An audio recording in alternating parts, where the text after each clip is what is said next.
The main character's name is Mason. He just woke up and discovered that he was on the roof of a multi-story building. His head was pounding as if after a long night spent in a nightclub. Mason was accompanied by a strong smell of rotten meat. He did not immediately understand why he was on the roof and not in his bed. The stench was clearly everywhere, and screams and moans could be heard from below the building. Mason looked down and couldn't understand why there were so many people there. People were just marking time and making strange noises. It was a little like a strike, but something was not as usual. Mason looked closely and realized that it was not a strike or even people. It was a crowd of rotting zombies. As soon as Mason realized this, he was thrown off the edge of the roof. He was scared and didn't understand what was happening because a second ago he was in the normal world. Mason began to look for his phone and see what was happening on the internet. But his pockets were empty. There was no money, no phone, no keys to the apartment. He only had a pack of peanuts with him.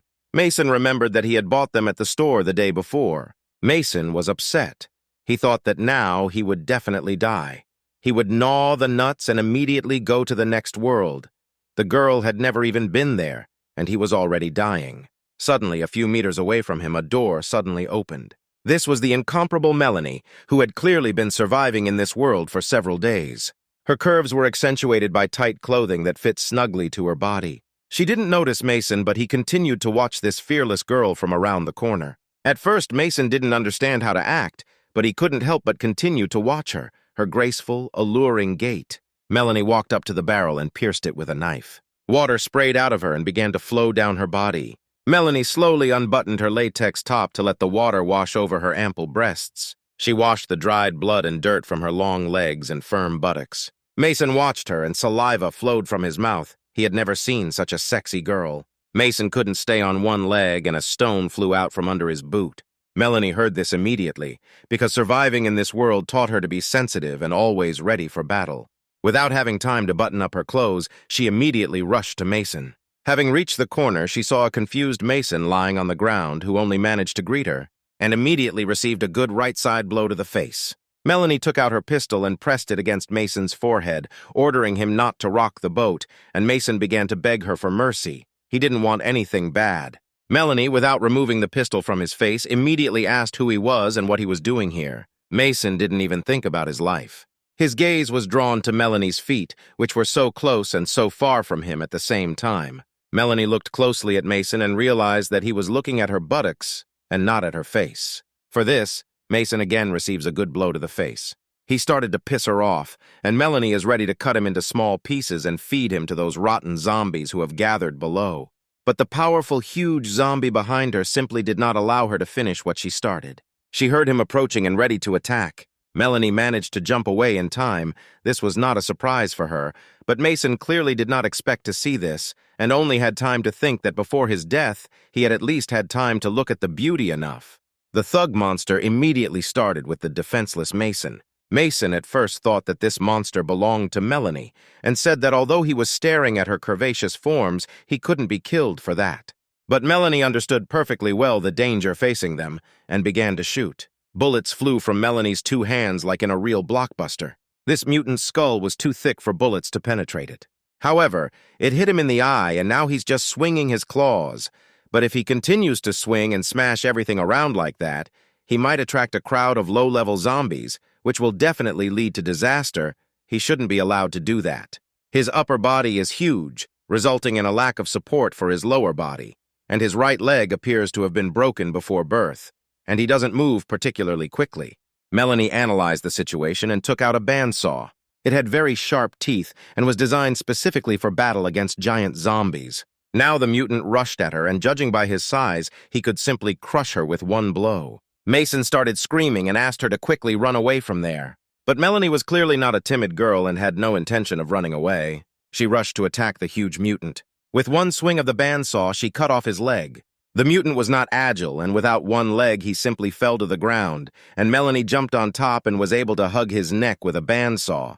One sudden movement and the zombie's head was already lying on the ground. Mason was shocked by what he saw and would never have been able to believe that a small, fragile girl could do such a thing to a huge zombie, and Melanie had just taken out its core, which was of fairly good quality, from the mutant's body. Melanie got off the zombie and was only dissatisfied with one thing. She had just taken a shower, and now she was again covered in rancid blood. Melanie drew attention to Mason, who was squatting with his back turned to her. She asked why he was so cowardly and what camp he was from. Mason did not believe that this was reality. He ate nuts and thought that this dream was very realistic. He would sleep it off and wake up in his bed. Melanie came closer and took the peanuts from Mason like a small child. Melanie looked at the nuts with bated breath and asked him where he even got the valuable longevity nuts. Mason said that if she wanted some nuts too, she could just ask instead of having to take everything away. Melanie was tired of this frivolous conversation. She put a bandsaw to Mason's neck and repeated her question where he came from and where he found such rare food. The cold touch of the saw and the burning pain that Mason felt when he was cut made him finally realize that it was all real. He introduced himself and said that the peanuts were just a snack that he bought at a regular supermarket. Suddenly, a bullet pierced Melanie's leg. Before they had time to realize it, the pain from the shot in the leg had just begun to reach Melanie when a whole hail of bullets rained down on them. They hid behind the wall. Mason was terrified. This had never happened to him in real life. Melanie's leg was bleeding heavily, and he said that Melanie urgently needed medical attention. Melanie realized that there were more zombies in this area for a reason. People appeared here. A group of bandits, meanwhile, were discussing from the roof of another building that it was a great idea to lure zombies here so that Melanie would kill them, and they would then profit from easily obtained cannonballs. One of the bandits was a little scared, seeing how Melanie was dealing with zombies, and asked the main one if she would come for them to avenge the bullet in the leg. The boss said that this bullet contained cadaveric poison, and now Melanie's death will not take long. Meanwhile, Melanie's leg began to swell. She realized that it was cadaveric poison. Melanie said that even though her body has evolved and she is now immune, this poison is much more serious than a normal infection, and she may die this time. Realizing this, Melanie began to cry and told Mason that people from Camp 17 were shooting at them. They need the fruit from the zombies that she got. If they meet them, they will definitely kill them. Mason asked in horror what they should do now. Melanie said that she could detain them so that Mason could escape, but what would happen to Melanie? Melanie said that it contains corpse poison and only penicillin can neutralize it. If Mason does not leave, then very soon Melanie will turn into a zombie, and then Mason certainly will not be able to leave. She asked Mason to find her sister and tell her to run away, because without her protection, the bandits from Camp 17 would catch her and do something terrible to her, and if she ran away, she would at least have a chance. Mason said that he might be able to find penicillin and save her, but Melanie said that it was almost impossible because it is one of the rarest things in the world. Melanie threw several smoke bombs and said that she would shoot back, and when the smoke rose, that Mason could escape through the door through which she entered. She gave Mason a note and said that her sister was here, and when he finds her, they definitely need to run. Melanie began firing back and ordered Mason to run. Mason rushed to the exit, but he only thought that he couldn't just leave Melanie because she saved his life, and he was obliged to repay her in kind. Mason just thought that he wanted to return to his world. Because penicillin is available in any pharmacy, the system immediately worked, and a voice in his head asked if he really wanted to return to his world. Mason asked the system if he could return back if he were transported to his own world for a while. The program replied that he could return at any time. Then Mason said that he needed to move to the real world right now. Mason woke up on a hospital bed. The voices of passers-by and motorists could be heard from the street. The world was the same, and the foul smell was no longer there. Mason went out into the hospital corridor where life went on as usual. Mason rushed headlong down the corridor. He ran quickly and shouted only one word: penicillin. Meanwhile, Melanie was sitting on the roof. The poison consumed Melanie with honors. She thought only one thing. She wanted Mason to get to her sister and warn her about the danger. The shots stopped, and the bandits thought that Melanie was no longer able to fight back. Their boss said it was time to reap the fruits of their labor. Mason was stopped by a nurse and told that he should not run through the corridors. He saw the nurse holding a tray of pills. Without thinking for a long time, Mason grabbed all the pills under his t-shirt, after which he immediately started running. Without reacting in any way to the nurse's cries, he started running again. He told the program that he urgently needed to be transferred to another world. Melanie, in a lifeless state, continued to sit motionless on the roof. Suddenly, a finger touched her face. Fortunately, it was Mason. He asked if she was still alive, to which Melanie simply turned to face him. But Melanie didn't like it. She hoped that he was already warning her sister, and he returned to her when she almost became a zombie. Melanie was furious and asked why he returned. Mason, preventing her negative reaction, immediately took out a bottle of penicillin. He said he had come to save her and took with him a bottle of penicillin. Melanie couldn't believe her eyes where he was able to get it from. Mason asked her to ask fewer questions. She didn't have to worry, it was real penicillin.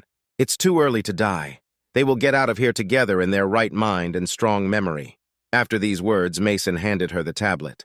Melanie swallowed the pill, even though she didn't trust Mason, but she had no choice. A few minutes passed, and Mason asked her how she was feeling. Melanie examined her leg. It returned to normal, and there were no longer any signs of infection. Melanie couldn't believe that they managed to suppress the poison in such a short time. What kind of penicillin it was. Melanie had just put her shoe on when the door to the roof opened.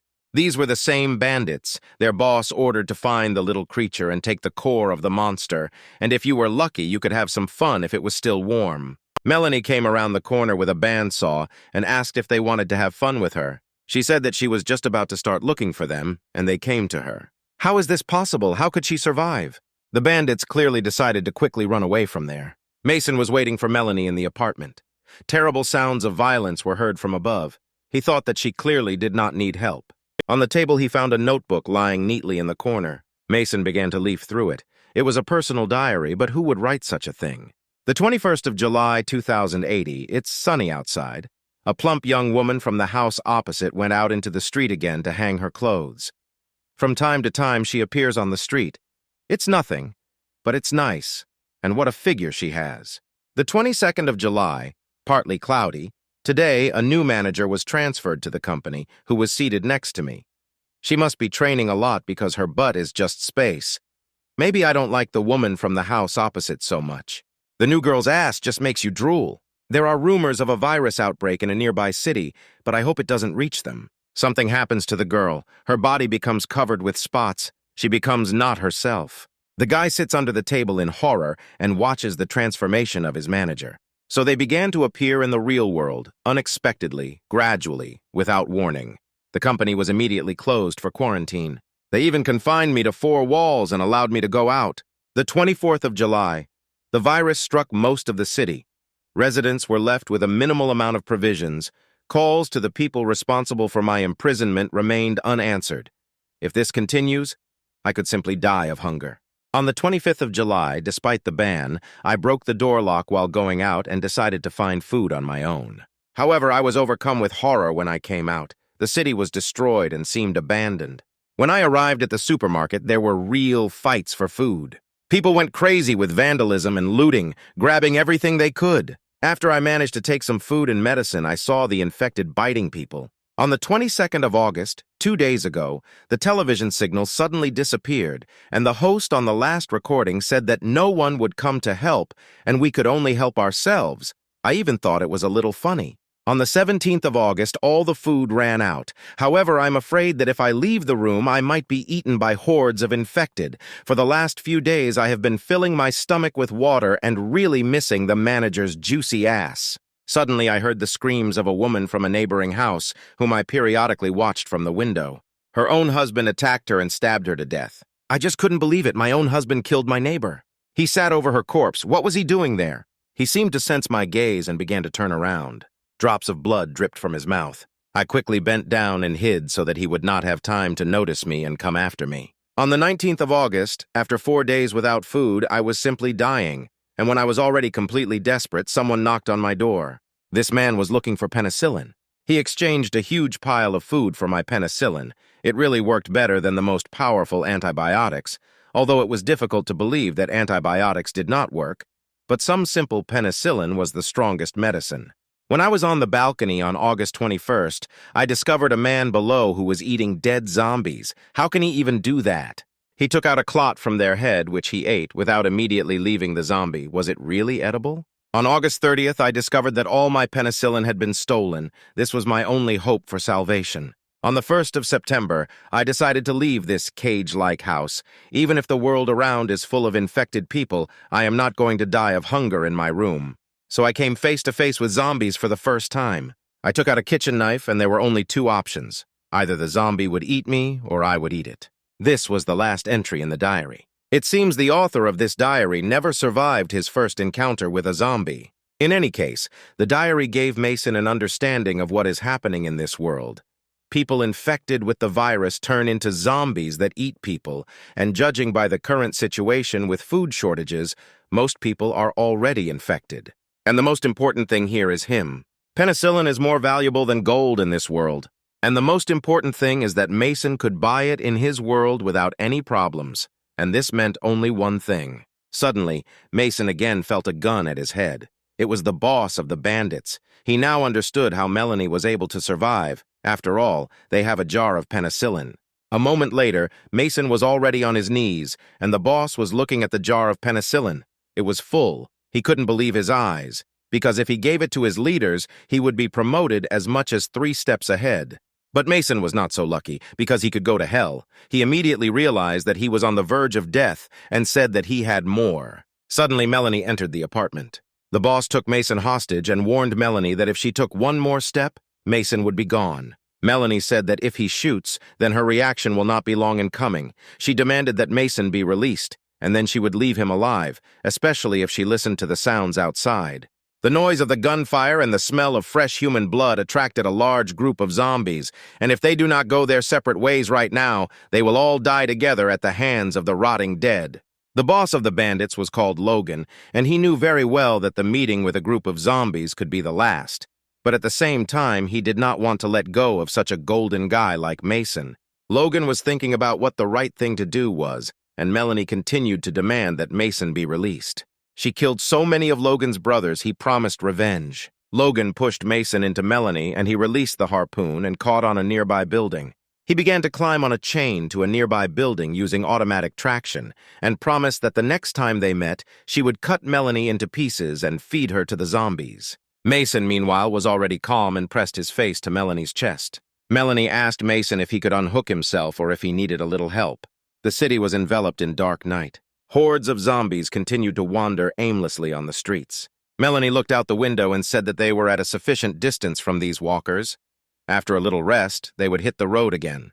Melanie looked with her bright blue eyes at Mason and said that she would like to clarify a few points. Firstly, who he is and where he gets such rare things as peanuts and penicillin, which ordinary people have not had for a long time.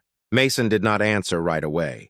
He thought that even though Melanie looks like a very capable girl, she wouldn't reveal her cards for anything, which means that he shouldn't have revealed his cards right away. He needed to somehow evade the answer. Mason sat down on the table and threw Melanie a pack of penicillin. Melanie had not seen him for so long that it seemed that she was holding in her hands not penicillin, but a large piece of gold. Mason said that she could take the whole jar for herself, even if it was payment for saving him, and if Melanie promised to follow him and protect him, she could get more. Melanie asked Mason how serious his intentions were. He said that if Melanie agreed, he would give her not only penicillin, but also many other valuable things in this world. Melanie couldn't believe that he had something more important than penicillin.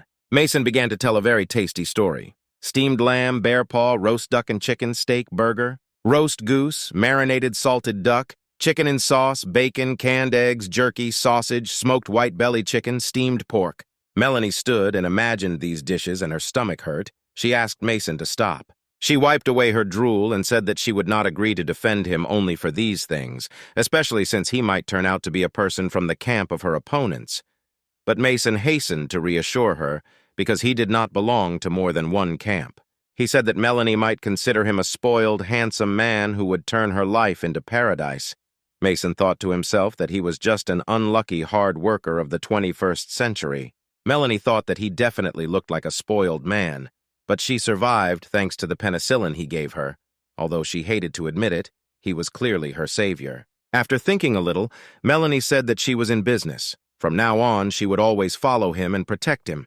But if she found even a hint that his words were a lie, then she would cut him into small pieces and cook cutlets. Mason was pleased with himself because he had earned the trust, and now the accompaniment of a beautiful girl, and now she will always be with him, and maybe he will finally have physical intimacy with a real girl. Mason said that now that there was a verbal agreement between them, he would like to ask something, namely what happened to the world. Melanie, like a real schoolteacher, began to conduct a mini excursion around the world. The culprit behind the end of the world is a virus that has turned normal people into zombies, with an infection rate of approximately 80%, reducing the planet's population of 9 billion to 1, and the remaining people have become the walking dead. Zombie core has both herbal and mineral properties. When directly ingested, it provides the body with a large amount of energy for a short period of time. However, if you prepare an evolution potion, it is possible to evolve with different effects on the body. Evolution potions are divided into 3 levels. The first level provides the opportunity to evolve by 20%, the second level by 30%, and the third by 35%, and you can use them separately or together to increase the chances of evolving. Due to the rapid adaptation of the virus, good, powerful antibiotics quickly became ineffective. Namely, penicillin could constantly and quickly destroy the infection. But since the microorganisms that synthesize it also mutated, penicillin became a particularly valuable medicine for saving lives. As soon as the virus began to affect humanity, and people realized that it could not be defeated, people began to unite in groups. At the moment, there are 3 organizations operating in the city. This is Camp 17, Earth Construction, and Ascending Together. The group they met earlier was from Camp 17. They are real bandits. They openly burn, kill, and rob everyone in their path, have thirst of all kinds, including women. Their boss kills for pleasure, and even feeds on human flesh. Mason thought a little about all Melanie's words, and in general, the situation in the city was clear to him. Melanie looked at the street and said that a lot of zombies had accumulated around, and since Mason couldn't do anything at all, they should look for a place to stay for the night and move out only at dawn. Mason sat on the bed, and Melanie next to him on the sofa. She told him to go to bed because he was of little use, so she would be on guard. He looked closely at her face. It was hard to imagine that she was as combative as he had seen her some time ago. Mason lay down on the bed and said that he needed to move back to the 21st century. The system has started the transfer. Mason opened his eyes slightly. He felt a little heavy, as if someone was sitting on him. When he opened his eyes completely, he saw a busty girl in front of him, who in a gentle, sweet voice asked him if he was awake. Mason quickly got out of bed and pushed the girl away from him. The girl was his mistress. He asked why she came to him. The owner said he had been hit by a car, but the doctor said it would be okay. It was a good thing she had made an emergency contact, otherwise the hospital wouldn't have been able to find anyone to pay his hospital expenses. Mason asked when she managed to do all this, but the hostess did not listen to him and asked what he would like to eat. Mason felt embarrassed that they were showing so much care to him. The hostess laughed playfully. She even felt embarrassed that Mason was so embarrassed. She got out of bed and said that she would go buy him everything he needed. Mason really needed some things that he could take to the parallel world, and he agreed. While no one was there, he needed to figure out the system. He realized that if he accessed the system, a kind of menu would appear on his hand. There were only 3 icons: memory, carry, and charge. He immediately had a logical question: how to charge it and how much charge was left. Literally 10 minutes passed, and the girl had already returned, all out of breath from the weight of 2 large bags. Mason quickly got out of bed and wanted to help, but the girl said that he shouldn't overexert himself. He just needed to rest. The girl's name was Emma. She was very rich and constantly showed attention to Mason. He understood this perfectly well, but due to the fact that he had no money at all, he believed that he was not worthy of her and did not reciprocate her feelings. But suddenly a brilliant idea came to his mind. If he has such a unique system, then with the help of trade between worlds, he can get rich here and there. Suddenly, the door to the room suddenly opened. It was Emma's uncle, and she angrily asked what he was doing here. Her uncle said he came to pick her up and take her to Liam's for dinner. Emma got angry and said that she would not go to dinner with him because she had her own plans. Her uncle did not listen to her and simply pushed her out of the room because it was a direct order from her father. Her uncle closed the door of the room in front of her and told her to wait downstairs. He had a serious conversation with Mason. He silently walked up to Mason's bed and looked straight at him. Mason asked what problems he had. The uncle said that the problem should have been solved by itself. Was it really that the money they offered Mason was not enough? Mason suddenly asked what if he became rich. Uncle thought a little and said that there is a good phrase: a little man always has big ambitions, but he knew everything about Mason. Therefore, he is sure that having lived his whole life, Mason will never reach the top. However, Mason did not agree with him, and his words sounded to him like a challenge to action. In another world, the sun had already begun to shine. Melanie actively tried to wake up Mason. Mason woke up yawning a little, and Melanie looked out the window and said that the journey from here to their base would take about 1 hour. The streets were infested with hordes of zombies. Melanie boldly walked along the steep roof of the former shops, and Mason followed her in horror, holding on to the wall. After an hour of travel, they stopped at the edge of one of the roofs. Melanie threw a pebble at a nearby building, and from this building the suspension bridge began to descend, after which they entered the base via this bridge. Mason said the base was very well hidden. From the outside, he would never have known there was anything there. Melanie boldly moved along the corridors of the base, and Mason silently followed her. She entered the room where a completely bandaged girl lay. Apparently she was bitten and she was all covered in spots. The infection had already begun to completely absorb her body. It was her sister Becca, and Melanie immediately gave her a penicillin tablet, happily telling her that she would get better very soon. Mason asked what happened and why her sister looked so bad. Melanie said that she was wounded by zombies. She went on a raid specifically to get the core of a mutant zombie, which she could exchange for penicillin, but was ambushed. Becca asked if she was okay and if she was hurt. Melanie said that she was fine, and she also brought a friend who got them penicillin, and if it weren't for him, they would never have met. Although Becca didn't see Mason, she immediately thanked him for saving him. He was a little uncomfortable because he got these medications quite easily. He was amazed how 2 fragile girls could survive in such a terrible world. Melanie prepared food and handed the plate to Mason. He was very happy about this because they had been on their feet all day. He quickly pounced on the food and began chewing, but he immediately spat out the entire contents into the trash can. Melanie devoured the contents of the plate with pleasure and asked Mason in surprise if he didn't like it at all. Mason almost felt sick. He asked if they always eat this here. He even began to cry a little. Melanie again asked if the food she had prepared was so tasteless. Mason said that they would stop eating such garbage. Melanie replied that she could hardly catch it all from the river. Mason began looking through his pockets and asked Melanie to open her mouth. What Mason put in her mouth was simply delicious. This rich, milky taste is simply divine sweetness. Melanie froze and did not move. Although there was a storm of emotions in her head, Mason waved his hand in front of his face and said that it was ordinary toffee. Melanie finally came to her senses and said it was amazing. He had to have one more piece of candy, and he immediately started looking for it in his pockets. He put the second candy into Melanie's mouth. Melanie greedily closed her mouth and began chewing right with Mason's fingers. It was truly delicious. Mason was already a little afraid of her. She asked if he could get more of these sweets. Now Mason was careful not to put candy in her mouth and put everything he had on the table. Melanie immediately gave one candy to her sister. The candy melted in her mouth and filled her not only with energy, but also with positivity. She immediately asked where such a treat came from, to which Melanie replied that their friend gave them this candy. The swelling began to slowly subside from Becky's face after she took the pill, and the candy brought back happiness and the desire to live. Mason felt sorry for these girls. They were happy from such simple things. He couldn't stand it and dumped all the food he had on the table. Melanie couldn't believe her eyes. These were the delicacies that she had read about so often in books. "Is this really all for the 2 of them?" Melanie asked, to which Mason replied that they don't have to worry because he still has many of them. She thought for a while and decided to thank him. She took out a filled bag and handed it to Mason. He asked what was in it. Melanie said that these are all the cores that she managed to collect, and now they belong to him. As soon as she handed him the cores, the seal on her left hand began to burn. Were they somehow connected? Mason agreed to take them, but asked if she was sure that she wanted to give them all away at once. Apparently, it was a very valuable thing. The penicillin he gave them saved their lives, and the same food costs much more, but in the future she will collect more cores and repay the entire debt. Mason took the bag of kernels and asked if they had a toilet. Melanie said that it was around the corner. He went into the toilet, which was just a hole in the floor, which was clearly very deep.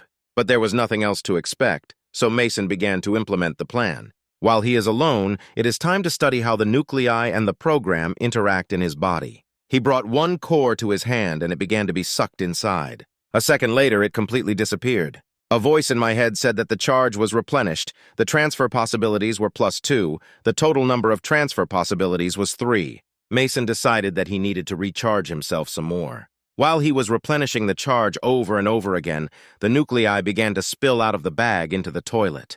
The charge has already been replenished to 9 transfer possibilities. Mason decided that 9 were enough for now. But what about the remaining cores? He looked closely at the bag and was surprised where the rest of the kernels were. Mason looked into the toilet and realized that they had all spilled into the toilet, from which a terrible stench emanated. His face simply turned pale. Mason came out of the toilet so upset that he looked like a ghost. Melanie immediately asked what happened to him, to which he replied that he simply had problems with digestion. Melanie again put the porridge she had prepared on the table and said that Mason needed to eat to regain his strength. Mason didn't understand why they had to eat this again because he gave them a lot of delicious food. But Melanie said that it was impossible to eat such valuable food every day, especially since she tried very hard and caught the ingredients from the river. It was impossible for the good to go to waste. Mason stopped Melanie and said that there was nothing to save. If necessary, he would bring more. She devoured her porridge and said that he had given them all the food he had. She didn't know that he had supplies in the system storage, and if she could get more food right now, it would be very strange. But his supplies clearly wouldn't last the three of them for several days, so she had to go back and grab more. Mason came up with a story. He said that he is a trader, and supplies are constantly brought to him for trading, so there will always be enough food. But why didn't he immediately say about it? Mason said that he didn't trust Melanie right away, but tomorrow he would go get the goods and bring more food. A new day has come. Mason said he would go get the goods, but Melanie stopped him. She put the revolver in his hand. But why is this revolver so small? Melanie replied that it doesn't matter at all. The main thing is that it is suitable for secret killings. Mason thanked her and said that he would be back very soon. Immediately after the door slammed, Becca stood up from the bed. Melanie was pleasantly surprised. She said that the pills that the guy brought worked very well. Becca took off her bandages and asked Melanie to follow him to see where he was going. His behavior and appearance are not like those of the locals, and he also knows very little about our world. The words that he is a merchant are most likely just a lie, to distract attention. Although he is extremely generous to them, it is too early to trust him. Mason walked for a long time through the buildings of the city. He went into a room, looked around. It seemed like no one was following him and he could get down to business. It's time to move into the real world. He woke up again in the hospital and decided that it was time to be discharged. Otherwise, he did not have any money at all for such a long stay in the hospital. This month, he couldn't find a job again. His savings were already running out. They were about to run out before it seemed to him that he could get rich. But in fact, he's just a poor man. But now he needed to take valuable food for that world. Food and medicine are very valuable in that world, but he has no buyers at all. If he goes to that camp of thugs, they will simply take everything away and finish him off. Mason placed a whole bunch of groceries on the checkout counter and asked him to check it out. Although Melanie was quite strong, the most she could do was help him avoid becoming food for zombies. But she said that there were peaceful camps, and perhaps it was worth starting to trade with them. The total came out to $1,000. Mason came to his home with full packages. There was still enough space in the system storage. He needed to grab another change of clothes. Half a core was needed for one move. He needed to try to save them. He remembered that toilet with regret. In fact, he should not have saved so much if all the kernels had not been poured into it. Melanie peered into the distance and tried to figure out where Mason had gone, but he just seemed to disappear. Was she really so bad at surveillance? She stood on the roof of the building and believed that here she had an excellent place to observe. Here she could understand where he was going. Mason moved back, more prepared. He decided to put some of his things in his backpack so that they wouldn't suspect anything. Last time there were much fewer zombies here, it was better to get around them anyway. But the further Mason walked, the more zombies accompanied him. He was already at the edge of the roof, but there was a whole horde of zombies there. It was clearly impossible to get through here. There were only a few wires hanging in front of him, along which he could go to the next building. He thought it was better not to risk it and return. However, some zombies had already climbed onto the roof and were following his juicy, tender body. He urgently needed to come up with something, because the happy zombies were running after him. One of the zombies pushed him off the roof. He began to fall quickly, and food scattered around the area. However, at the last moment, Mason quickly managed to grab the wires, and the zombies simply fell down. Mason began to ask to be transported to the real world. But the program said that the passive climbing ability is currently used. There is room for improvement. Mason held on with his last strength. The program said that he had 7 skill points. The cost of improvement was 1 skill point, and re-upgrade cost 2 points. Mason didn't listen to the program at all and shouted twice to improve it. Passive climbing ability improved by 2 levels, 3 skill points spent. It was cool. Now Mason could hold on to the wire with one hand, some kind of miracles. He could also walk on a wire just like on the ground. Maybe now he is the real Spider-Man. He crawled along the wire, parodying Spider-Man, and Melanie quietly watched him. She thought that Mason was an ordinary sissy, but in fact he is very clever after all. Becca was right. He is not as simple as it might seem at first glance. Mason finally jumped onto the roof of another building. That road was filled with zombies. He decided to climb higher to find another way to the base.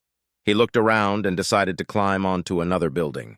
Immediately, Mason began to climb the building's vertical lines. He was wondering if there were any other skills in this system.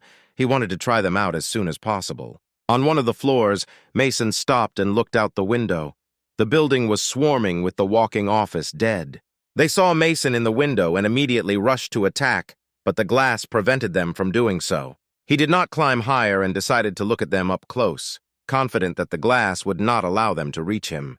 However, the office zombie crowd didn't think so. Under the weight of their bodies, the glass cracked, and that's when Mason realized that not everything was as wonderful as he thought.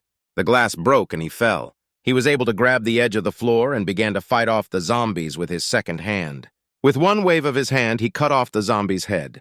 His arms became so strong that he could easily take off a zombie's head with one blow. Second zombie, and immediately a second blow. The head came off, just like the first zombie. However, Mason realized that even if he were Edward with scissor hands, he simply could not cope with such a crowd of zombies. It's time to get out of there quickly. It was a rather dangerous game because if they pierced even a piece of skin, you could say goodbye to life. In this world, it was clearly not worth showing off. By the way, it seemed or suddenly became easier for Mason to move around. Where did the backpack with food go? The backpack fell along with all its contents. Mason even began to cry. Why does this always happen? He didn't bring anything at all during this trip. All the precious things were lost. But he spent all his hard-earned fortune on them. He was going to save this money for his funeral and couldn't just say goodbye to it. He simply had to return it at any cost. He crawled up to the window again and lured the zombies with his fresh, tender, fleshy hand. Zombies, like animals, began to jump out of the window in the hope of feasting on his hand. The office zombies finally decided to fly a little. It seems that all the zombies were already in flight.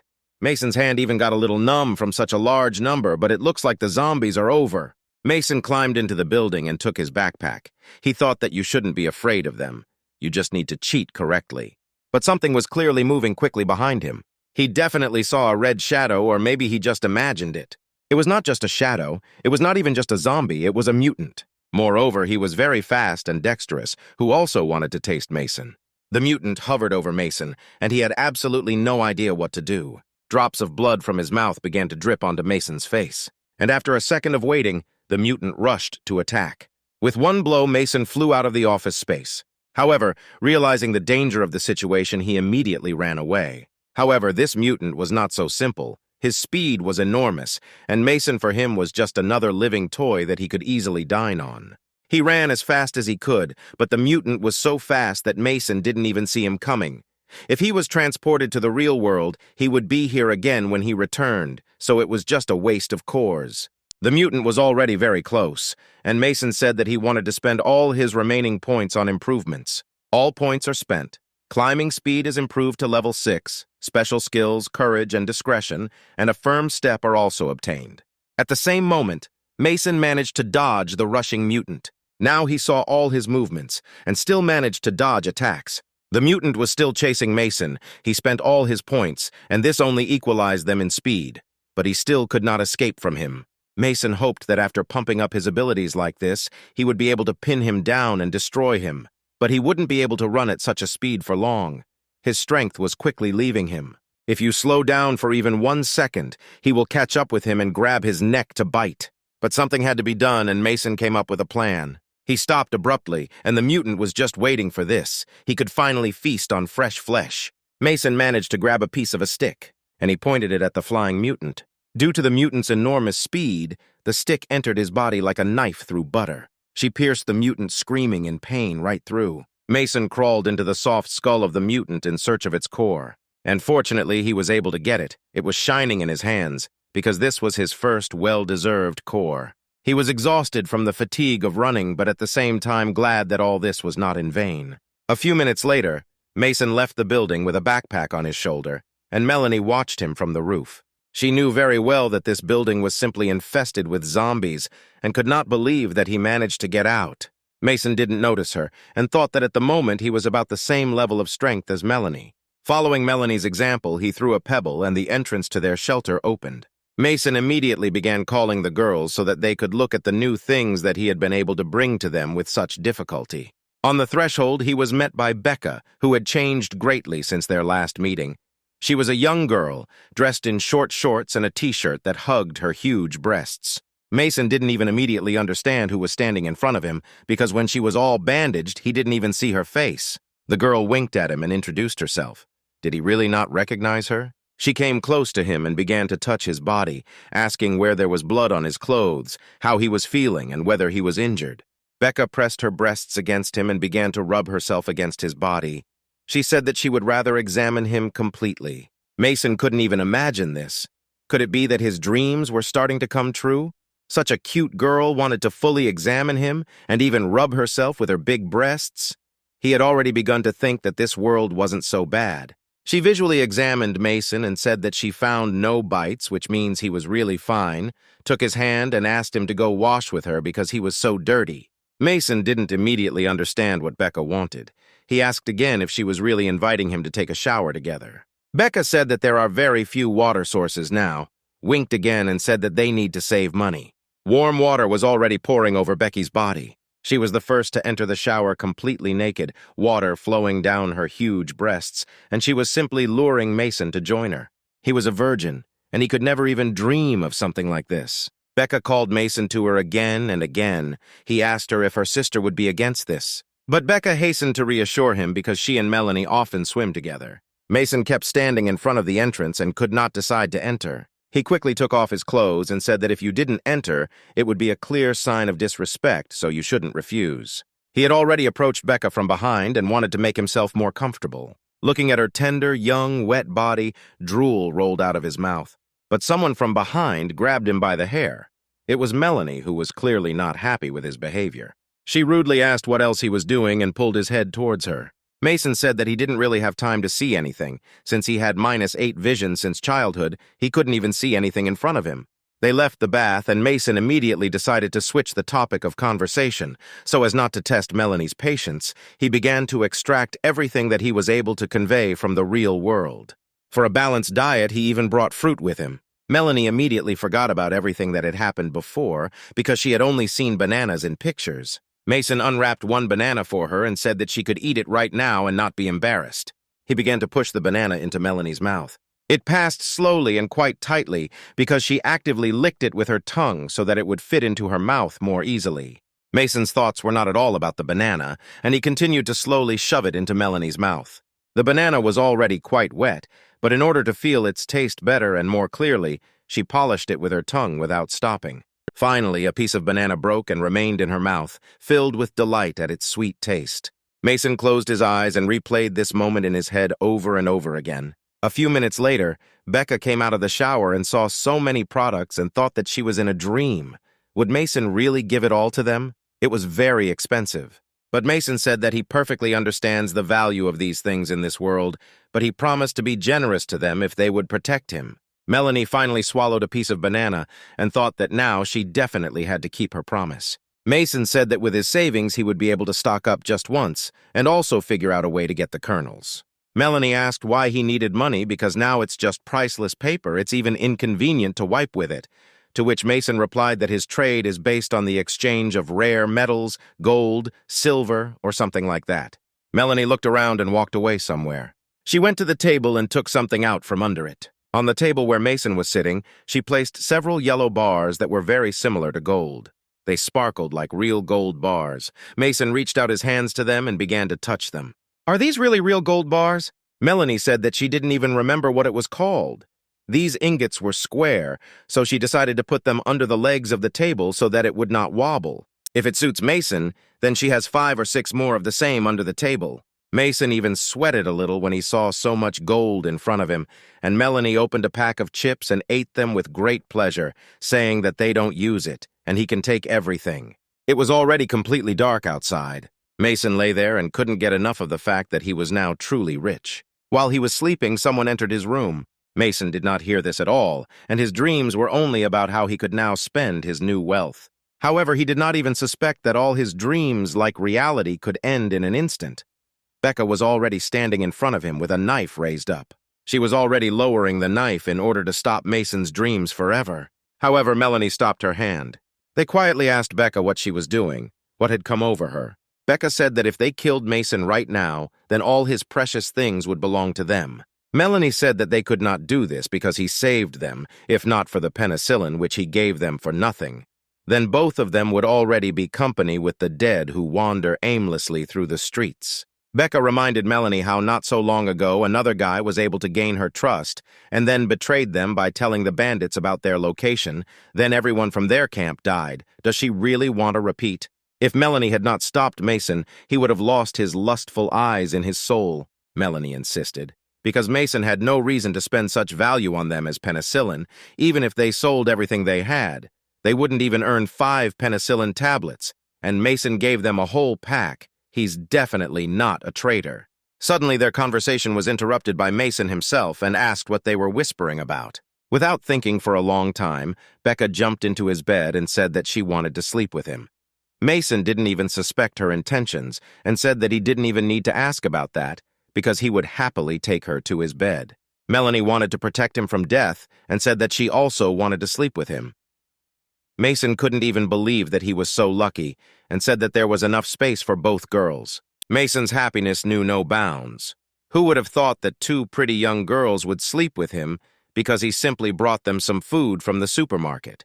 Becca lay down, pressed tightly against him, and Melanie lay there like a tin soldier, not at all sharing Becca's opinion.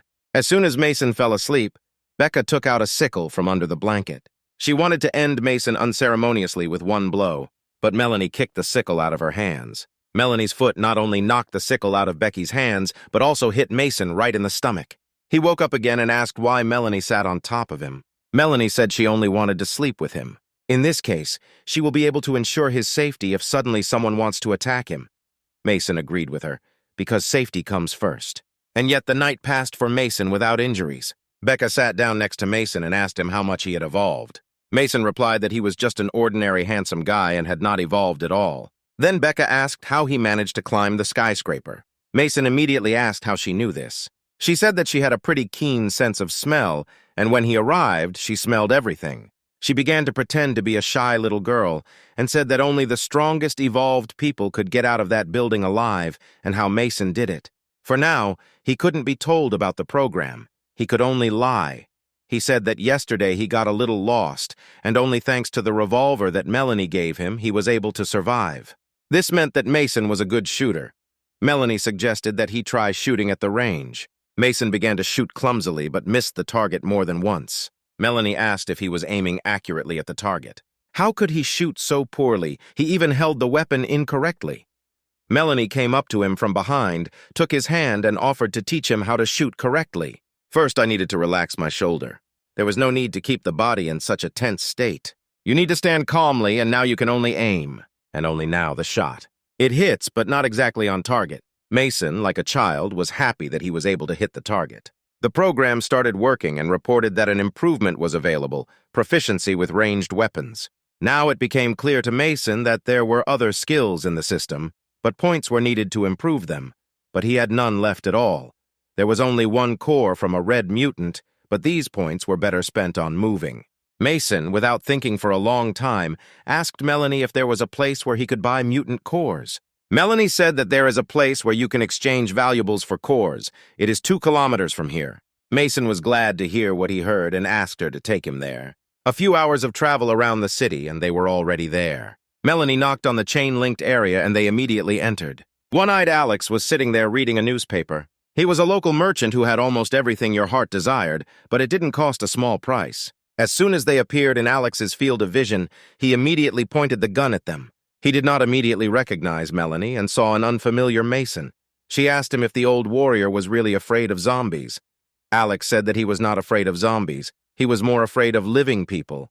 Mason got straight to the point. He asked if Alex could sell him the cores. Alex immediately asked what he would get for these cores. Mason put 3 cans of preserves on the table. Alex couldn't believe his eyes. These were canned goods from the beginning of the 21st century. There weren't many of them left. Alex was just about to take them when Mason intercepted the canned food from him and said that first, let him show the kernels. The one-eyed man took a drag on his cigarette and said that he couldn't be fooled. At first glance, he was a fool, but in reality, he was smart. Mason said that at the very beginning of the conversation, Alex correctly noted that you need to be afraid not of zombies, but of people, so you should always be on your guard. Alex told them to wait. Now he will bring everything they need. He was gone for several minutes, and he put a bag of kernels on the table. He said that these were all the kernels he had, 11 in total. Alex said that for a can of expired meat, he would give 2 kernels, but Mason had top-quality meat, so for 1 can, he would give 4 kernels, for a total of 12, but he had 11 of them, so he offered to make a deal now, and he would take the rest, will give it back later. Mason said that he didn't need to return anything, and he would also give Alex a 4th jar on top. But he will have one request. Mason took out the ingot and asked Alex what kind of metal it was. The old man examined the ingot and said that his eyesight was not the best, but it looked like gold. Great. Mason took the ingot back and said that the old man's eyesight was fine. An additional can of stew is a commission, because Alex probably knows a lot of people, and asked to warn everyone so that they look for gold for him, and in return he will give them stew. Alex said that such a trading plan sounded quite profitable, but he could not understand why he needed gold, because it had long ceased to be profitable. Mason told Alex not to worry about this, the more gold the better. Finally, Mason was able to replenish the charge, and he got 24 skill points. He immediately improved his ranged weapon ability by 4 levels, and he had only 9 skill points left, and gained a new ability, Fatal Bullet. Mason decided to test his newly acquired skill. Now he confidently shot at the target. Each of his shots was right on target. This is the real level of a skilled shooter. Mason asked the program what this new Fatal Bullet ability was. The program replied that this skill could only be used for free once a day. Mason agreed and asked how he could use this skill. The program said that first you need to utter a cry, a fatal bullet, and then shoot. Mason asked what these stupid rules are. Why using this skill he must scream, he is not a superhero. The program said that people like to use the name of a technique before performing it.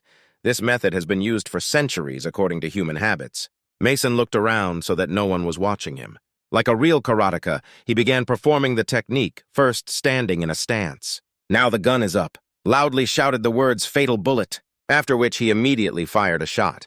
Both sisters watched Mason's pirouettes and they didn't quite understand what kind of training he had. Mason looked into the distance. The bullet hit a nearby building. He looked for several minutes at the place where the bullet hit, but nothing happened, and what the difference was then was unclear.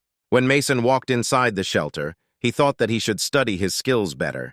He immediately noticed how the girls were tidying up and clearing the room for him. He immediately noticed that Melanie was carrying 4 huge boxes herself and said that he was ready to help because they were incredibly heavy.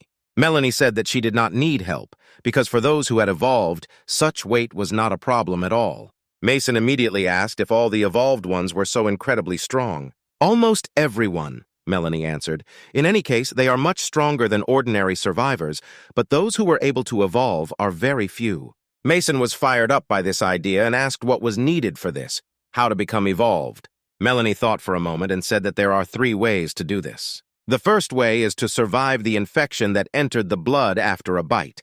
But there were many such cases during the outbreak of the virus. But now you won't see anything like this.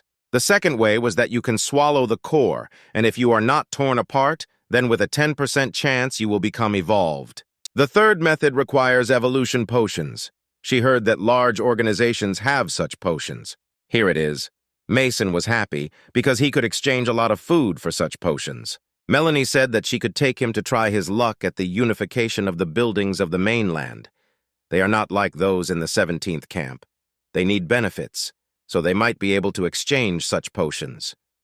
Mason completely agreed with her and said that they were moving out tomorrow. A new sunny day has arrived. They were already leaving, and Mason asked why Becca didn't go with them, and lately he began to feel like she was looking at him strangely. But Melanie reassured him, saying that she was looking at him like that because poor vision. They walked down the street, and Mason noticed that there were more and more zombies near the base. Melanie said she would have to find time to clear the area of them. Meanwhile, Becca was shooting at a target.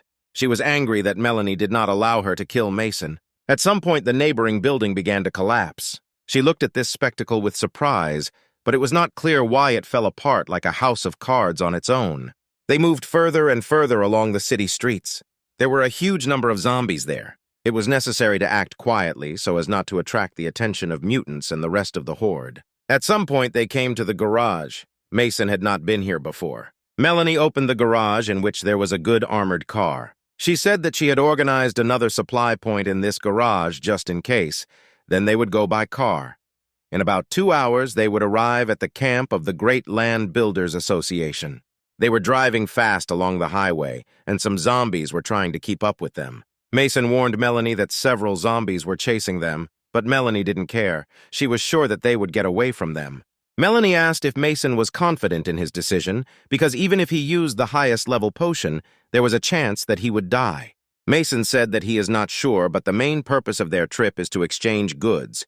First, they need to see what they have for exchange. Judging by Melanie's words, this camp was also some kind of trading organization, but there is no guarantee that they would not be killed and all the goods would not be taken away. So first, you need to trade small things, and then look at their reaction. While Mason was filled with thoughts about trading, a zombie appeared right in front of his face. It was a whole group of red zombies that were quickly catching up with their car. Melanie told him to quickly take out his gun and shoot. With their powerful, sharp hands, the zombies pierced the car like a sieve. Mason shot non-stop, but couldn't hit more than one zombie. He didn't understand what the problem was. He was a skilled shooter. Melanie said that these were super-fast red zombies that were able to dodge bullets. Melanie told Mason to get behind the wheel and drive as fast as possible. They quickly changed, and Melanie was already on the roof of the car. The zombie rushed at her and she at the zombie, but at the same time she had her saw in her hands. After the meeting, the zombie simply fell in half. However, there were many mutants, and this clearly would not be an easy walk. Melanie jumped from the car, cutting another mutant in half. She fell onto the asphalt after traveling several meters on her back. However, the mutants were just waiting for this. It was incredibly difficult to withstand such a number of powerful mutants. Melanie began to realize that her chances of being wounded were 0, and before the final attack, she simply closed her eyes. But as soon as she opened them, she saw Mason in front of her. He stood with a pistol in his hands, and all the red mutants lay around them. It was, of course, very dangerous. Just one more moment and I wouldn't have made it, Mason said. He immediately saw that Melanie had fallen from the roof of the car, and the creatures rushed at her. Mason immediately stopped the car and rushed to help. He had well-developed climbing skills, which gave him the opportunity to develop enormous speed. And if these zombies could easily dodge bullets, what could they do if a gun was in their face? This was the only way to kill several zombies at once. Melanie realized that Mason was strong. He managed to kill several red zombies at once, and his strength was equal to the first level of an evolved one. At this time, Mason, like a child, began to collect cores from mutants, saying that now he would be able to improve his abilities. He looked for the cores but could not find them. Melanie stopped him. She asked him to look around. Thousands of zombies were moving towards them from all sides. But where did so many of them come from? They were probably attracted by the shots. They clearly needed to leave there as quickly as possible. They both quickly ran to the car, firing back at the approaching zombies. Mason fired without stopping, but Melanie asked him to save the bullets. They still wouldn't be enough to kill everyone. However, now they couldn't drive either. The car was simply mired in a huge horde of dead, stinking zombies, ready to die for a piece of fresh human meat. The entire car was surrounded by an incredible number of zombies who wanted only one thing, to get the flesh inside the people inside. Mason asked Melanie how many bullets she had left, to which she replied that not as many as she wanted. The guy took the magazine out of the gun, and after looking, it turned out that he only had 10 bullets left. This crowd cannot be killed with so many bullets. A guy in such conditions can only use a fatal bullet. Previously, the system said that the free fatal bullet could only be used once a day. The guy was alarmed because he didn't know for sure whether he would be able to get this fatal bullet. As it turned out, when he first bought the fatal bullet, its cost was 1 skill point for each shot, after which, without thinking for a long time, he bought 7 shots. The gun sparkled with purple rays, which meant that the guy had acquired bullets. Mason decided that he would leave the remaining 2 skill points for transfer. If 8 shots did not help in any way, then he would move to his own time. But after a split second, he remembered that he was not alone in the car. Melanie was next to him, and she definitely couldn't get out of this hell alone. After all, she would simply die here, purely physically. She would not be able to cope with this crowd of zombies alone. At this time, the girl said that the car was strong. They would definitely not be able to penetrate for some time. The girl was furious because she said to save bullets, but in the end, the guy spent all the bullets and the zombies didn't decrease much, but the guy at that moment simply laughed at the girl's words. Melanie said that you should always leave at least one bullet just in case because it might come in handy. But Mason could not understand the girl's words because how could one bullet do any good? The girl began to say that she always saves the last bullet. I wouldn't want to let these creatures bite me and then turn into a zombie. I need to save the last bullet for myself. In this world, death is at every step. The girl has long been ready to die at any moment. She just wouldn't want her death to be so sad. So she advises the guy to always leave at least one bullet. The guy didn't really react to the girl's word, but just looked at her nervously.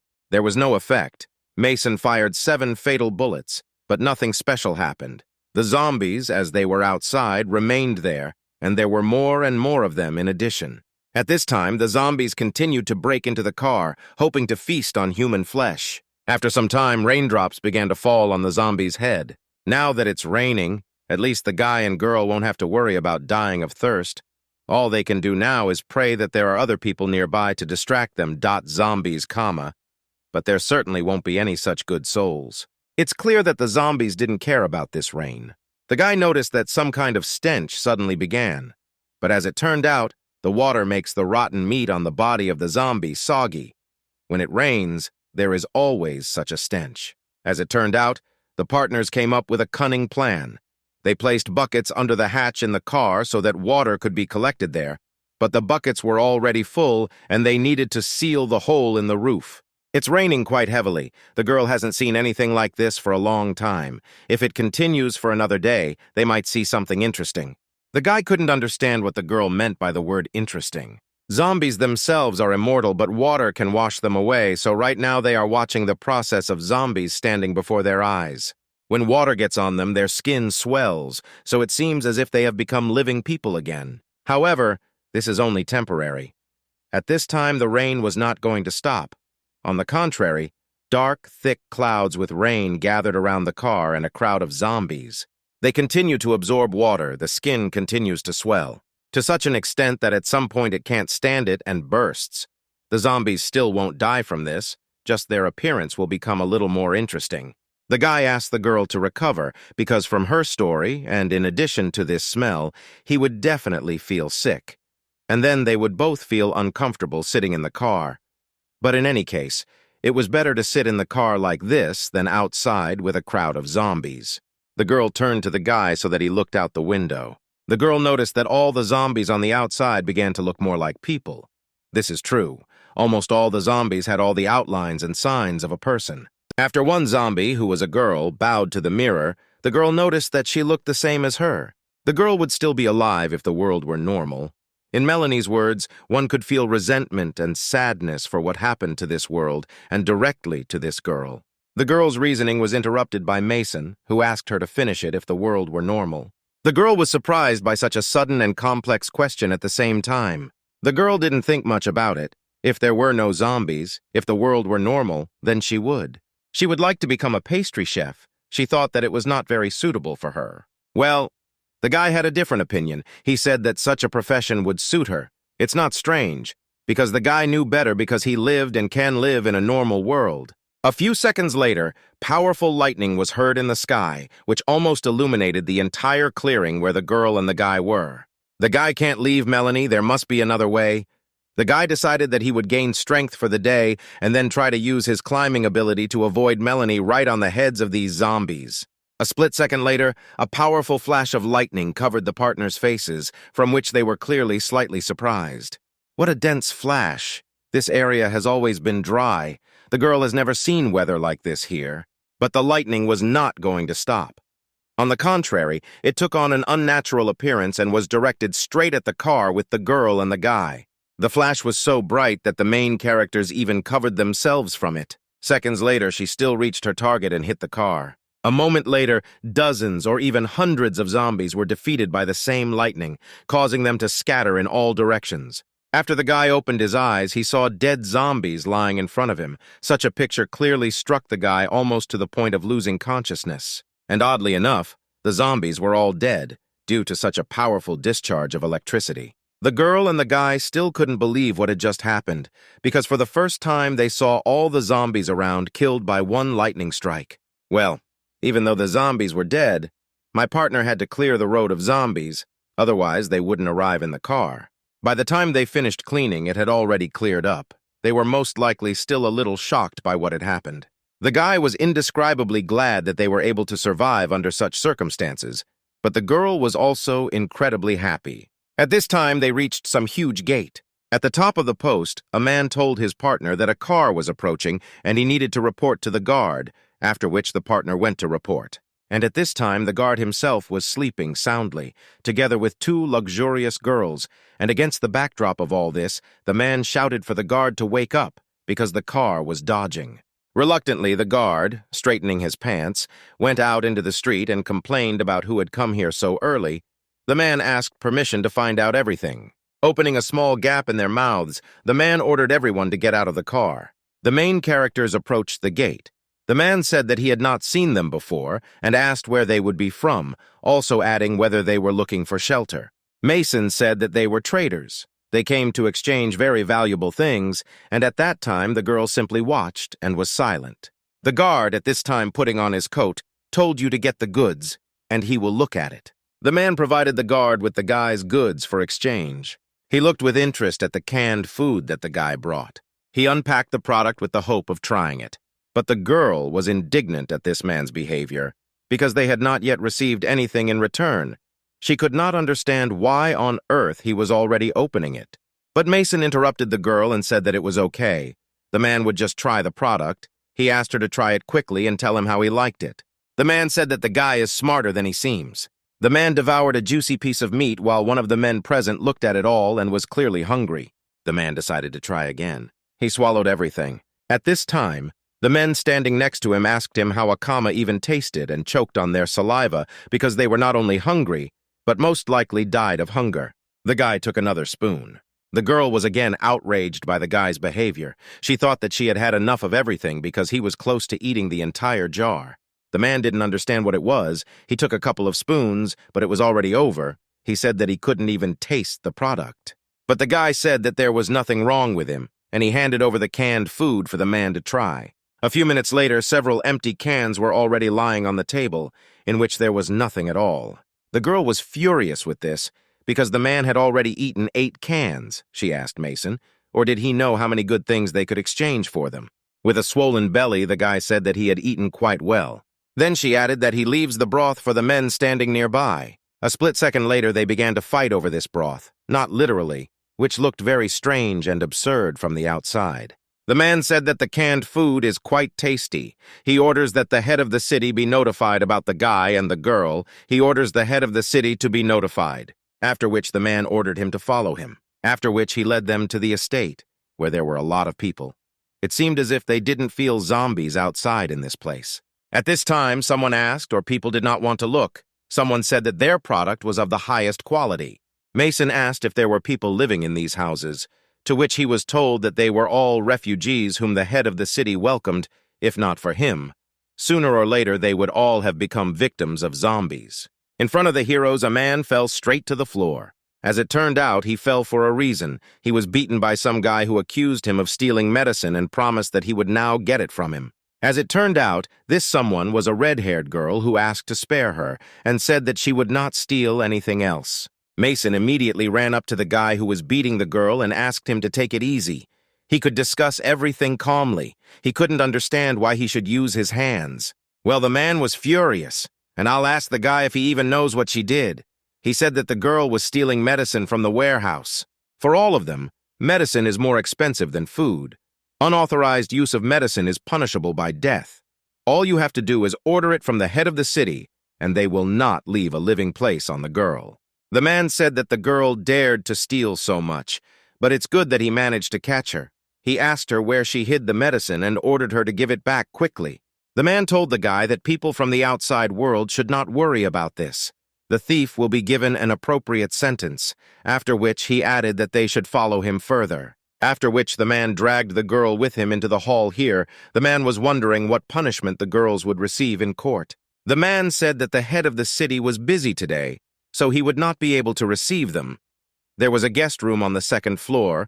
The man handed over the key and said that tomorrow the head would receive them too. A new sunny day has arrived. An elderly woman walked around the estate and asked whether people had not seen her granddaughter. After the grandmother asked the man again whether he definitely hadn't seen her, he aggressively told her to get out, and also added that he was late for mining work. After which the grandmother approached some stranger and began to report that her granddaughter had red hair, a small pigtail, and also added that she had been missing since yesterday evening. Mason noticed that the girl who was not seen yesterday was probably her granddaughter, but the man said that the guy should not worry about telling her everything. But Mason decided to wait for me and went up to my grandmother, after which he told her that her granddaughter stole the medicine, so now she is in the building here, and advised me to ask around there. From the expression on the man's face, it was clear that he was slightly dissatisfied with this.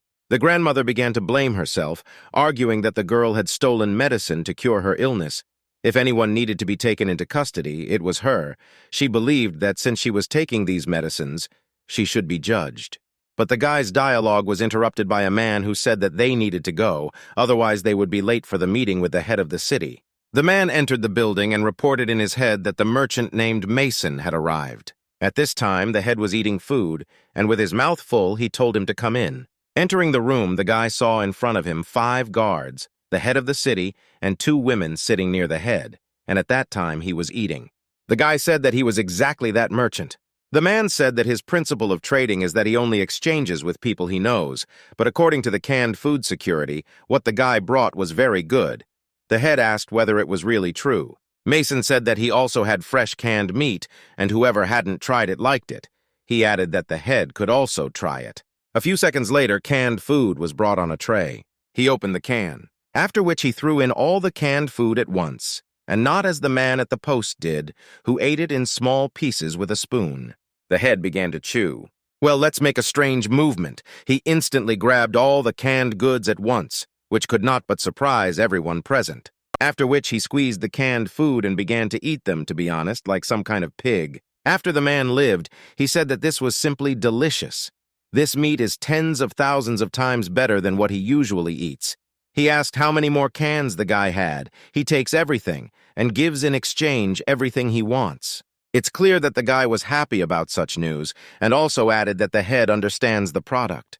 The man insisted that the guy say what he wanted in return. The guy was brief. He said that he needed cores, an evolution potion, and also gold. But the corner man clearly did not understand what gold was, after which a subordinate ran up to him and began to explain what gold actually is. A few seconds later, the man with a smile on his face said that of course he would have gold, because in this world it is one of the most unnecessary things.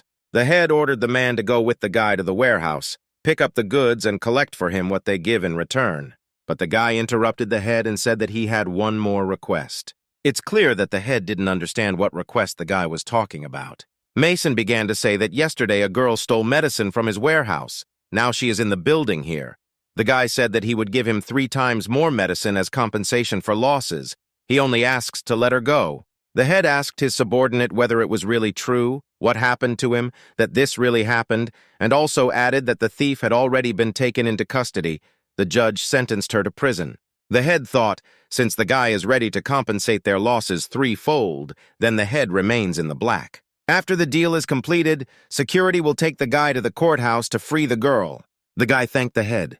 The subordinate gave the guy a box and said that here was what he asked for in exchange for goods in an equivalent quantity: 10 gold bars, 100 cores, and 2 evolution potions. Now the guy has hundreds of cores, and he can pump up a bunch of abilities. But now the first thing you need to do is go to his time and exchange this cream for money. Although the guy doesn't know how much it all costs, he's definitely rich now. The man also provided the guy with comma sheets and let me know that there was an order for the girl's release, and he also added that he would escort the guy to the courthouse. But the guy couldn't figure out where Melanie was. He suspected that she was already waiting for him at the entrance. And at this time, people in the square gathered and looked at something very alarmed, and fear was visible in their gaze. The hanging legs covered in blood were visible to everyone present. It was clear from the people that they were really scared. The guy couldn't understand why there were so many people at the entrance to the courthouse. At this time, the man was trying to somehow make his way among these people. He believed that people had nothing to do. Apparently, they were given little work in the mine. He promised that tomorrow he would definitely tell the head to increase their hours. Well, some voice said that there was no need to drive anyone away. After some strangers said that it was he who told the people to come, the man immediately fell silent and fell into a slight stupor. The stranger said that let people see what awaits them. Whoever decides to illegally appropriate the property of the head of the city, everyone present must learn a lesson. Low people who do not belong to the evolved ones can survive in their world only thanks to the generous help of the head of the city. Everything that is in the city belongs to the head. Using anything unauthorized and without permission is a crime, and also punishable by death. And at this time, the same grandmother who was looking for her granddaughter was roaring with all her might. Intuitively, the guy guessed that the body hanging in the square was the same girl who stole the medicine. The guy instantly became enraged by what he saw and by the realization of who was in front of him. At this time, the grandmother did not stop writhing from incredible pain inside. The guy was even more furious. He could not understand what kind of jokes the stranger was making. He was at the peak of his anger. He was ready to tear everyone and everything in this square to pieces. Mason approached the stranger and grabbed him by the jacket, after which he asked whether human life really means nothing to him at all, and also added that the girl stole medicine to cure a loved one, that's all. The stranger said that this was the first time he had seen the guy. He must be a merchant living outside. After which the patience to get to know each other ran out, and he grabbed the guy by the hand. As expected, the stranger twisted the guy's hand. It was clear from the guy that it was not only unpleasant for him, it was also painful. A split second later, the stranger literally dislocated the guy's arm, which couldn't help but hurt. He winced in pain. Not getting acquainted, I communicate that since the guy is not local, he forgives him for the first time. As it turned out, this stranger was the chief judge, whose man was introduced to the guy and said that he was indeed a merchant who had come to them from outside. It was his first time here, so he didn't know the rules. He asked to forgive him. The chief judge asked the guy or whether this girl, that is Mason, had to go with him. The guy saw a tied-up girl in front of him. Fear was visible in her eyes because she didn't know what would happen to her next. The guy was alarmed and slightly scared. He asked what they did with the girl. The chief judge began to explain that this girl snuck into the prison, but he managed to capture her in time before she did something stupid in his opinion. It seems that the girl is very angry with the chief judge for ordering the girl's death, so he is wondering whether to let her go free. After some thought, the chief judge said that he believed that she should simply be killed. But the man asked the chief judge to have mercy, because the guy and the girl brought the head quite a worthy treat. If he kills these merchants, he will no longer be able to enjoy such delicacies. But the man said that in this case it is enough to leave the sound of only one. The guy's patience ran out. He asked the system to use all the cores for charging. The system reported that these cores were enough for 3 improvements, after which the guy said that he wanted an improvement. The improvement is complete. The level is currently 7, but the system also detected a bodily injury on the guy. The cost of regeneration is 50 skill points. After the system asked whether the guy wants to use skill points for treatment, he firmly and decisively answered yes. He only had 44 skill points left. The guy believed that the judge would definitely kill Melanie. Did he just manage to catch her? He had more than enough strength. The fatal bullet might have helped to finish him off, but then all these people would come under attack, which the guy obviously didn't want. Now the best solution is to use super speed, snatch the girl from them, and run away from this city. The guy has risen 3 levels. His body also feels new strength. He believes that this is enough to escape. He asked the system to activate the ability of high-speed climbing. After which, in the literal sense of the word, at super speed, he approached the girl to pick her up. All this time, the judge had a very cool and confident face. In a split second, the guy snatched the girl from the men, thereby dropping them to the floor and started to run away.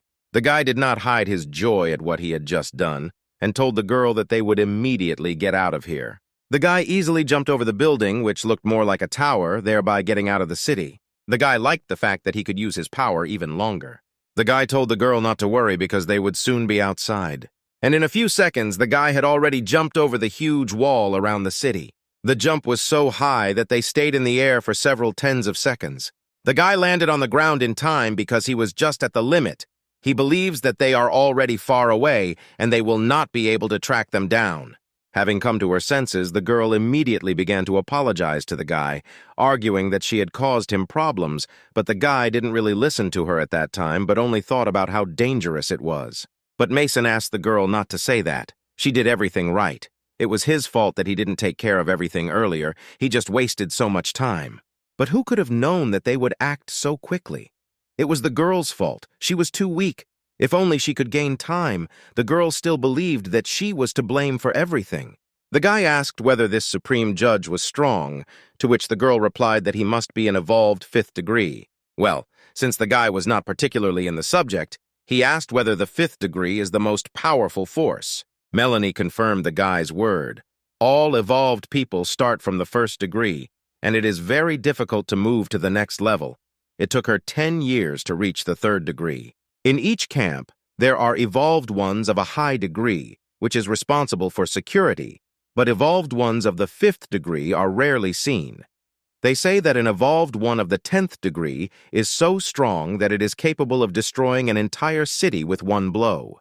The guy didn't think that there were people with such phenomenal power, but he thought that he could control this world since he had a system. And at this time, the same judge was approaching his partners, whose intentions were clearly not the best. She immediately warned the guy. But the judge was too fast, and the guy did not have time to react, after which the man dealt him a powerful blow from his knee directly to the stomach. The man began to beat the guy almost to death. His blows were not only strong, but also accurate. He aimed right at the guy's face. And at that time, the girl could not do anything. She just shouted the guy's name. Defiantly holding the guy's bloody head in front of him, the man angrily asked whether he allowed them to walk. The guy was lying covered in blood on the ground. The girl nevertheless decided to somehow help the guy and began to approach the judge. As expected, the judge was able to quickly react to this and hit the girl right in the stomach. A few seconds later, the man was holding the girl by the throat, and at that moment, she begged him to let go. As it turned out, the guy was conscious and began to reach into his pocket for the potion, after which he drank it. Turning around, the room was clear that he was surprised by this action of the guy. Unimaginable things began to happen to the guy. He let go of the flask with the potion. The girl little believed that he had spent the potion at that moment. But the man only laughed at this because he was sure that this would not really help the guy. After a few seconds, he started laughing even more. The guy's stomach twisted sharply. He writhed in incredibly indescribable pain from drinking the potion. The man said that he had never met people dumber than the guy. He asked her the guy really thinks that he will evolve and will be able to defeat him. Even if the guy manages to evolve, in the man's eyes, he will just be a slightly stronger bug. In the man's opinion, the guy will die soon anyway, which will exhaust himself even more. Is it really better to take a mortal risk and try to defeat the man? The guy is like a pathetic insect that is about to die, but is still trying to fight for life. This is a downright interesting case. At the moment when the guy was writhing in pain, he began to remember his past. How he stood in front of some man who scolded him for always getting into fights. The man was already tired of repeating to the guy that you need to get along with your classmates. But the guy said that if he is offended, he will always give back. He remembers how someone hit him right in the face. Most likely it was his dad, who was furious because he told him to stop fighting at school. He ordered his son to stop embarrassing him. The guy explained that he was teased for not having a mother. At this time, the man simply remained silent as if he had not heard anything. He also recalled how his boss once told him that starting tomorrow he might not come to work, but the guy couldn't understand what was going on and what he had done wrong. But the director said that there was nothing strange in the fact that the boss invited an employee for a cup of coffee. He could not understand why the guy meddled in their affairs. It was better for the guy to learn properly. The guy remembered the same way as when he walked along a dark street with his things. At this time, he saw how some hooligans on the street were pestering his then-unfriend, Emma. At that time, the guy approached them from behind and asked what they were doing here. One of the hooligans told the guy to mind his own business, and then pushed him away. A few minutes after the fight, the all-beaten and scratched guy was holding on to the hooligan's leg, and he at one time told him to let him go. They thought he was like a mad dog, and one of them suggested leaving here, otherwise the police would come running. The last words of the hooligans were that the guy should no longer come into their sight. after which the girl ran up to the guy and thanked him for helping her. She said that she would take him to the hospital. It seemed that he had serious wounds, but he said that there was nothing wrong. They were just scratches. Finally, the guy only said that Emma should hurry home because the area is unsafe. The girl ran up to him and stopped him. She noticed that he had a suitcase, so he had nowhere to live. She also added that her family was just giving him an apartment and invited him to come see them. The guy had already agreed to the girl's proposal. After a few minutes, he was already sitting in the apartment at the table and gorging himself on all sorts of things. The girl was clearly glad that the guy came to her, and it was clear from the guy that he was happy. And at this time, the man switched from the girl to the guy and put his foot on his hand. The judge called the guy a half-dead dog. He believed that he apparently failed to evolve. But at that time, the guy was somewhere indescribable, and the monotonous voice of the system reported that soon the guy would completely lose his mind, because he was stuck in a loop, and his endless memories, the chances of evolving with the help of a second-level potion were too small. Apparently, it was all over for this candidate. His data was still not the most outstanding. Now all that remains is to find a new candidate. All their numerous attempts have not been successful. Perhaps they are simply destined to die. Then Emma asked the guy whether it was delicious, to which he answered, and that even a girl with very culinary skills could open her own restaurant. A girl will always be happy to cook for a guy as soon as he says so. These words made the guy a little embarrassed. The girl remembered that during the day she took a cake from a popular store nearby and stood at the table to bring it. She began to cut him a piece, telling him to try it. He said that it was very tasty. The girl heard that their pastry chef was the winner of an international award. And at this time, the guy remembered that Melanie told him that she wants to become a pastry chef, but she thinks that this is not very suitable for her. But the guy suddenly became wary. Emma couldn't understand what happened to the guy, because a second ago he was joyful, but now he seemed to have fallen into a stupor. The guy feels like he forgot something and can't remember it. And at this time, the judge grabbed the girl on his shoulder. She told him that if he wants to kill, then let him kill now, and waste time. But he replied that he would kill her for me. They would scold him if there was not a single seller of things left which the mayor of the city liked. Besides, according to the man, the girl has a cute face. You can cut off her limbs and give her to the head to have fun. Such words are clearly not something that surprised the girl, but she was simply at a loss. At this time, the man was grabbed by the leg by a guy who was still able to evolve. The guy was more alive than anyone else. He exuded very strong energy. The man clearly did not expect this. The guy told the man to stand, after which he grabbed him by the coat and with the help of it began to seem to rise towards the man. A split second later, the guy delivered a powerful blow to the man right in the jaw. The blow was indescribably powerful. And on top of that, it is very accurate. The guy's strength was so strong that the man literally pierced the ground with his face. The girl was clearly glad that the guy did not die, but was also able to save her. The man lay unconscious and covered in blood in the rubble. And at that time, the guy with bloody fists was kneeling over the man, and Melanie was calling the guy. The guy still managed to evolve, as I said earlier. He wiped the blood from his face with his hand. With a joyful expression on her face, the girl said that she already thought that the guy was dead. But he just laughed at this and added that it was not so easy to kill him. But I'm glad it didn't last long. The lying man literally stuck his hand into the guy, thereby piercing him right through. Girl, you guy yourself clearly didn't expect this. From her look, it was clear that she was very scared because of the guy, and she was not only alarmed, but scared. After the man was able to get up, he suspended the guy in front of him while continuing to hold his hand in his chest. Mocking the guy, he congratulated him on his successful evolution, and the man, in principle, as always, had a cool and confident look. "Let the guy succeed. He is only at the first stage of evolution," he asked. "Or the guy really thinks that this is enough to defeat him."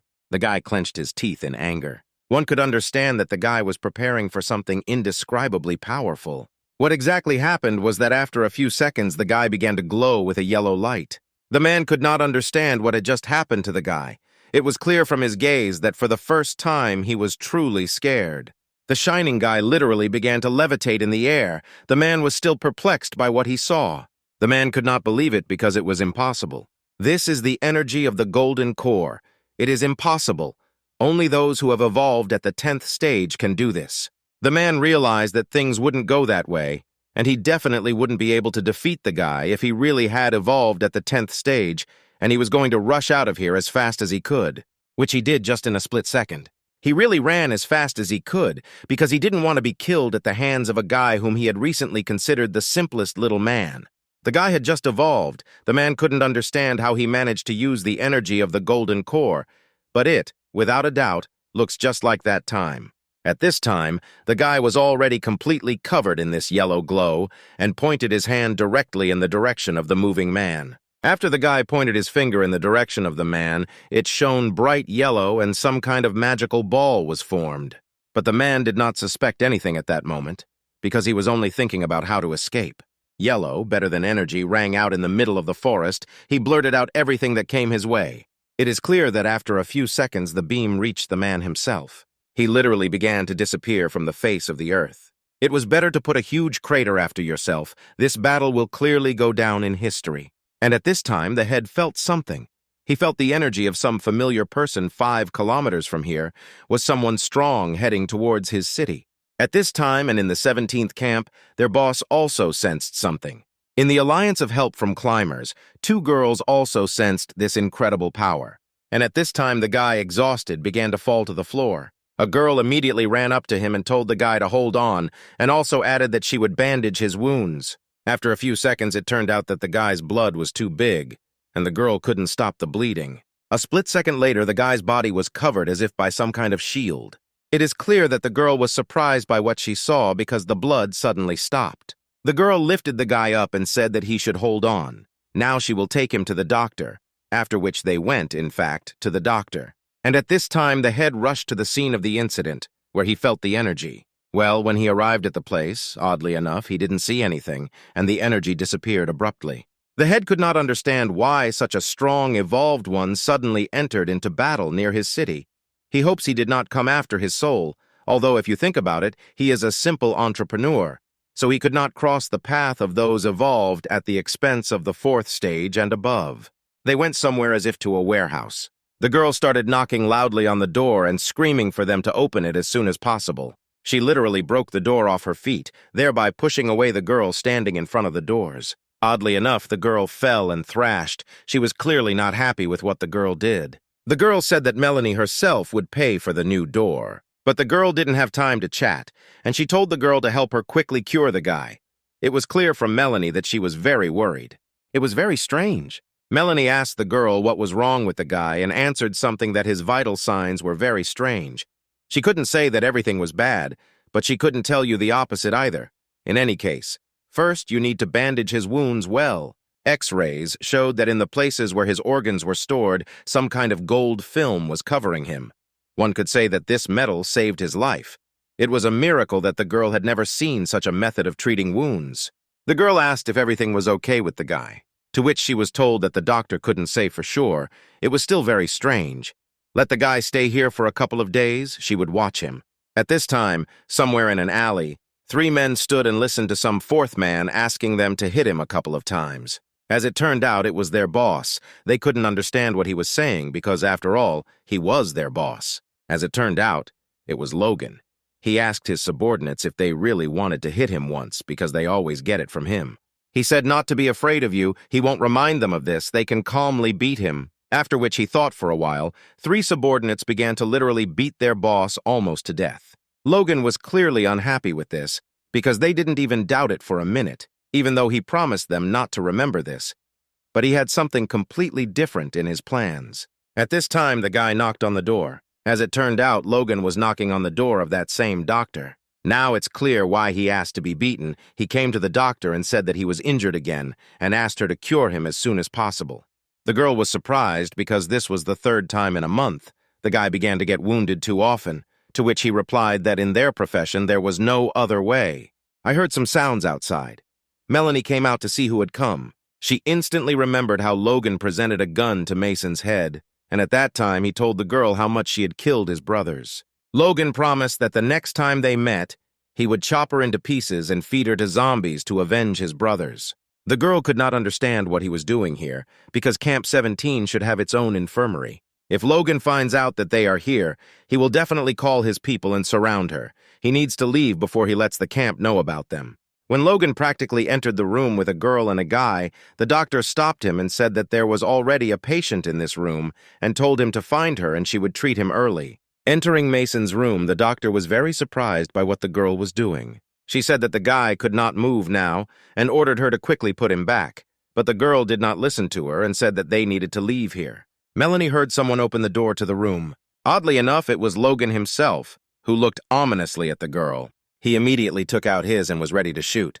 He pointed the gun at the girl and guy. At this time, the doctor attacked him with words about what he was doing, and Melanie grabbed the guy on his back and began to run away. Tax-On told the doctor that these two killed a dozen of his guys. He promised them that he would kill them. Logan said that he had already notified the camp, keeping them nearby. They definitely couldn't escape, and he also added that he would skin them. But the doctor interrupted him and said that there would be no murders in her infirmary because he was her patient. If the guy even touches them with a finger, he may be, and she has the treatment. The girl was serious. She would not allow anyone to touch her patients. Lowering his head, the guy said that he would not touch her patients, but also asked whether it was possible to touch non-patients. The angry guy said that they can live here for a couple of days. He orders his people to surround the building. He promises them that as soon as they leave the infirmary, they will no longer be dead. At this time, the guy's mind was transported somewhere in the system. He was congratulated on his successful transition to the first stage of evolution. He was surprised because he thought that he had died. The system reported that he spent 3 years of his life to concentrate power and defeat the evolving 5th degree. It is clear that the guy could not understand what 3 years of life the system was talking about. The system reported that during the loss of consciousness, the guy relied on his gift of concentration and was able to defeat the enemy. But even during this, there were years of his life. Who would have thought that he could evolve with the help of his own willpower? And he was not underestimated. The guy could not understand who says this all the time. The guy asked to answer his question, who they were and why they gave him this system. They hoped that the guy would be able to go to the end. When he reached the finish line, they would definitely meet. The doctor was surprised because in just 1 day all his wounds healed. Even if we take into account the ability of the evolved generation, she had not yet observed such a rapid recovery. But the little one couldn't understand why the guy wouldn't wake up. But the girl believed that he would wake up very soon. He probably needed a little stimulation. Then she literally hit him in the balls. So the expected guy instantly, firstly, writhed in pain and secondly, woke up. The girl laughed at this, and apparently the guy is already much better. He looks really full of strength. With a demonstrative cough, the girl told the guy to get dressed. While the guy was getting dressed, the girl reported what happened while he was passed out with Logan. Camp 17 had already surrounded this building. The girl began to say that in the old days, she could easily deal with their boss, who was at the 3rd stage of evolution, but that supreme judge kicked her, damaging her internal organs, so yesterday she could not take the risk. Hearing this, the guy became furious and said that he would deal with them now. The girl said that she was going with the guy, but he objected, arguing that she needed to heal her wounds. Now he can deal with this bunch of losers in one fell swoop because he is completely healed and invigorated. At this time, the boss was asked why they couldn't just rush in there and finish off these two, to which he replied that they couldn't do that because he made a promise to the doctor, so they didn't dare break it. One of the subordinates told the boss that at the resource supply point they said that today the doctor would go to them to buy medicine. They could wait a moment, sneak inside and finish them off, and then we'd just say that they left the infirmary themselves, then the doctor wouldn't tell Logan anything. It was clear that the guy liked this plan. That's exactly what he planned to do. They decided to kill the guy, take the girl alive. One of the subordinates asked the boss either he wasn't after the doctor or he decided to have fun with another girl. So the guy just laughed and said that the most important thing is that the doctor doesn't find out about anything. A few seconds later, a crowd of people saw the silhouette of a man in front of them. The guy was surprised at who was standing in front of them. Oddly enough, it was Mason himself who came in with the words not to waste your energy walking because he himself came to them. Logan immediately ordered his boyfriend to kill Mason. The guy again shone with some kind of yellow glow. The guy was determined. He wanted to end them once and for all. The digital panel was activated. A crowd of people headed towards the guy with the hope that they could easily finish him off. In principle, this entire crowd of people consisted of evolved people of the initial 1st degree. Some of them had speed 6 and strength 4, some had speed 3 and strength 6, others had speed 5 and strength 6. But Logan was an initial 3rd degree evolved who had speed as much as 11 and strength as much as 50. At the moment, the guy has evolved completely to the first degree, whose speed is 7 and strength is 20. He activated the ability of high-speed climbing, which increased the probability of victory to 90%. A split second later, the guy began to torment his opponents with indescribable speed. It's clear that he forgot about Logan. Literally a few seconds later, this entire crowd of people lay on the floor, immobilized and most likely dead. He only left Logan alive, but even he could not understand how this was even possible. After all, the last time he seemed to him like an ordinary person of lower rank, he could not understand how the guy could become so strong in such a short time.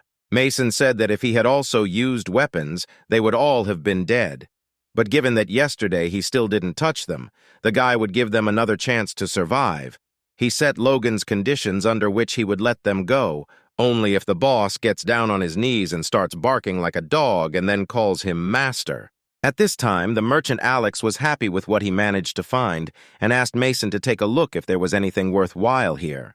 The guy immediately replied that this was exactly what he needed and gave him canned food in return.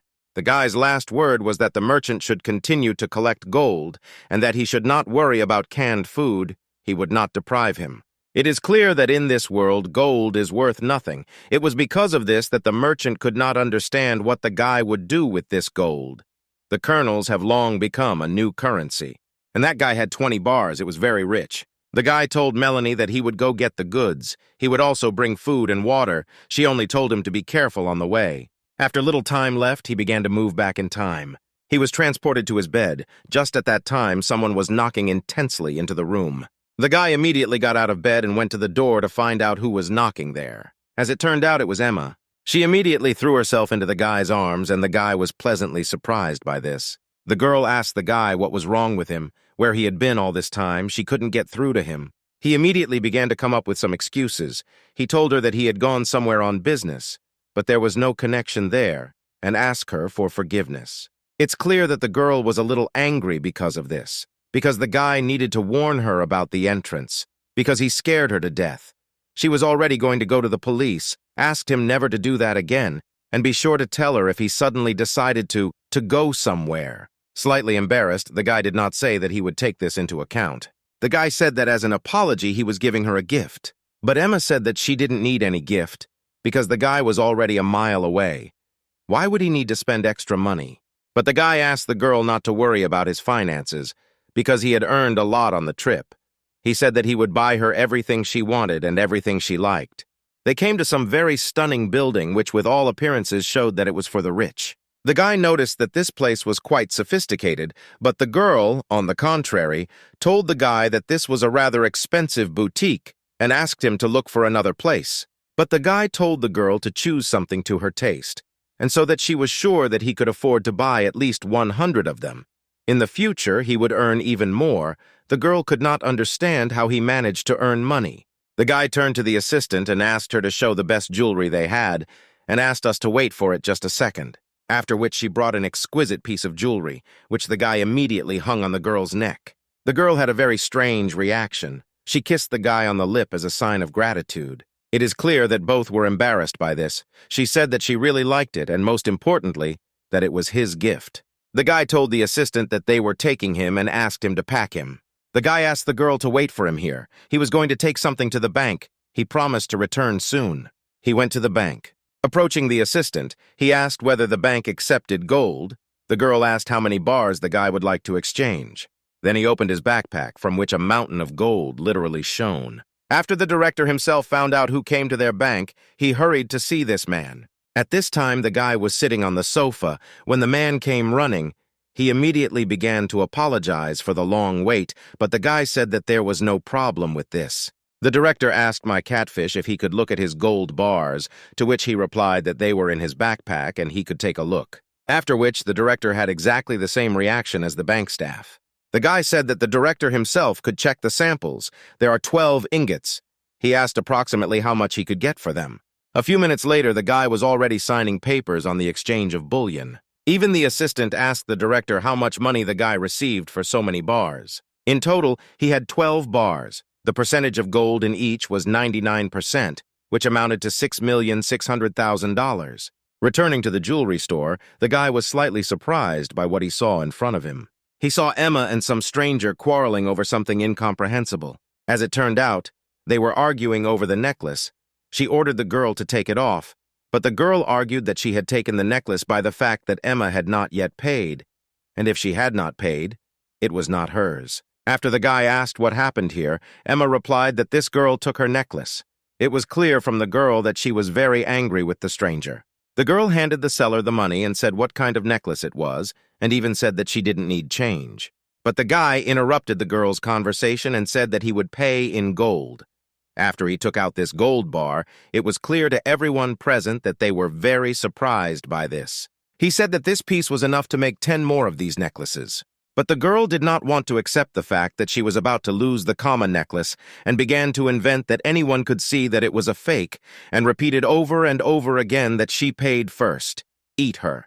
The seller apologized to the girl and said that there was already a reservation for this necklace. Even if she paid first, this does not give her the right to appropriate it for herself. A few seconds later, the saleswoman packed the necklace and gave it to Emma while the girl was furious. The stranger promised that the guy and girl would still pay for it. Sorry, I have no idea how to sign this. Emma suggested that the guy first go to the market for groceries and then go home, to which he politely agreed. The guy's conversation was interrupted by a can that flew straight into his head. 5 hooligans stood in front of him. Apparently their leader spat at that moment. As it turned out, the same girl who was arguing with Emma was standing next to him. The man threatened the couple and asked how they even dared to take the necklace from his woman. After which, as expected, they began to beat them. It is clear that Mason immediately stood in front of the girl. It was clear from his gaze that he was not scared at all and, in principle, could easily cope with them. And at that time, the girl was very scared and suggested that the guy just run away from here. After a few seconds, the girl opened her eyes to see what was happening. But she no longer saw the crowd of hooligans in front of her, and the guy said that they needed to go to the market as if nothing had happened. After the girl asked what happened to the hooligans, the guy, slightly joking with them, said that perhaps they had an epileptic attack. A few minutes later, the girl and the guy were already at the market. The saleswoman said that they charged $5.50. At this time, a man approached the girl from behind. She was very surprised to see him. As it turned out, it was her uncle. She couldn't understand how her uncle knew that she was with her, but about the fact that he installed a surveillance application on her phone. But he reminded the girl of what she promised her father, also rudely adding that they were going home. But the guy stood up for the girl and said that she didn't want to go with him, so he could only go alone. But the man is already tired of repeating the guy so many times that he is completely uneven to Emma. Her father is already looking for a suitable groom who will meet her needs, and when she comes, they will immediately have a wedding. The man asked the girl whether she remembered her father's words about what he would do if she did not obey him. If she obeys her father, then this guy's limbs will be cut off and thrown into the river. After these words, it was clear from the girl that she was scared and slightly nervous. Realizing all the scenarios in her head, the girl decided that she would still go with the man, because it would at least be better for Mason himself. Following the departing relatives, the guy shouted to them to stop. He asked if they would let Emma go with him if he said he was much richer. The man asked, or the guy really wanted to say that he had more than $6 million in his account. Apparently, this was the very condition under which they would allow the guy to somehow get closer to the girl. The man asked the guy to come down to earth, let him first try to earn $600 million in a year, then they would talk. Such words clearly showed off the guy. $600 million. It was clear from the guy that he was slightly furious after such words. The guy agreed with the man's terms. He was very dissatisfied with this whole situation, and it was clear from his eyes that he was really determined about the girl. The guy asked the girl to wait for him. He would definitely earn these $600 million and take her. The action moved to the base, so the two men were discussing something. One of them asked if they could find something, to which he answered him that it was at the association of buildings on the mainland where the main characters had just been. They want 1,000 zombie cores for it. And with such a sum, the man became furious, because all his property is worth exactly the same. A bunch of charlatans just want to rip him dry. They said that there will always be a buyer for this product, so it's up to the man, after which he began to think. Their cost directly goes beyond all limits, but if he buys this thing and gives it to him, then he will probably agree to cooperate. The main thing is to get his help. Then not only 1,000 cores, but the entire base will be men. The man ordered him to go and bring him this thing because he needed it too much. The joyful guy was holding some bags in his hands and a bunch of bags and said that he had returned. Melanie was surprised because there is much more here than he brought last time. Rice flour, meat, eggs, milk, everything is there, the guy said. But the girl could not understand just one thing, why the guy brought so much flour this time. The guy argued this so that the girl could bake. He remembers that she said that she would like to become a pastry chef. From such an action, it was clear from the girl that she was embarrassed. But the girl couldn't understand what the guy was talking about, because her main task was to protect him and how he would have time to bake. But the girls haven't started it early yet. The guy thinks she doesn't need to accompany him next time. It's better she stays at the base and rests. Sister Melanie BK told the guy that then she could go with him. He was happy about this because help would not hurt him at all. But Little did not object to this. Melanie asked what the girl was up to again. She wasn't going to quietly kill the guy on the way, but Becca said that how could her little sister do something so insidious? She is somehow embarrassed that she is sitting on their neck, so she will go with the guy and protect him with all her might. Girls have nothing to worry about. The action moved to the base. The guy couldn't understand why the entrance to the base was so narrow. The girl began to explain to him how to make it more impregnable, so the base is protected from zombies and people. But the base was huge and seemingly powerful. Two men were carrying some kind of box. As they were carrying it, it was clear that there was something valuable lying there. A split second later, they lowered the case. The man asked if there was treasure inside. He ordered them to quickly let him take a look. It was clear from his eyes that there was something really valuable lying there. The man opened the box. There was some kind of stone staff lying there, which didn't really look like some kind of treasure. Even the man himself did not believe that this was exactly it, because it looked like an ordinary stone staff. He asked whether they could not have slipped a fake. When the man almost touched this staff, he was abruptly stopped. As it turns out, there is corpse poison on the staff. Even those who have evolved cannot exclude the risk of infection from touching it. An evolved 5th degree will be able to hold the staff in his hands for only 15 minutes. The man was surprised that there is such a concentration of poison in this staff. It is not surprising that he needs this staff so much. The man asked, or the subordinate checked whether this staff was real. He reported that non-evolved people without any wounds or diseases were taken for the experiment. All of them became zombies immediately after one touch. The man thanked his subordinate for his excellent work. He is always calm when he gets down to business. At this time, the dialogue was interrupted by a guy who entered the room and turned to the commander. He said that 2 merchants had arrived and wanted to exchange goods. They have a huge backpack filled with canned food. At first glance, they are rich people. After such words, it was clear from the man that he was surprised. The man was very happy about this because he had just run out of food, and then the delicacy was brought right to his door. He wanted to look at this meat with pleasure. At this time, Becca said that to tell the truth, she and her sister did not particularly cooperate with this base, so first they need to test the waters. Well, the guy said that he needs to get rich as soon as possible. The girl seemed to say that here you can meet the maximum of evolved 3rd degree. He told the girl not to worry. He promises that if anything happens, they will get out of here unharmed. Just when the guy finished telling the story, the commander burst into the room. He was in a very joyful and upbeat mood. He immediately apologized for such a long wait. The man said that he had heard that they had brought a very good product for exchange and asked to look at it. The guy showed backpacks completely filled with canned goods. The man was very surprised by this because such a jar costs a lot, and there are probably more than 100 of them here. The man immediately gave some sign to his subordinate, after which he nodded to him. The man asked what they wanted in return. The girl replied that they needed cannonballs, and also gold or other jewelry. But at that moment, the door to the room slammed shut. It is clear that such an action confused the sellers present. With a malicious smile on his face, the man said that it was nothing. They didn't just want to calmly discuss the price. Oddly enough, a few seconds later, the man ordered us to take them. The girl immediately began to run away, but she was surprised that the guy stood like a stone and had no intention of moving anywhere. The guy sighed and asked why in this world all people are the same. He just wants to calmly make a deal with them. And now it's time for 2 fighters to almost get to the guy. The guy once again began to glow with a yellow glow. It is clear that such actions greatly confused the men. The guy activated the ability of high-speed climbing. The use of abilities makes his fingers much stronger, which allows him to stick them into a hard surface like stone. At the same time, the strength in the legs increases, increasing the skill of jumping, and therefore a person can move much faster. Finally, the overall accuracy of movement of all limbs increases, thanks to which a person is able to deliver precise and high-speed strikes. This is exactly what this guy did. He kicked the ass of his opponents. Thus, the ability allows you to defeat your opponent in a very short time. There was only one man left in front of the guy, and all his remaining subordinates were lying on the floor after the battle with the guy. My sister was very surprised by this because she didn't expect that the guy was incredibly strong. The man immediately began to make excuses and said that it was just a misunderstanding and that they misunderstood everything. The most severe screams of pain were heard from the room.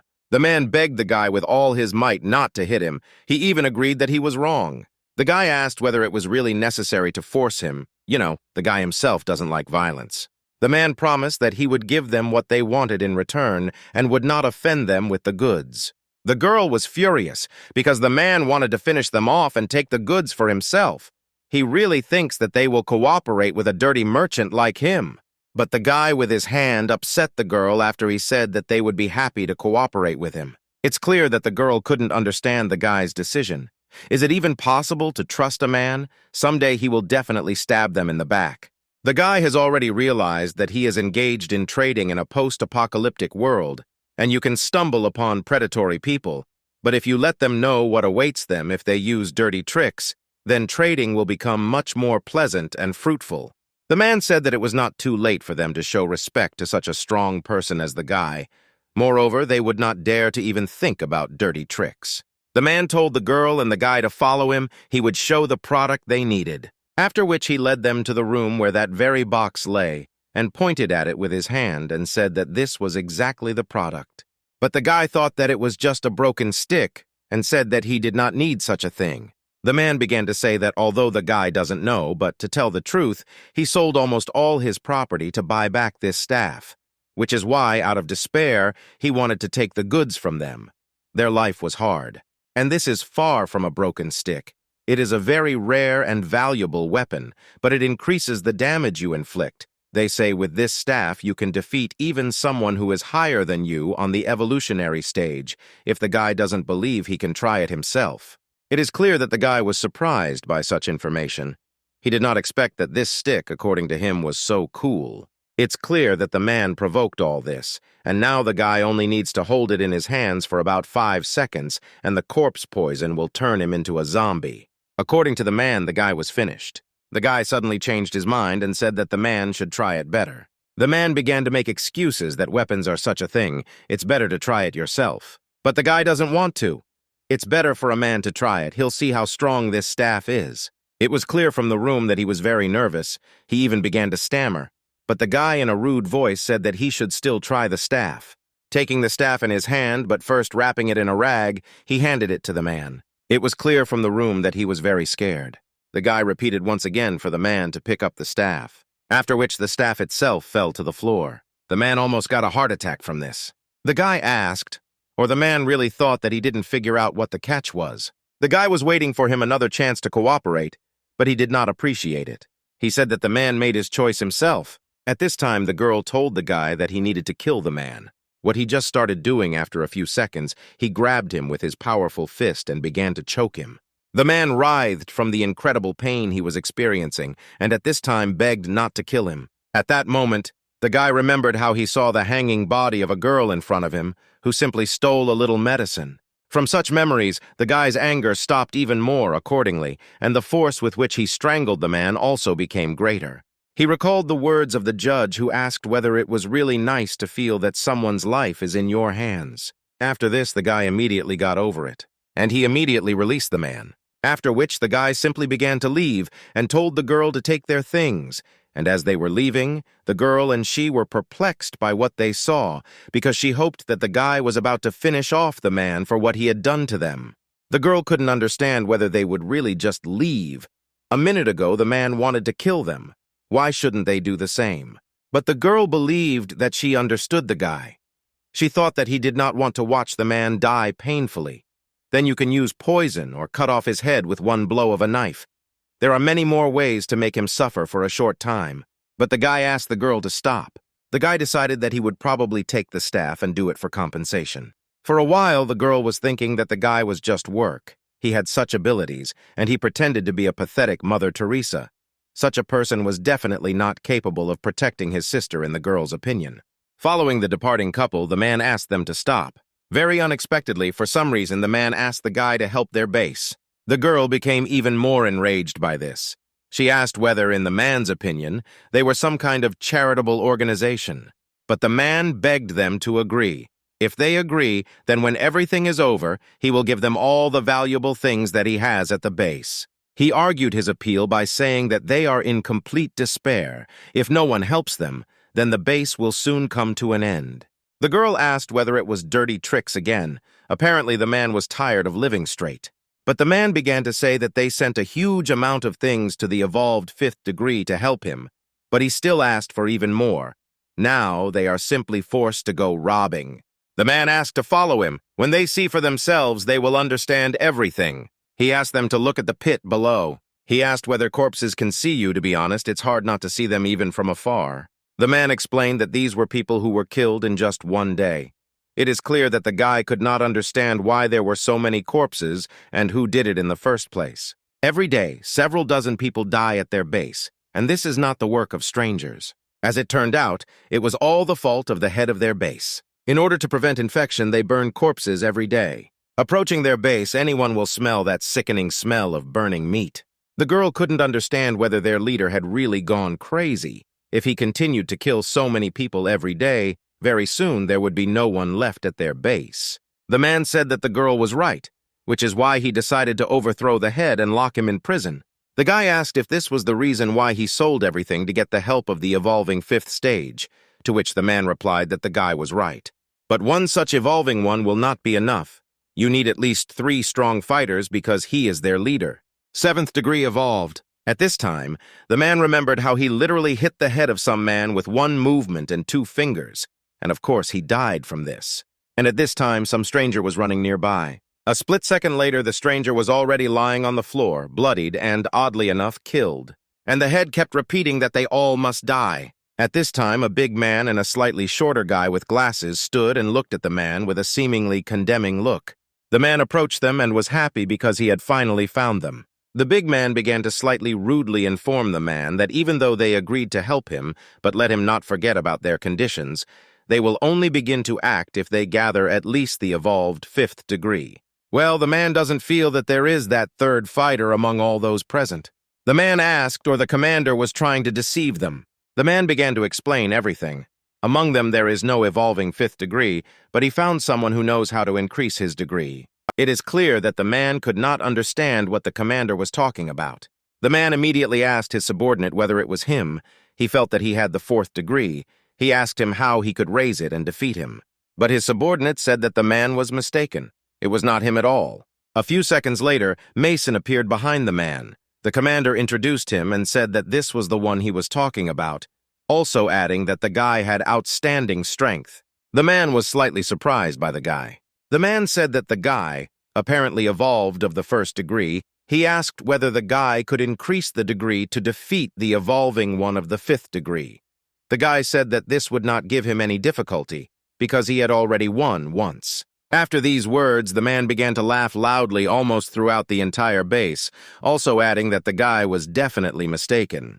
The man also told the commander that the guy was deceiving him. The man began to say that there is no one in the world who would be able to step over 3 degrees at once, and the guy says that he can step over as many as 4, but it just sounds funny. The guy said that the man was right, because last time he was very lucky. That's why he was able to defeat the evolving one of the 5th degree, so he himself doesn't know how much his strength can increase. That's why he decided to wait for them. He offered to fight and compare their strengths. The guy also added that if he loses in this battle, he will leave. He also gives it to them with canned food as compensation. Anti-toxic gloves made of a special material protect the skin from the penetration of poison. The man began to dismantle them, arguing that they would not resort to force, and there was no need to check who was stronger. The man said that if the guy proves that he can rise to 4 degrees, then he leaves to defeat the evolving 7th degree. They need to understand the situation well. He is not going to charge his life into the hands of who knows. The guy agreed with the commander. This is just sparring. No one should get hurt. The man asked the guy to calm down, also adding that he was not going to kill anyone. A man and a guy stood in the middle of the square preparing for sparring. At this time, whoever waved a red flag, which meant the start of sparring. The man immediately began to attack, but the guy managed to react and fought off the blow with his staff. The guy was clearly lucky that he had this staff in sparring with such a strong opponent. The man's blow sent vibrations through the staff. Even the guy himself was surprised at how much strength there was in one blow. His hands began to tremble. He also noticed that the man was too fast. From the very beginning of the battle, he had to act at the limit of his capabilities. The man was surprised that the guy was able to dodge all his blows, and yet agreed that the guy could still do something. But the man believed that the guy did not have enough strength to jump through as many as 4 degrees. The guy was very surprised after the man broke through the stone with one blow. All 5th degree evolved are so fierce. The guy began to run away. It is clear that the man could not understand where he ran. What was the point of always dodging? But the guy said that he would refuse otherwise to go straight to heaven. All he could do was run. Well, the guy was still able to catch up with the man. The guy had the perfect plan, in his opinion. He was going to pierce the man's chest with this staff. After which the guy stopped abruptly and struck the man right below the groin, and the blow was so strong that it is difficult to describe in words. It's very strange, but the man's expression did not change at all. The guy believed that the man could not say a word from the pain. He said that this was his crowning blow and the technique of abortion. The guy still hasn't just removed it from the man's genitals. The commander noticed that the guy hit the bull's eye, after which he slightly jokingly asked the guy standing next to him or whether his friend had managed to get a wife. But the guy said that there was nothing to worry about. His special ability to make the body harden, he could easily cope with such a minor attack. But the man said that she used the staff and asked whether his friend could resist its effect. At this time, the man began to glow in blue, and then he threw the guy several meters away from him, so much so that the staff flew out of his hands. The guy, to put it mildly, rolled across the ground. After which, without stopping, the man began to attack the guy, and he delivered a powerful blow to almost the guy's head. The blow was so strong that the stone lying nearby split, after which a man stood over the guy and said that the guy had lost. The man said that the guy is really strong, only at the first stage, but already has such high speed and accuracy, he believes the guy could easily cope with evolved people of the 3rd degree or weaklings of the 4th degree. But in battle, he relies only on his strength without any strategy. It is better for him to return home and train properly. He said that they were leaving. The commander asked whether they would return. But the man told the commander not to worry. They won't work out everything he paid them. When the commander finds a worthy 5th degree evolver, they won't come again. This guy is not strong enough. He has no chance against their crazy leader. He will be killed immediately. At this time, some zombie said that this was true. Coming out of the shadows, he said that this guy was no good, and also added that he would be much better suited for this role. But the guy was only surprised by the fact that his staff and gloves were in the hands of a stranger. The stranger apologized for stealing, but he also said that the guy was using the staff incorrectly. But the guy was most confused by the fact that zombies can talk. It is clear that such words do not acquaint the mother. He said that he was a man. The guy immediately apologized, but the stranger crawled out so suddenly that it seemed to him that it was a corpse. But the commander, on the contrary, was delighted with the stranger. He asked whether he had finally agreed to help them. But then he said that he had not come for them. For the sake of the staff, he had been looking for it for so long. And now they finally met. But the guy was indignant and said that the commander gave this staff to him. The stranger asked the commander whether this guy was really telling the truth. The commander said that this staff was originally intended for a man. He gave a lot to get it. He only asked to help them, and he would give him the staff as a gift. The man laughed at this. He defiantly covered his mouth with his hand and laughed. I asked the guy for help. Don't be angry because I had a choice. He offered to stay with them. Then, when it's all over, he'll give them an even cooler weapon. The guy told the man that he agreed to help them, but he had one condition. When this is all over, they will exchange things only with him. He will become their only supplier. It is clear that the man was slightly surprised by this condition. He asked the guy whether he had enough products, because they mainly take medicine and food, to which he replied that his sources allow him, and his prices are quite low. You need gold or other jewelry. The man said that he agreed to the guy's conditions. The guy with glasses asked his brother how he was feeling after such a powerful blow, but he replied that everything was fine. He would just fix it a little. All those present gathered in a small room and discussed something. The man thanked them for their desire to help, and now he wants to tell them the plan in detail. For comfortable communication in the future, the man asks them to briefly introduce themselves and tell about themselves. The big man introduced himself. As it turns out, his name is James. He is a 5th-degree evolved final stage. His special ability is to harden the body. Ordinary bullets can pass through him. The guy with the glasses was called Robertson. He was a 5th-degree evolved initial stage with a special ability to freeze everything he touched with one touch. The man with zombie ears, it seems, was called Oscar. He had evolved to the 5th degree. He did not reveal any special abilities, but only said that others would guess. Mason introduced himself, saying that he had evolved the 1st degree, the initial stage, a special ability to concentrate, and the girl introduced herself as Becca. She had evolved the 2nd degree, the final stage. A special ability could be able to carry out calculations like a supercomputer, after which the girl was surprised at why they appeared with them near each of them. Signs like questionnaires on a dating site. But the guy didn't answer that he has no idea what it is. It's better not to ask at all. After everyone finally introduced themselves, the men began to tell their plan. The head of their base evolved to the 7th degree at the final stage. With a special ability, his body becomes liquid. This is a big problem for them. It will be difficult to catch him, but a careless movement and he will kill them. According to his plan, they first need to take him to the secret room. Then Oscar will poison him to paralyze his nervous system, and their fighters will capture him, and Robertson will freeze him at the right moments. And with the help of a mechanism, they will not lock him in a capsule cell. James said that the plan was really good and asked when they would start acting, but Oscar at that time simply laughed because now everyone knows about his special ability. The commander said that we cannot allow people to continue to die. Tomorrow they will carry out the capture of the clan.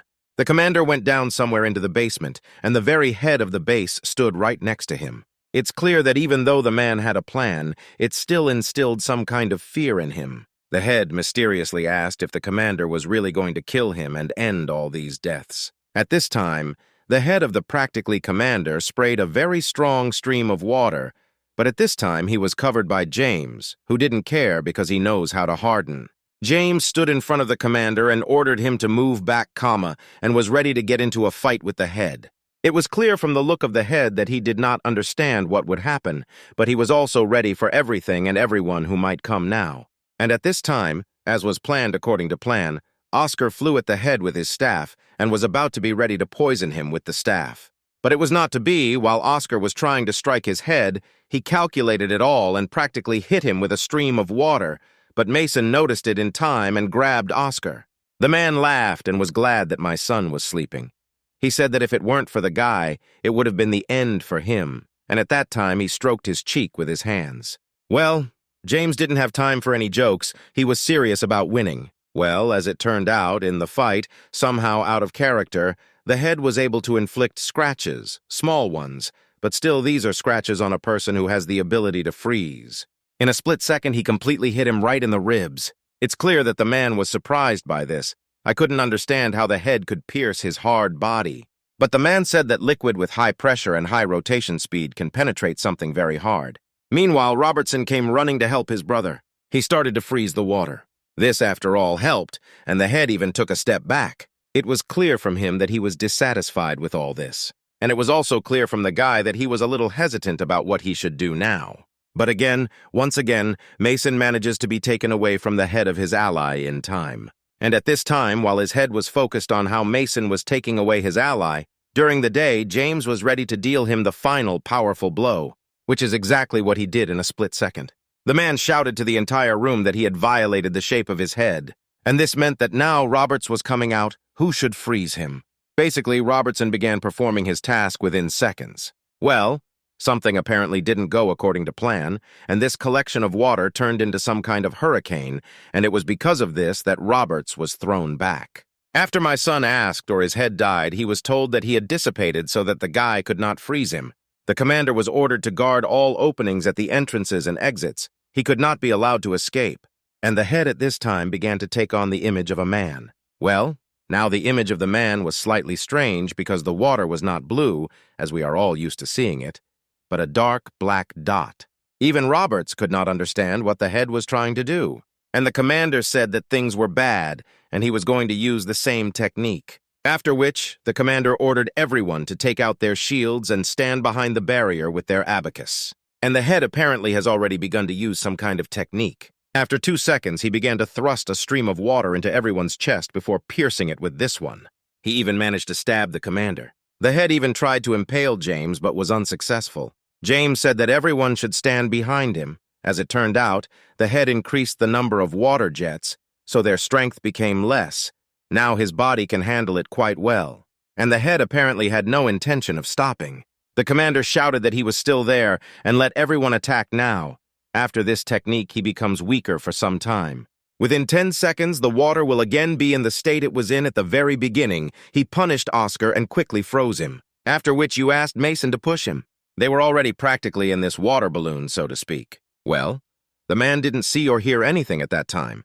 The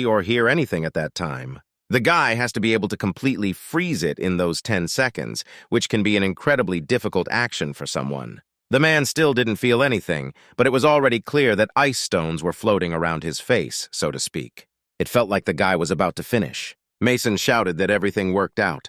Well, apparently Robertson himself didn't think so. It was clear from his gaze that he was nervous, although this dome of water was indeed already covered in ice. Robertson reported that things were bad. The man accelerated the circulation of water, so the freezing slowed down. Robertson was at a loss what to do now. Oscar told him not to worry, and he would help. He couldn't escape. After which, the man began to direct some of his energy into the icy ball.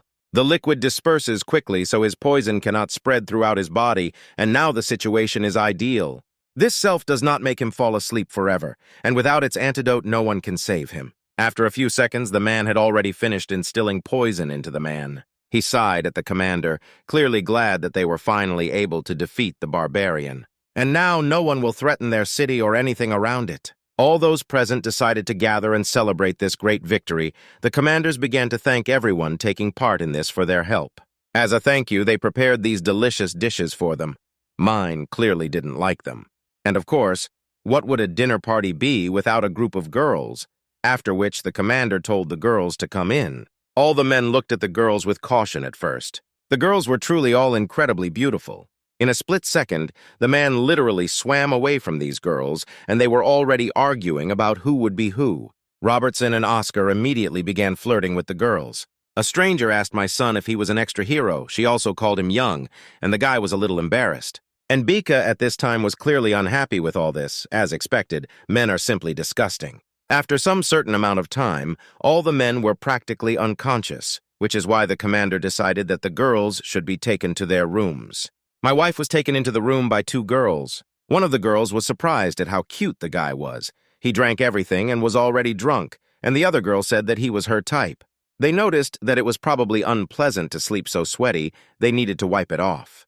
For some time, Robert also flirted with 2 girls, and in a split second their things scattered across the room. And Oscar told the girls that they were very pretty, just his type. But the girls, on the contrary, were afraid of him. But he asked them not to be afraid because he would not do anything bad. And at this time, 2 girls were thrown out the door. As it turned out, it was James, who thanked them for seeing them off, but asked them to return to their place. To be honest, it was expected that James would not play even dirty games, because it is clear from him that he is a very serious and focused person. Then he slammed the door right in the girls' faces. And at that time, the girls were really squeezing the floor out of the guy. They believed that he would sleep until the morning. The commander told them to provide him with a good rest, but he sleeps heavily, so they will not be able to take care of him. They concluded that they would just wipe it off and move on. One of the girls didn't think it was possible to sleep so restlessly. It seems they won't return to their place today. After some time, my dignitaries loaded the bream right in the face. It's clear that he immediately deteriorated from such, firstly, more, and secondly, shock. He immediately asked who did it.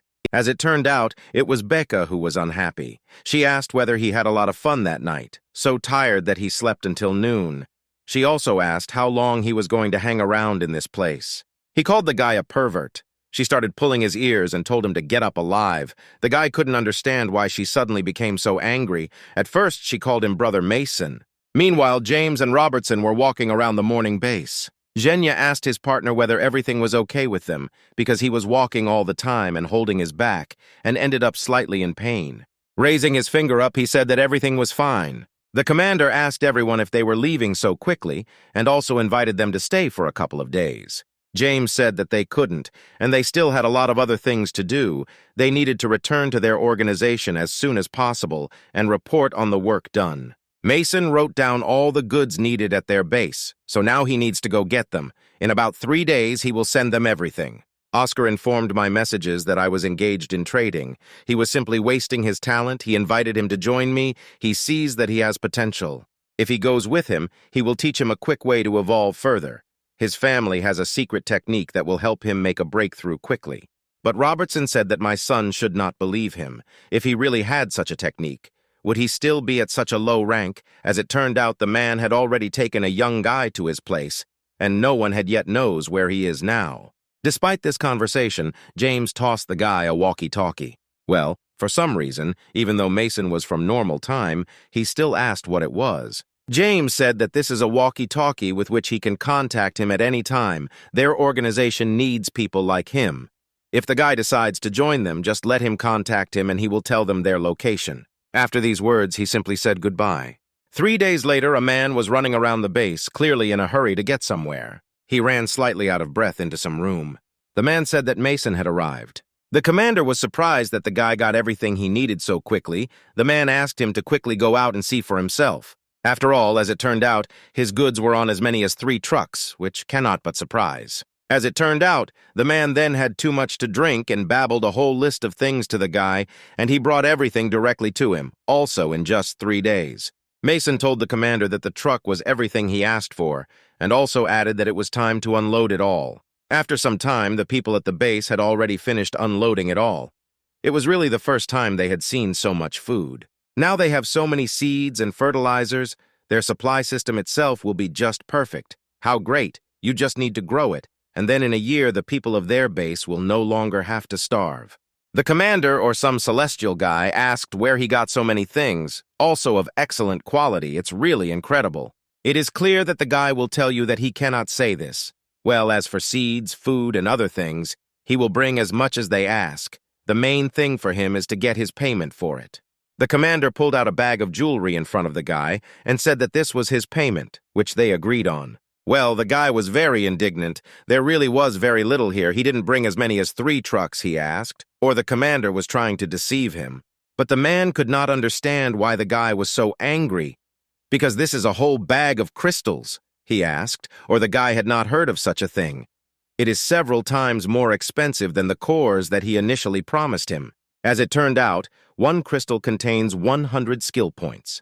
The guy was surprised that such a tiny feeder contains 100 skill points. It is 50 times more expensive than the core, and it's just an amazing thing. But then the man remembered what he promised the guy and asked him to follow him. In truth, they weren't able to find much gold at the base. They turned over the entire storeroom and finally found something. The man pulled the guy out with a whole box of gold bars. He said that this is all they have. Beautiful enough for this. The guy's eyes lit up at what he saw. He said that this was more than enough, and thanked the man. The guy told the girls that he needed to go away on business. He would return in a couple of days. The girl asked whether he would bring another white rabbit. Otherwise, she had already eaten everything. The guy was already sitting with this box of gold in his room. He noticed that this box was even heavier than usual, and, of course, even from it, it was clear that it was more massive than the previous one. The guy noticed that there was some kind of picture printed on the lid. Well, it doesn't look like a seal. It looks like they made a cover out of a real painting. There's even a signature. As it turned out, it was a painting by Picasso himself, but the guy didn't recognize the name and thought it was a very strange name, but he really liked the painting. Out of illiteracy, and in order to sell a painting by a great artist, I simply decided to hang it in my room for interior decoration. And at this time, some man with a Cuban cigar in his mouth reports that this is a Picasso painting and is absolutely mesmerizing. It is definitely worth the 200 million spent. A subordinate said that tonight there will be a meeting between Emma and the candidate for grooms whom the man has chosen. In principle, as is already clear, it was Emma's father. He asked his subordinate to make sure that everything went well, even if he didn't allow anything to be thrown away. The man asked what to do with Mason. They never found out where he got 20 bars of gold, which he recently exchanged in their bank. If they report everything to the police, they will no longer be able to investigate this matter themselves. But the man said that I needed to inform the police. He told the employees to approve the operation for me. Since he was able to get so much gold in such a short time, then he obviously has his own sources. There is currently a shortage of gold at his enterprise, so they will touch him for a while, but he and Emma will definitely not be together, according to his father. He believed that only a capable person could be her husband. And at this time, the girl and the guy had already met. He said that he did not know whether she would like the restaurant he had chosen, to which she coldly replied that she would not. The guy said that he was informed that the girl had been constantly sitting at home lately and asked if she wanted to go to Ostrovok with their family for a couple of days. It was very beautiful there, but she again refused the guy and said that she was not interested. But the guy continued to insist. He asked where she would like to go. He often goes on business trips and will make meetings for me, so I know my way around abroad quite well, but again she told him that she would not want to go anywhere. But the girl could no longer stand it and decided to tell it like it is. It was her father who told her to meet the guy. She doesn't plan to continue communicating with the guy in the future. Moreover, there are rumors that the guy likes to play and throw, so he doesn't need to build a gentleman at his place. Since they have already had dinner, she suggests not wasting any more time. After which I said goodbye to the guy. He gave her disapproving glances and called her ungrateful. After some time, the girl came into the house. The father said that he knew how their dinner went. She was instantly surprised by her father's presence in her home. The man said that they had not seen each other for a long time and asked whether she would not even call him dad. The girl ordered her father to leave if he had nothing to say. This is her apartment.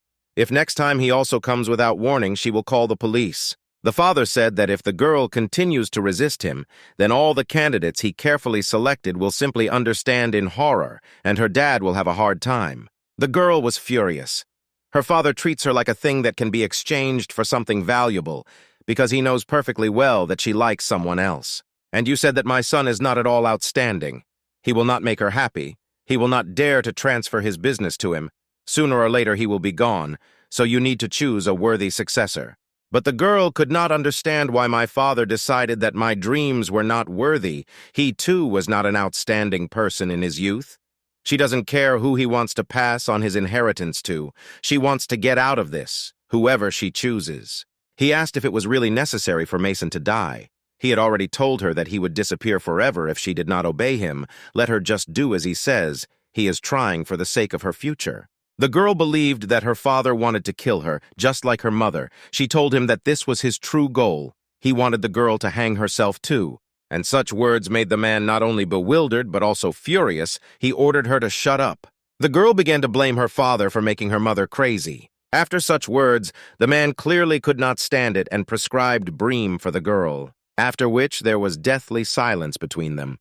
And at this time, the guy in his room was making a list of what he needed to buy tomorrow.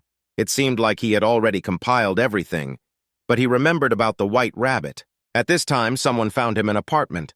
The guy was surprised who could come to him at such a late time. As it turned out, it was Emma. The guy asked the girl why she didn't answer the phone when he called her. He wanted to go to her tomorrow. He also added, so that the girl would not worry, he would need less than a year. He would earn enough money and then her father would definitely accept him. But the girl didn't really listen to the guy, after which she kissed him passionately. After which she began to take off his t-shirt, but the guy stopped her. The guy noticed that the girl had a strange expression on her face. He asked whether something had happened to her or whether it was connected with her father. But the girl asked not to discuss this. Just let the guy keep his eyes on her today. The girl said that although they had not seen each other for only a couple of days, she missed the guy so much, she asked him to hug her tightly. It's clear that everything went toward sex. The girl said that she wanted to remember the guy's smell. The guy couldn't believe that today would come the day when he would say goodbye to his status as a virgin, and in addition, this would happen to his loved one. Emma asked the guy to unbutton his dress too, which he basically did a few seconds later. She thanked him for this. Both Emmy's face and figure are simply stunning. Her character is kind and gentle. The guy's name is Mason. He has never had such a thing that in all 20-odd years of his life, she will never be the same again. Because now he has Emma, she is kind and sweet, and she also treats the guy better than anyone in the world. He was so happy that she fell in love with such an ordinary guy like him. Today he will protect her and make her happy. Well, in some unimaginable and incomprehensible way, Emma simply disappeared. As it turned out, she left a letter on the bed. It said that the girl needed to go very far, but she couldn't say where. She wanted to get rid of her father's shackles, but didn't want him to take out his anger on the guy, so they needed to separate for a while. But the girl will not run away from her loved one. She needs to gain strength to be able to overcome her father, then she will definitely return so that the guy does not forget her. Yesterday, she took the initiative. It was simply unforgettable. She asked him not to withdraw from anyone while she was in departure, and be sure to wait for her. It is clear that the guy did not sleep in a stupor after this. After some time, it was as if the dead guy arrived back. It's clear that they immediately ran up to him and started asking what happened, why he had such an expression on his face. The guy said that in the backpack there was everything he got, and also food from the last time, so there would be enough food for them for a couple of months for sure. He would be gone all this time. He asked to protect himself. The girl asked if the guy shouldn't go and exchange it all. He wanted to exchange it all for gold or something like that. The guy said that his heart was broken, so he was not in the mood for it, and he no longer needed the gold. It is clear that after the words of a broken heart, the two girls were shocked. But I didn't immediately understand that the guy still had a girlfriend. The guy said that he no longer had a girlfriend because they hadn't even really met, and she left. She didn't even say goodbye properly. She also deleted the number, and now the guy doesn't know where to look for her. After the guy shared his mood, he left. But Becca couldn't understand what was wrong with the guy. She couldn't understand why she should take everything so seriously. She just needed to find another girl, and that's it. But the guy said that she couldn't understand. He just had his heart broken and is in no mood to go look for a new one. The girl grabbed the guy's hand, after which we literally put his hand on her chest, saying that all the guys like it. Let the guy think it's gratitude for the fact that he accepted her white rabbit. The guy had strange sensations. His face is typical of Becca, but her form is impressive. The girl said that her husband's time was up. The guy was surprised why so quickly. The girl was embarrassed by the guy's words because a whole minute had passed. The guy made a face, and let me tell you that his mood did not improve at all. Then Melanie decided to act. She asked what the guy's idea was about one more minute from her, although she had a smaller size. He clarified, or he can choose another place. After which the girl asked which place he was talking about. He pointed to the girl's butt, after which he began to touch the girl's intimate part. The girl just asked the guy to hit him easier. The subordinate asked the commander whether he is sure that this is what needs to be done. After all, melting this huge ice ball in order to extract the core can be dangerous. If during the defrosting process it suddenly wakes up, the consequences will be terrible. But the commander said that the nearest base did not touch them because the notoriety frightened everyone around, but now they know that he is locked up. If they do not extract the source of his power for their own good, their base will simply be torn apart, like and many others. The commander ordered to find Mason and tell him that he had already prepared everything, after which the subordinate began to carry out the order. The commander didn't even know what his head had to go through to become such a psycho, but he went crazy just in time. For so many years he was against the expansion of territory, content with what he had, but with this power he could lead the entire base surrounding them. He is indecisive, and therefore is not suitable for the role of a pro driver. So now he should give his power as a commander.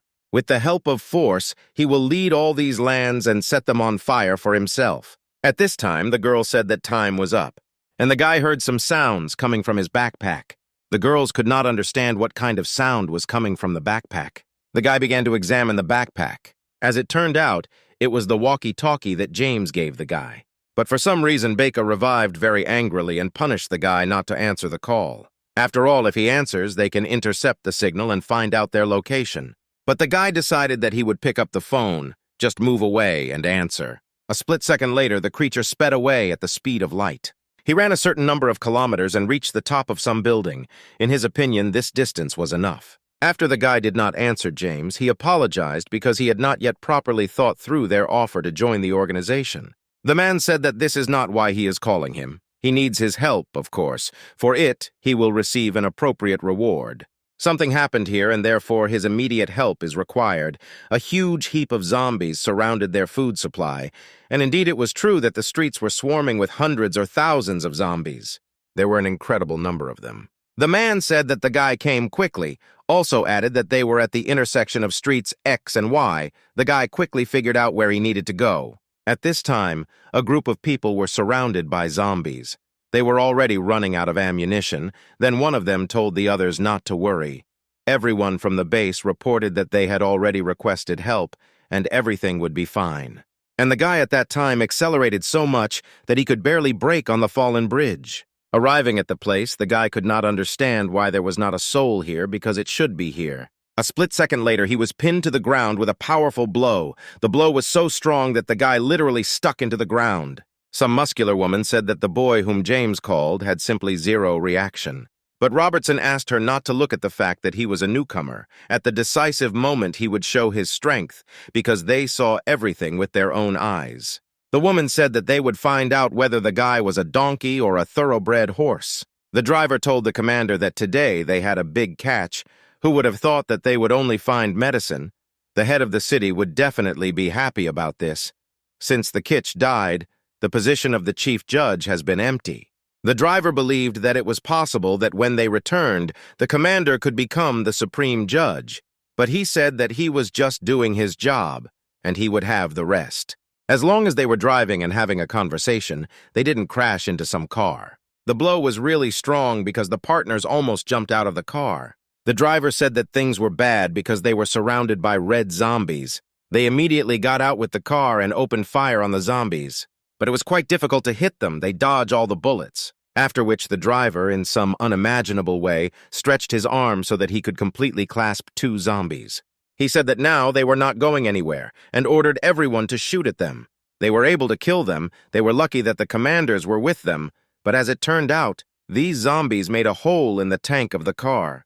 The commander said that there was nothing wrong with this. He ordered that all the things from this car be transferred to the others, and everything would fit. But they needed to hurry up in order to be in time for the unification of the structure of the mainland before tomorrow night. As it turned out, a crowd of zombies were practically next to them, 800 meters from here. And indeed, a horde of zombies was approaching them with bad intentions. The commander ordered to quickly put all the medicines at the car and go, but one of them said that there were still some left. But they won't make it in time. If the zombies get to them, they definitely won't survive. They decided to deal with gasoline later. The driver told the commander that the fuel was about to run out, after which the man ordered the car to stop. After all the people got out of the car, they put in some sort of line. The commander was preparing to tell them. The commander asked how much fuel was enough in their cars, to which he was told that some had 10 kilometers and others 15. The commander said that he knows that they all haven't rested for several days and nights in a row, but now they can't relax. The formation is 30 kilometers from here, so they need to get fuel. It should be 5 kilometers from them in another direction. The deputy commander will lead the smaller group to find fuel, and the commander from the other group will carry supplies further. When the group is finished, she should catch up with them. After which they began to carry out the commander's orders. They began to walk around the abandoned city and drain gasoline from the cars parked there. In principle, they are almost finished. They think that this is quite enough. He also needed to catch up with the second group. But suddenly seconds passed and a crowd of zombies attacked them. They immediately opened fire on the monsters and tried with all their might to escape. Some of the fighters had already been bitten, but others did not have time for this. They had to run. Well, as it turned out, just in the direction that the group of people were heading, they were also zombies. They surrounded them from all sides. They decided that they would run upstairs. They didn't need to shoot. The sound might attract even more zombies. They simultaneously offended and tried to shoot back from the zombie invasion. They wouldn't be able to get into the back for some time. The guys needed to catch their breath while they could. But at this time, the zombies had already discovered them and began knocking on the buildings, and in addition, they had run out of bullets. Everyone was in a very depressed mood, and they were determined to die. And the zombies at this time were ready to tear them to pieces in a split second. The man told others not to worry. The whole basic message was that they had already asked for help and everything would be fine.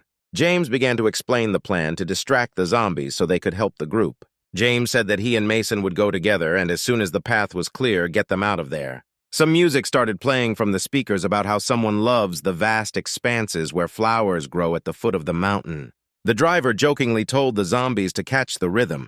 It's impossible to resist the melody, and the song can't get out of your head. Still, they managed to distract the zombies. Now it was Mason and James's turn. The guy couldn't understand why there were still a bunch of zombies left here, but as it turned out, some zombies are deaf. They have a lot of episodes there or something like that. James said that he was holding back the zombies, and the guy had to save people, after which he began to open the gate to the building. The guy began to say that they had come to their aid, and that they would help you open it as soon as possible. The guy opened the gate and saw the silhouette of a man in front of him.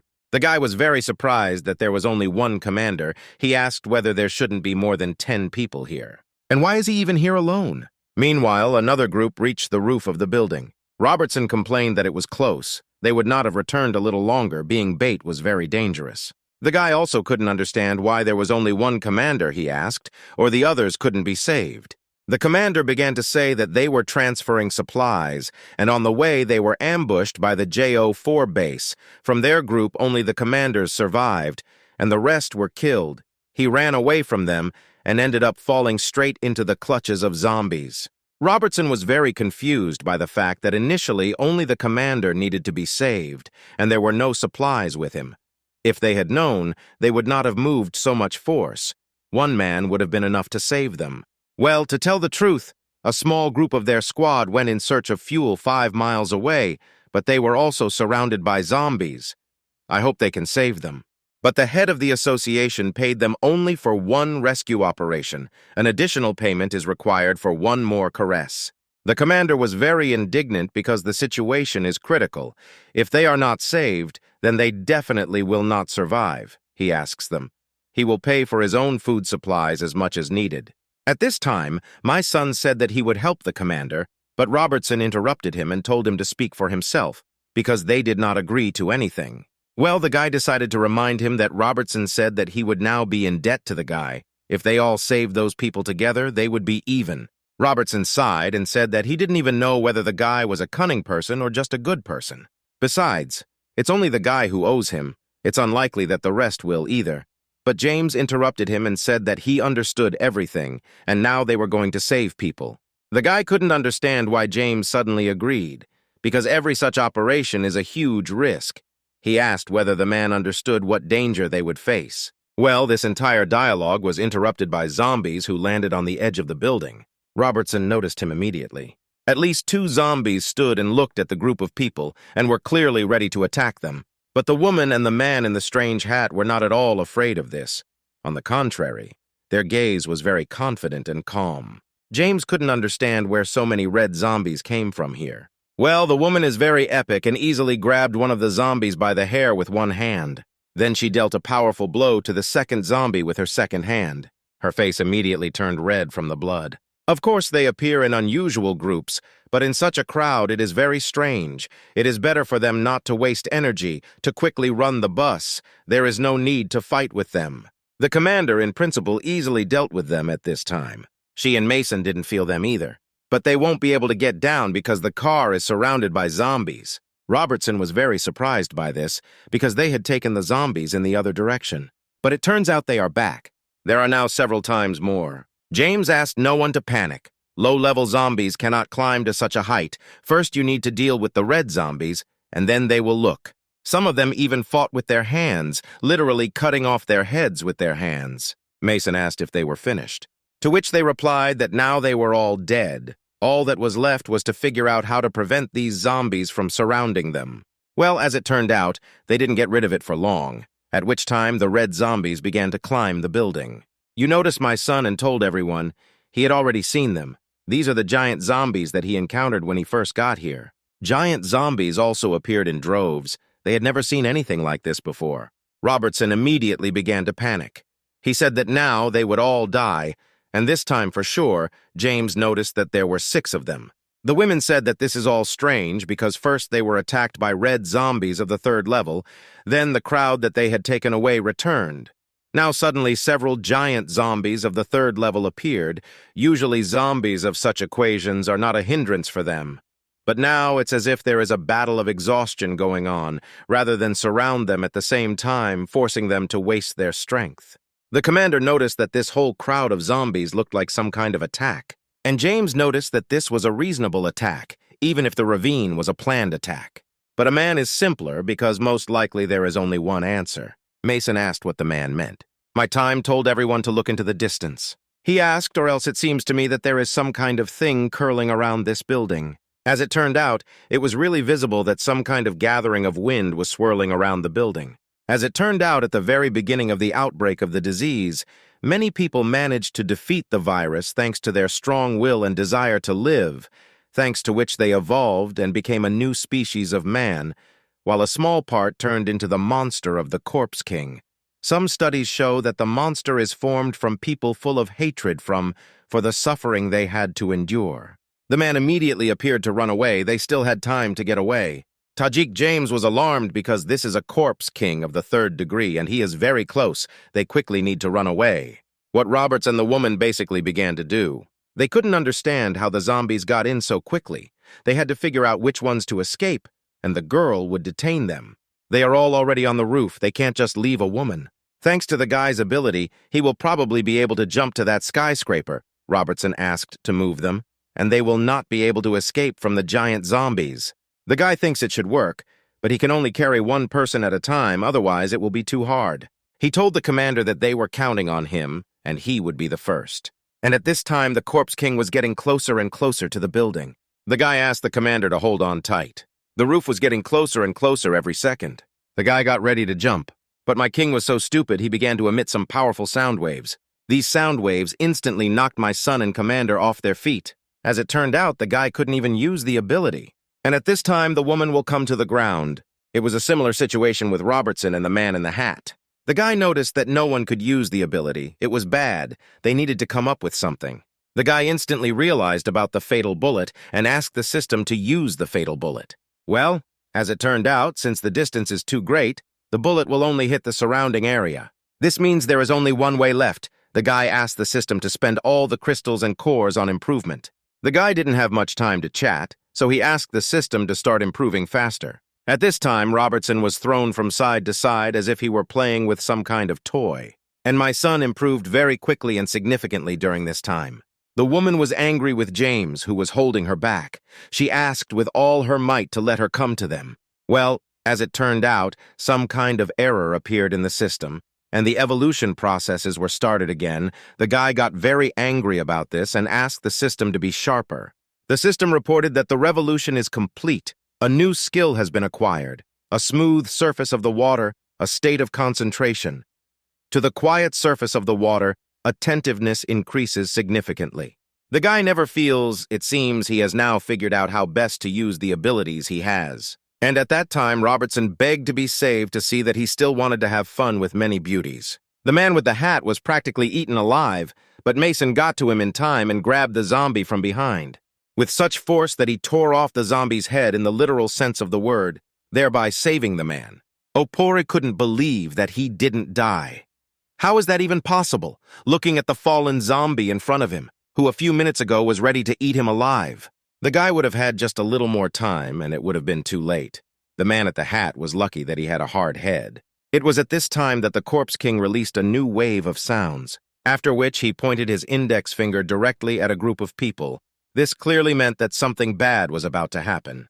The first person to notice this was Mason, who understood that they needed to prepare for something. Suddenly, something incomprehensible happened to all the zombies around. They began to either writhe in pain or simply writhe from something incomprehensible. Even on the callback, some new types of zombies appeared, with wings just like bats. These same zombies began to take off and fly towards the building, but the ground zombies continued to try to climb the building. The guy couldn't understand why ordinary zombies suddenly learned to jump so high. Their speed became higher. Well, as it turned out, the Corpse King's ability number 3, Madness, the ability makes ordinary zombies insane. In a short time, their physical strength increases, then they explode and die. Zombies with wings began to approach very quickly. The woman told everyone to be careful because they need to prepare to fight back. A few seconds later, zombies had already filled the space on the roof, but Robertson was slightly surprised by their movement, and so the zombies simply didn't care about them. After all, they were all heading straight to Mason, who at that time was standing in the middle of what could be called a desert and looking at the monsters in front of him. Well, it was clear from the guy that we weren't going to scare him at all. On the contrary, my gaze was confident and calm. After some time, several dozen zombies attacked mine, thereby forming a kind of dome of themselves. But after a split second, a bright yellow light began to glow around this dome, which was about to break through them. That just like that happened in a split second, my son scattered his forces and thereby killed the zombies that were near him and on him. The guy thought he was going to die. These zombies rushed at him in such a crowd that you were scared. He used the ability only at the last moment. And all this time, those present were surprised that the guy finished them off with one blow.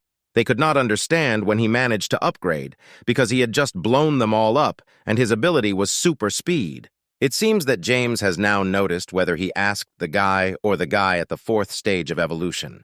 To which the guy gave him a positive answer, and by the way, his ability is not super speed at all. It's just a skill that the system has endowed him with, his ability to concentrate. Concentration, the energy mix is concentrated in explosions, causing enormous damage. Using the smooth surface of water skill, the damage can double. Robertson still couldn't understand all this, because some time ago, he remembers the guy was only at the 1st stage. Had he really been hiding his true power from them all this time? Well, since they didn't have time, he said that they would discuss this later. But now they need to escape from here. He said that he would detain the difficult king.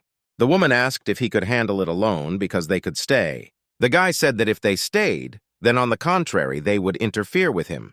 Because he would worry about their insecurity, he asked not to worry about him. He also added that she has a secret way to escape if something happens.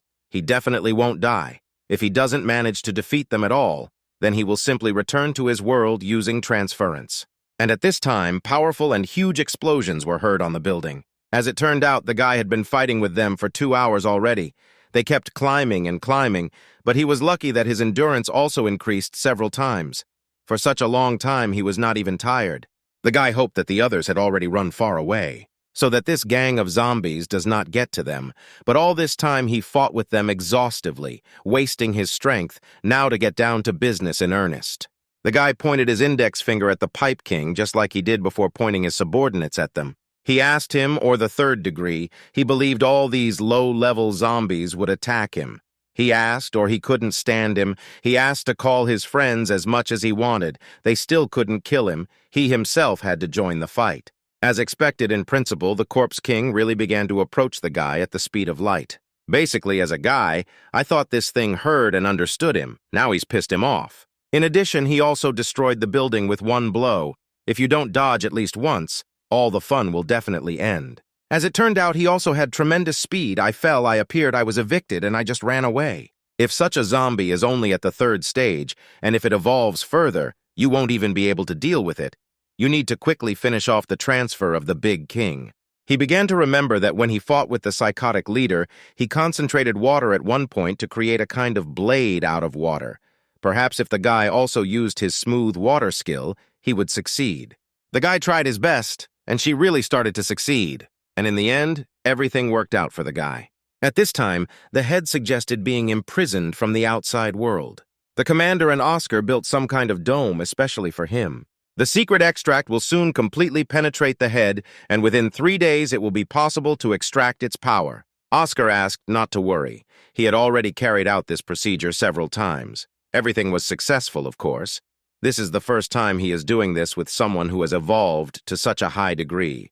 3 days will be enough. The commander didn't know why, but he was very surprised. Mason also took the time to call James and ask how they were doing. As it turned out, everything was fine. I shouldn't have saved another group of people. Perhaps it was because the Pipe King told all the zombies to attack the guy, but when they arrived as a group, there were practically no zombies in the area. The guy was already scared that something had happened to them, and that's why they weren't answering. He didn't think that they would cope so quickly. Robertson asked not to worry, but to their guards. He called him a really rich guy. He relaxed them with so many medications. There was practically no cadaveric poison left in their bodies. Zhenya said that they would handle it, but here he was. He asked how the situation was generally there. But Robertson thought logically.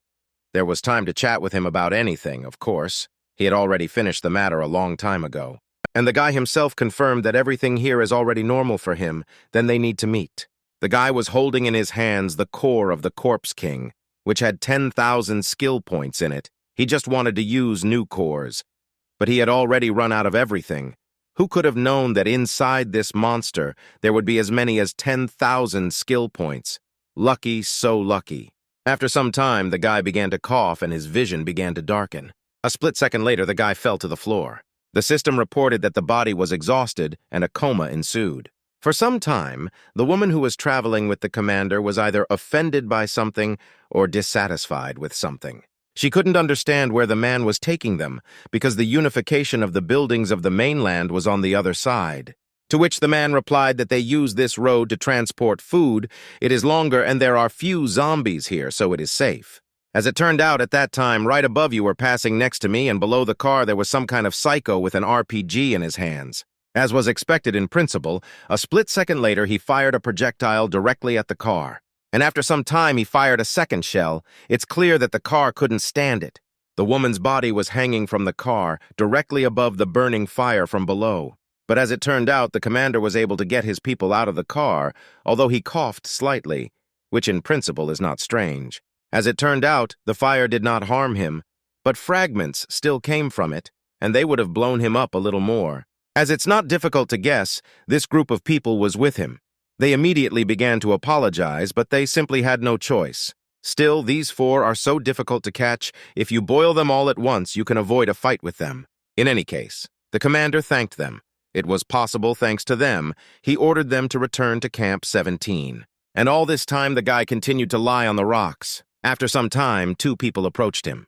As it turned out, it was two girls. One of them was very surprised that he killed the corpse king of the 3rd degree. It's dangerous to sleep in such a place. The guy needs to be taken away from here too. A very angry guy woke up with words about letting the man sleep, and he couldn't understand why they suddenly burst into anger. The two children were really scared of the guy and started running away from him. It's clear that the guy was perplexed and couldn't understand where he ended up. As it turned out, the guy slept for 10 whole days. The girl said that this was a union for helping climbers, and she was his head, Alex. She said that they confiscated it gladly because communications cannot be used at the base. But he insistently asked for the radio to be returned to him, and also added that he would contact them after he left their base. The girl said that it was painful, such an attitude towards those who saved his life. The guy couldn't understand how he could forget about it, of course. He was obliged to thank them for saving him. He asked what things they needed. He would get anything in any quantity. He asked maybe they needed a truckload of food. The girl thanked the guy for such generosity, but now what they need most is something else. They need a strong warrior like the guy, so their union would like to ask him for something. He said that if they need anything, let them contact him. But first he needs to make sure that his friends are not in danger because he is worried. The girl said that he orders him to be escorted outside. Then they will give him a walkie-talkie so he can contact his friends. When the guy was taken outside, he noticed that no one was answering.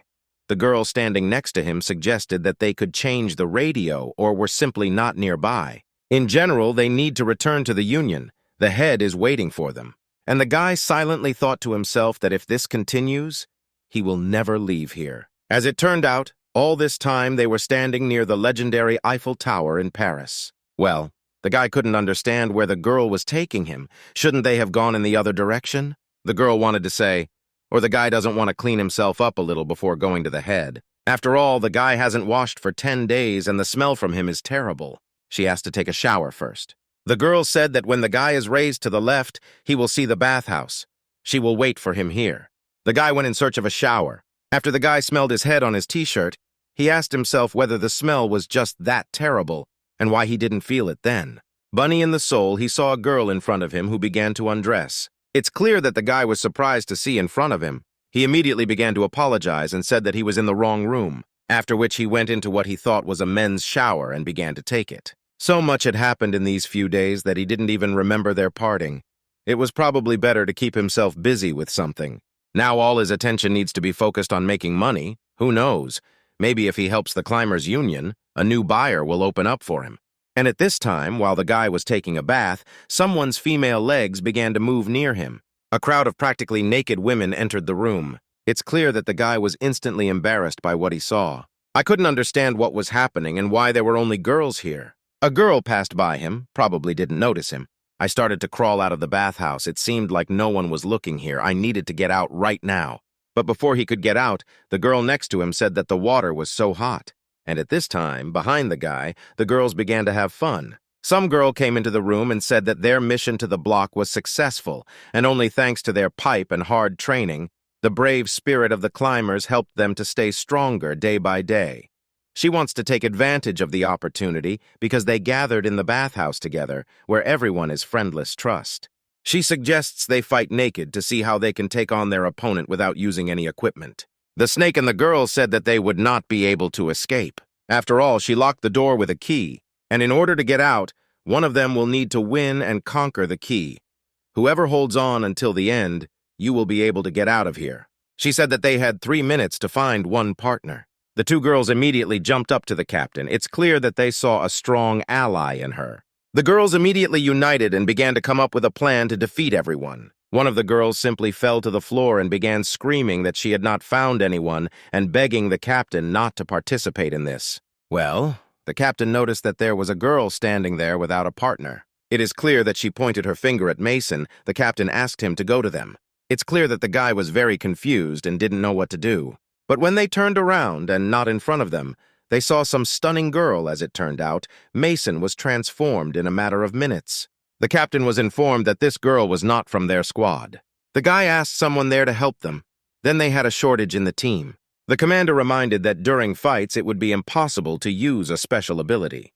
And the sparring began. The girls fought better than most of the men. During fights, they didn't take out all their anger on each other. The guy herself couldn't understand why no one was fighting them. They probably didn't think that they were the weakest team, and they wanted to leave them until the very end. At this time, the girl who was with the captain was fawning over her and said that she was so strong and she was glad to be on her team. Several girls were already defeated and were lying on the floor. 3 teams left, Deputy Captain. The captain asked which team the deputy captain wanted to fight. It is clear that this was expected, and she hinted with gestures that the captain would approach her. The captain took a fighting stance, and they started fighting. The captain even managed to catch the right moment and throw the deputy not only into a bend, but simply over himself. But the deputy was also skillful, and instead of falling off his feet, he stood firmly on his feet. Even the guy was surprised by this. The deputy began to attack. She even made the noise of striking the captain for the first time in a long time, after which everyone present shouted or the captain was okay. The captain accepted that she had lost. If the deputy had put full force into the last blow, she would have definitely fallen into a state of shock. The deputy was slightly exhausted by this fight and did not answer the captain. And the captain said that there were 2 people left. She just had to defeat them, and then she would be the only winner. Mason's partner said that she couldn't do it and suggested that he start first. A split second later, Mine immediately raised his hand and said that he was giving up. The partner could not understand why he did this because they didn't even try and he was already giving up. But he argued that he did not know how to fight, because if he tried to fight with them, he would immediately give himself away. Then my partner decided to attack alone. She had just learned a lot of good techniques lately. But without giving me one blow, the girl simply fell on the floor and began to cry, saying that the deputy captain had offended her. And at this time, the captain laid the key on the floor. The deputy captain told the girl that she still had to train and train. A split second later, the girls were finally released. After all these fights, they were all very hungry and decided to go eat. The captain said that the captain lost to her on purpose, because it was not like her usual level. The woman asked why she did that. She didn't give in to her. The captain said, patting the girl on the head, that even though she had become stronger, she still did not believe in herself, and also added that everyone respected her very much.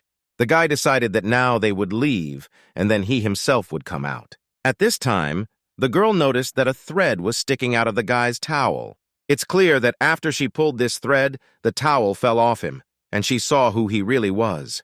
The guy immediately covered himself with his hands, but this did not completely save the situation. The girl saw the shadow of the guy's genitals on herself. The girl immediately began to call the captain into the room. But as soon as the 2 women turned their heads back, Mason instantly grabbed the girl and ran somewhere with her. And the captain actually heard that someone was calling her, but the deputy captain said that it was not important. They needed to go eat. I cover the girl's mouth with my hand. He asked her not to shout and let him explain. He didn't come to them on purpose. The girl didn't care and continued to jerk her legs, but the guy said that the girls had better calm down and listen to him. Nevertheless, in the end, the girl was able to calm down, and now the guy asked to listen to her. He told me that in fact he was some kind of pervert and began to tell me how it all happened. A week before, Becca asked Melanie if they were going somewhere and answered that she would look for Mason because there had been no news from him for 3 days. Becca said that if she doesn't go look for him alone, then nothing will come of it, and she will go with her. The action is transferred to Base Joe 4. The story said that the base might know where Mason is now, because since he spoke on the radio and left, he never returned, and James, who gave him this radio, and the others helped the base. So even if this base doesn't know where he is, they can't ask them how to contact James.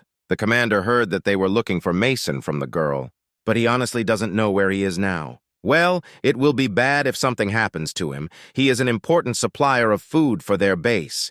He immediately orders to organize a detachment that will go with the girls to search for him. She did not thank the commander for such help, and in a split second they began to leave the coffee. "Baby, it's beautiful. What's wrong with Becca because she has a strange expression on her face? But she doesn't even know, she just doesn't like all this." The commander is not the same as he seemed to her last time. The energy fluctuations around him are very strong. His look is also different. In general, they need to find out how to contact James and immediately leave. Meanwhile, someone's handcuffed hands were holding the cell rail. As it turned out, all 4 people were locked up. The woman said that apparently this commander had been keeping them here for a week. They were only fed and nothing was explained, and maybe he would finally say what he needed. A man with chupa chups in his mouth said that the woman was just as hot-tempered. "How many times should I tell her if there is a problem, you can always calmly discuss it?" With these words, everyone present was a little in a stupor, because what he was doing was not discussing it calmly, but simply locked them in a cell. As it turned out, their own boss stood up in front of them. Meanwhile, Malo and her sister escaped from the base. While she said that the watchmen were turning around, he quickly needed to run. At this time, Oscar asked whether the commander would just let them leave. If they forced them to stay, it would only raise more suspicions. Besides, he really hopes that my son is not in danger, since he can get so much food in a short time. Then he definitely has many abundant sources. As long as he supplies them products, they will not depend on the unification of the buildings of the mainland. Moreover, the commander has already ordered their people to follow the girls. If something interesting happens, they will be informed about it. At this time, the girls began to move further and further away. The girls got over the car and started going somewhere. Becca told her sister to rest because she had been driving all night, and even Melanie herself agreed with this. Choking on the noodles, the girls said that these noodles were simply delicious.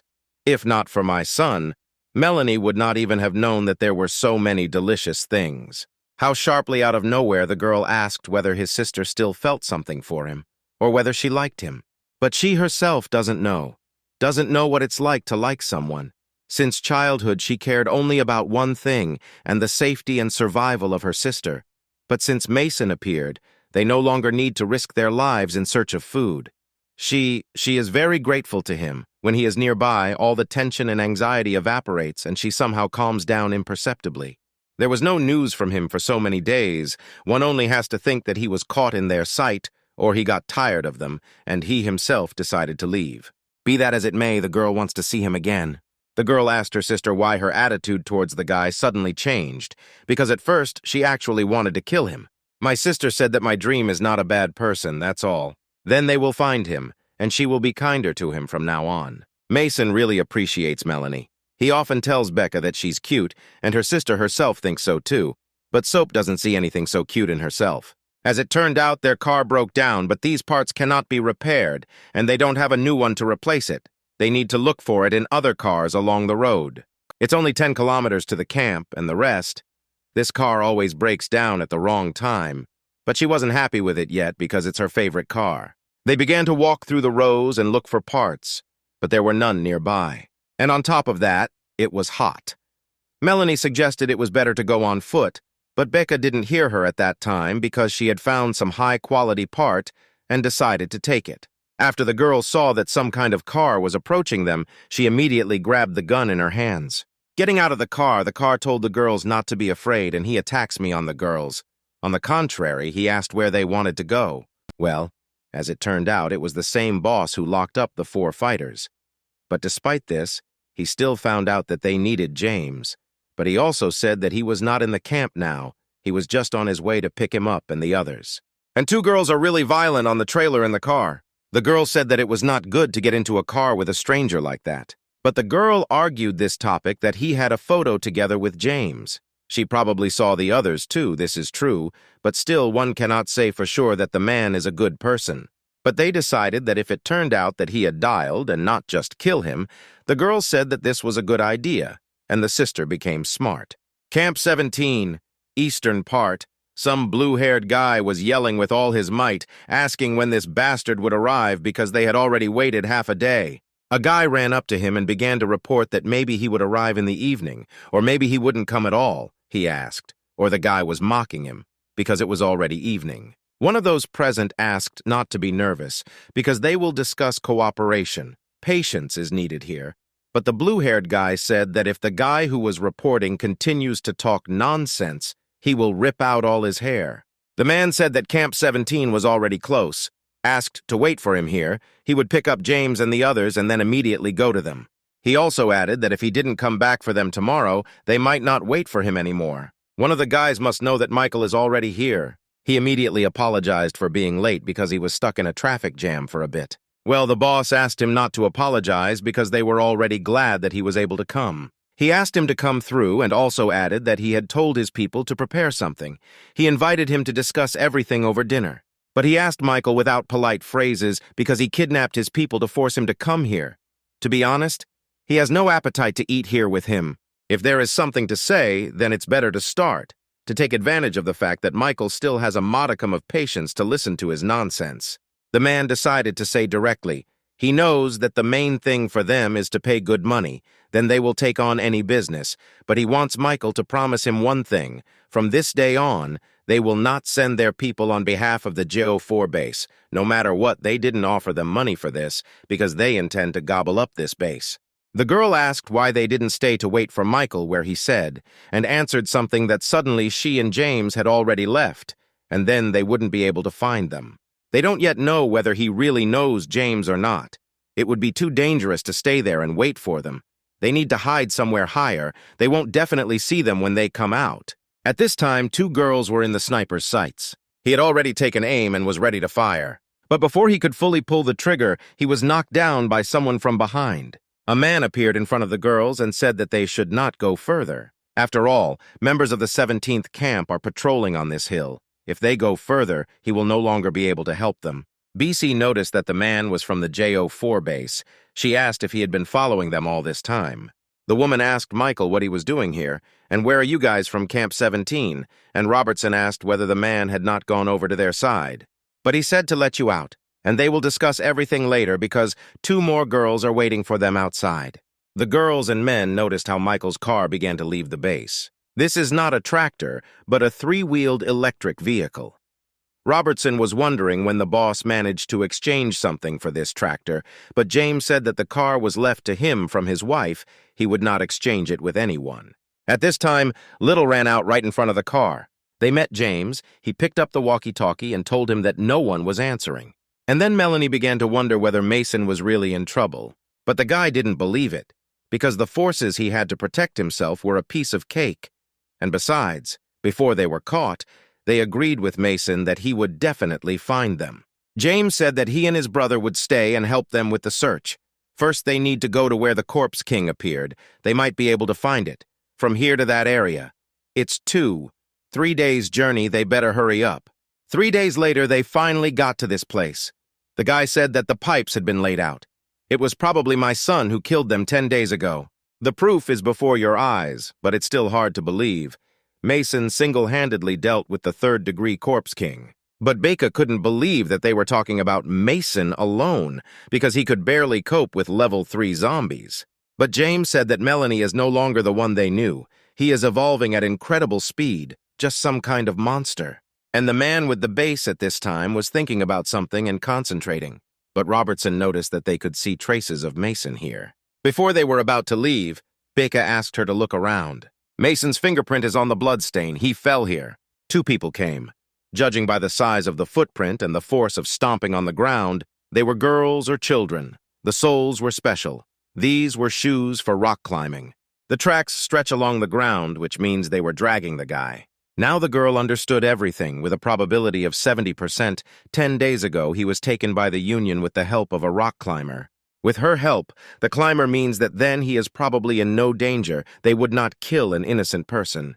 And no one answers on the radio. One of them heard that there were only girls in the aid union. Did he really fall into their network and let himself be fooled? Now he's not answering.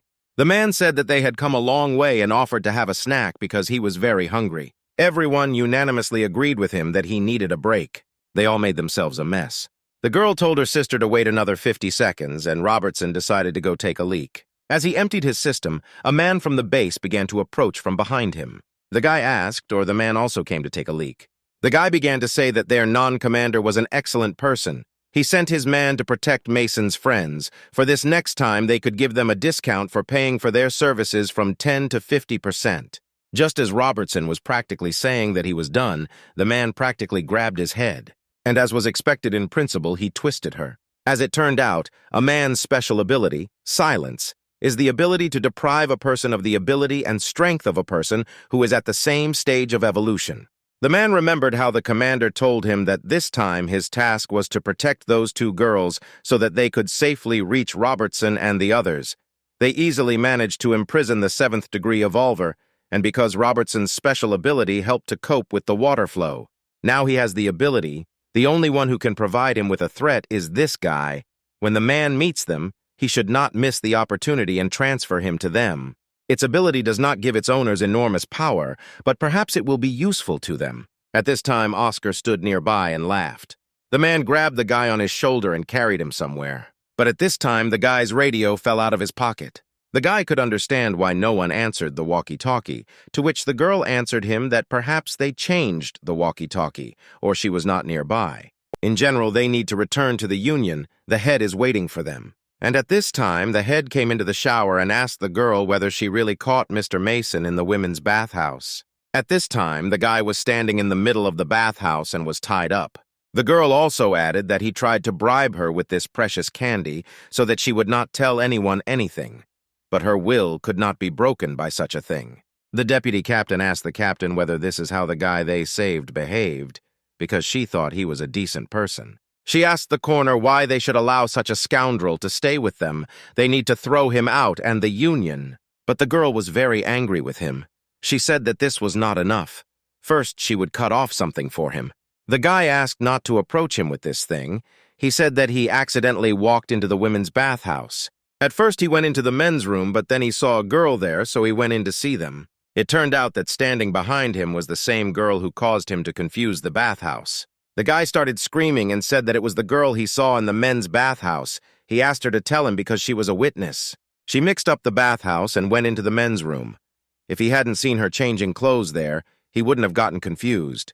At this time, that girl, in the guy's opinion, pulled down her pants and asked him to look there, after which it turned out it was a guy. But the head began to resolve the situation. With the words that everyone simply misunderstood each other, Mr. Mason did not do this on purpose, so they will not punish him. She ordered the girls to untie the guy. After the guy changed his clothes, he went into the office of the head. She asked Mason to come in and apologized for what happened. She hoped he was not offended. The girl asked to take the guy. When he fainted, he dropped the core of the corpse king of the 3rd degree. The guy didn't even put it away, and be careful, if he had lost it, he would have lost enormous wealth. The core of the Pipe King is a very valuable thing and needs to be taken care of properly. They not only saved the guy while he was passed out, we returned the core. It turns out there are such kind people in the post-apocalyptic world. The head asked the guy to sit down. The guy said that if they now need any help, they just need to tell him. He will do everything to make his power, if he can be useful. Well, you did something in which they need help. Very dangerous. The head will tell the guy how everything is. He will then think about whether he will help them or not. When they first decided to create a union to help climbers, they came across this base. There is a hydroelectric power station nearby, and then they thought that by launching the station, they would not receive energy that would help them solve many existing problems. But at the station, it turned out that the water hole in the house was blocked by something. Therefore, the head asked to swim to the dam and find out what was there. Before the fetus, the girl saw a place that was blocking the flow of water. In front of her, the girl saw some giant stone monsters right under the water. It was a huge crowd of giant zombies swollen with water. After that, they thought about different ways to remove them, but they didn't come to anything, and they had already lost more than 10 members of the Union. The guy said that he had never met zombies of this type, after which he asked what level they were. As it turned out, they were all level 4 zombies, and they moved quickly in the water. Well, until the guy sees them, he won't understand whether he will be able to defeat them or not. He asked to be taken to them. The girl cast it directly onto the dam under which these giant ones were located. The guy thought for a while and decided that he needed to swim there. The girl was very surprised by this because the guy wasn't even prepared. He was just walking, probably death. Only prepared members of the squad went down. But the guy asked not to worry. He always has a way to escape in case of real danger. A few seconds later, he had already jumped off the dam. The guy was already approaching the giant zombies. He was floating right above them. There are so many of them, and it's really difficult to come up with a solution. The guy needs to swim closer to collect information about them. At this time, they showed no sign of the zombies and seemed to be sleeping. Zombies of the 4th level are giant zombies that live in water. A peculiarity, they like to kill in the same place, rarely move to another place. The dimensions are huge, and the speed of movement is far from small, especially shooting from their hands or mouth and attacking people. At the moment when the guy was collecting information, one of the zombies almost swallowed him. Well, the guy managed to react quickly and stood right in his mouth, thereby preventing him from killing himself. This zombie is simply huge, but it moves completely unnoticed. The guy even felt hesitation. His strength was almost running out. He definitely wouldn't last long. The guy told the monster to let him know that some great one called himself Mason is not so easy to eat. After he used the feature, he firstly broke the monster's teeth and, in addition, got out of the trap. But the guy definitely can't cope with the whole crowd. It's time to swim away from here. At this time, the girl standing above was wondering why the guy had not returned yet. She hoped that he had not been eaten. Just after the girl wondered why he hadn't returned for so long, he emerged from the water. The girl handed him a ladder and he began to climb the dam.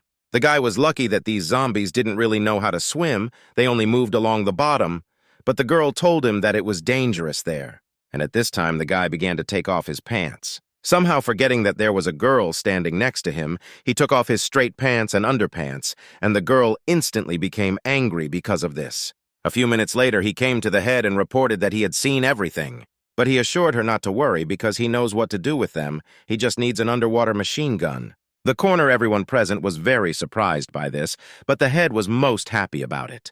Deputy Captain asked the guy if he is sure that he can handle hundreds of zombies with just one machine gun. He doesn't need to try to jump over his head. Well, the guy said that everything was taken care of. He had already found himself in such a situation. That time, when he was surrounded by a crowd of zombies, he was able to kill 1,000 with 8 bullets.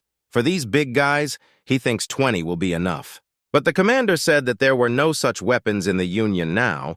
She asked again whether a depth bomb would be suitable, and they didn't somehow want to blow them all up, so they stocked up on a lot, although their effectiveness is so-so. The guy was surprised that this was the only underwater weapon. Having left the commander here, the guy asked the system whether he could combine the depth of the bomb with the fatal bullet. The system categorically replied that this was impossible because the science of a commercial bullet can only be used with the help of an adjustable weapon that shoots an object at high speed. After such words, the guy was clearly a little surprised. The guy was at a loss because he didn't know what to do now. He had just been showing off that he could solve everything. Now he needs to come up with another way. After some time, an idea came to his mind. The guy asked the captain to make something for him. She said that he could just call her by name, followed by a message to do whatever he needed.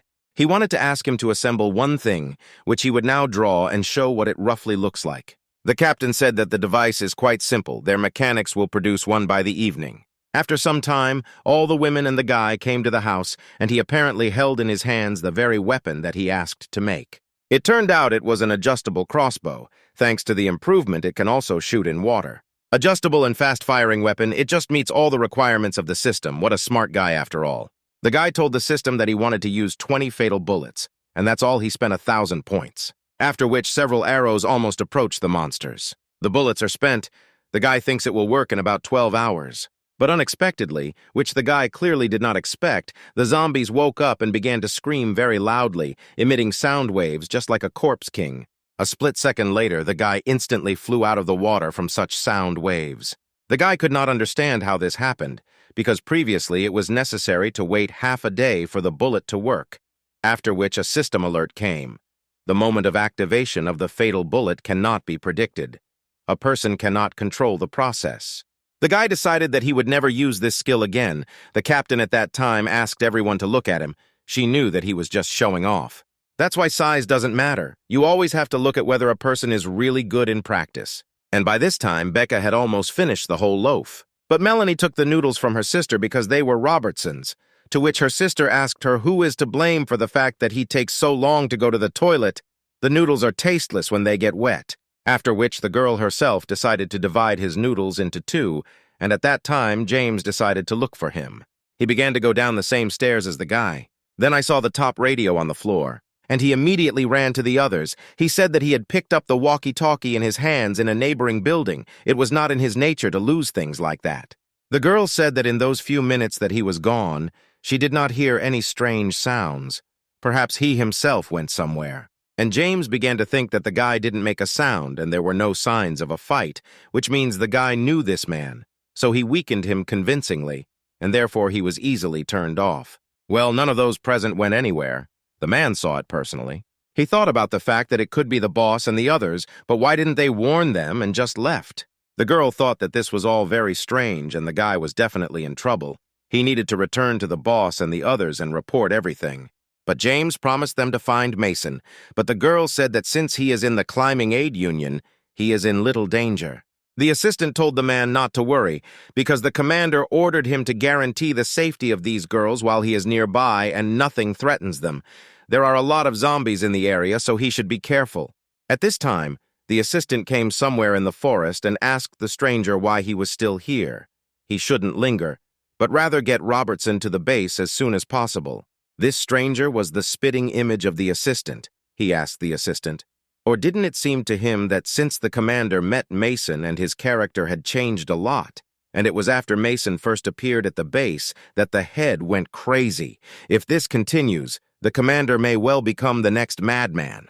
Well, the assistant said that this was just his groundless guess. From the very beginning, the commander's desire was to build a protected city in which people would live in harmony and peace, without fear of a zombie attack. Now only the first phase of the plan is underway. There is no need to throw unnecessary problems at him. The stranger said that since he doesn't believe him, he will find evidence. The commander raised them. He is like a father to them. The stranger will not allow Mason to ruin his life.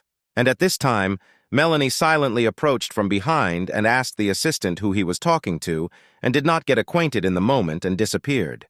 But the assistant made an excuse by saying that he wasn't talking to anyone, he was simply transmitting a report to the base. Tomorrow morning they would already be in the Climbers' Aid Union, but now his time was on guard, why the girl was not sleeping. She argued that she could not sleep when someone else was on duty.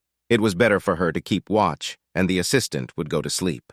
At this time, the guy was writhing in pain. I couldn't understand what kind of plaster it was, that it only made it hurt more. He was told that this is a very good remedy, but it may sting when you apply it. The head thanked the guy for his hard work, even if he couldn't solve the problem, but still thank him very much for such help.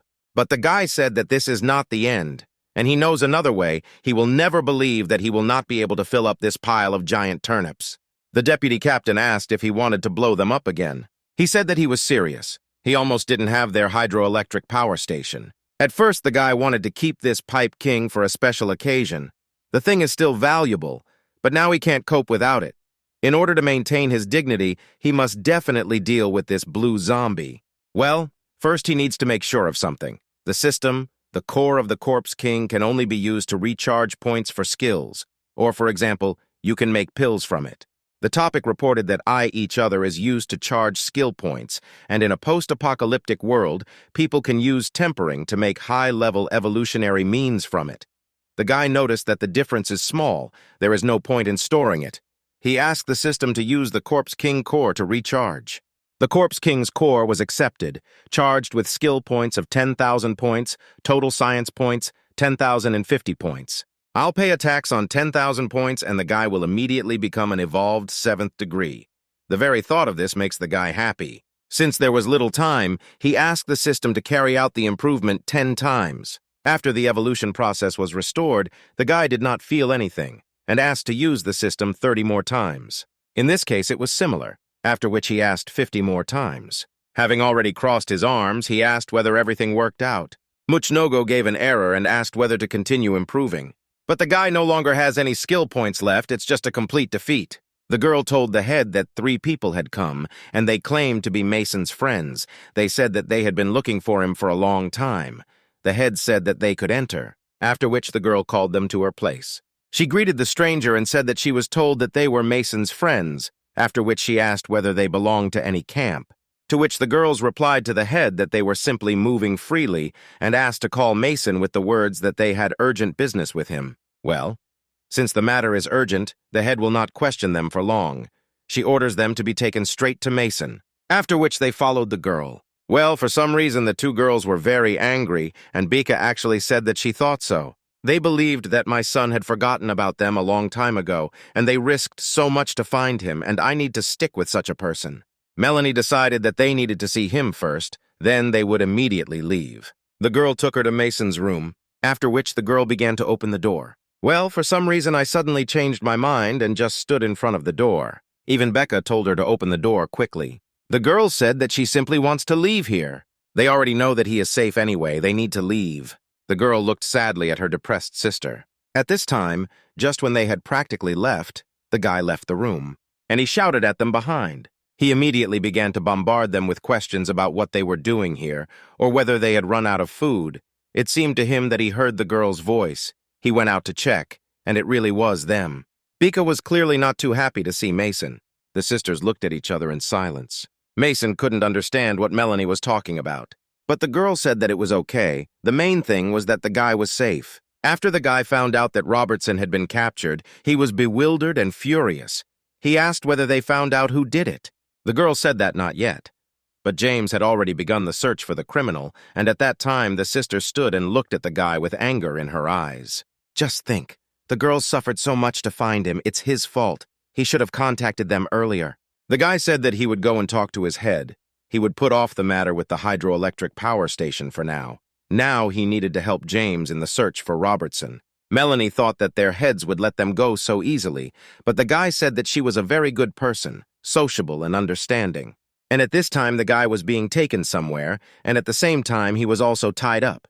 His hands were tied too tightly to somehow try to get out. James discovered that the guy's location sensor had tripped. As it turned out, they hid such sensors under their skin and used them only in emergency situations. As it turned out, the sensor showed base J04. At that time, the commander was informed that the guy had been taken to the base. At that time, he was coughing very loudly and painfully. The commander thanked the guy for a job well done. The guy asked the commander whether everything was okay with him. Since Oscar transplanted the power of the head into him, his health began to rapidly deteriorate. But the man said that this was all nonsense and everything was fine with him. Oscar said that at first such a rejection reaction may appear, you just need to take blockers, that's all. The guy said that the commanders trusted Oscar too much. It always seemed to him that something was wrong with him. He could not understand why he was helping them for no reason. The commander asked the guy to calm down. He knows that he is worried about him. He thought about everything. He asked, or the guy remembers their idea, to unite all people, to build an impregnable, safe city. People will no longer have to worry about being eaten by zombies. The elderly, women and children will no longer be oppressed by cruel authorities. Human civilization will continue to flourish. The guy himself knows that now people are divided in the camp. Because of selfish desires, the top of this hierarchy cannot give up power over the people in the camps. That is why they will have to act by force. They need to overthrow the authorities in all camps and bases. Only in this way will they be able to unite the forces of all people. And only if people unite will they be able to build a safe and impregnable city. And at this time, the guy said that he saw that Mason was okay, then his mission came to an end. Mason said that he remembers the guy. The girl told him that he protected them on the way here. He asked whether the guy had been waiting outside the borders of the Union all this time, to which he replied that this was true. Their base and the Union had disagreements in past, so he is forbidden to enter them. The guy said that their commander was such a loyal friend, and let the guy tell him that next time, in addition to the goods, Mason would bring a ton of rice for free. At this time, James called the guy on the radio. The guy told him not to worry about him. He was safe now. The man was glad that everything was fine with the guy. The man asked, or the guy was alone because he wanted to tell him something if he had no extra ears. Moving a little further away, the guy said that the man could talk. After which the man told the guy that Robertson had been dragged to the JO4 base. The emergency sensor showed his location that he had now become. Near their base, a man has already notified his people about the situation. When reinforcements arrive, they will go to save him. But the guy asked the man not to rush, because their base is very well guarded. If they act carelessly, they will attract their attention. He is trading with their base. He will penetrate them, find out the situation, and then they will discuss how to get the guy out of there.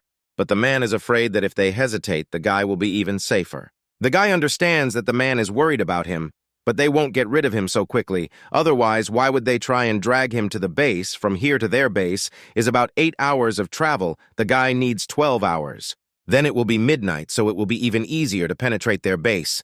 The guy will meet them. The man said that he understood everything and will wait. When they were driving in the car, the guy said that he needed to thank them properly, so he wanted to personally say thank you to the commander. The guy said that the commander just wanted to see the guy, after which Mason thanked the guy that he would take them straight to the base. Meanwhile, the commander continued to cough painfully. Even on the napkin, the man had unusual red blood, some kind of purple. Oscar said that the man just needed to take the medicine for a while. He would get better. He couldn't understand why he still felt like his strength was in an unstable state. To which Oscar replied that if you rush, you will make people laugh. And any business requires patience. He just recently received new strength. Does he really expect his body to adapt so quickly? Holding a flask with some kind of medicine in his hand, he said that he had prepared this medicine especially for the commander. He believed that it should help. Oscar asked if the commander was feeling better. The commander said that this medicine is very fast-acting. He feels that the strength has immediately stabilized.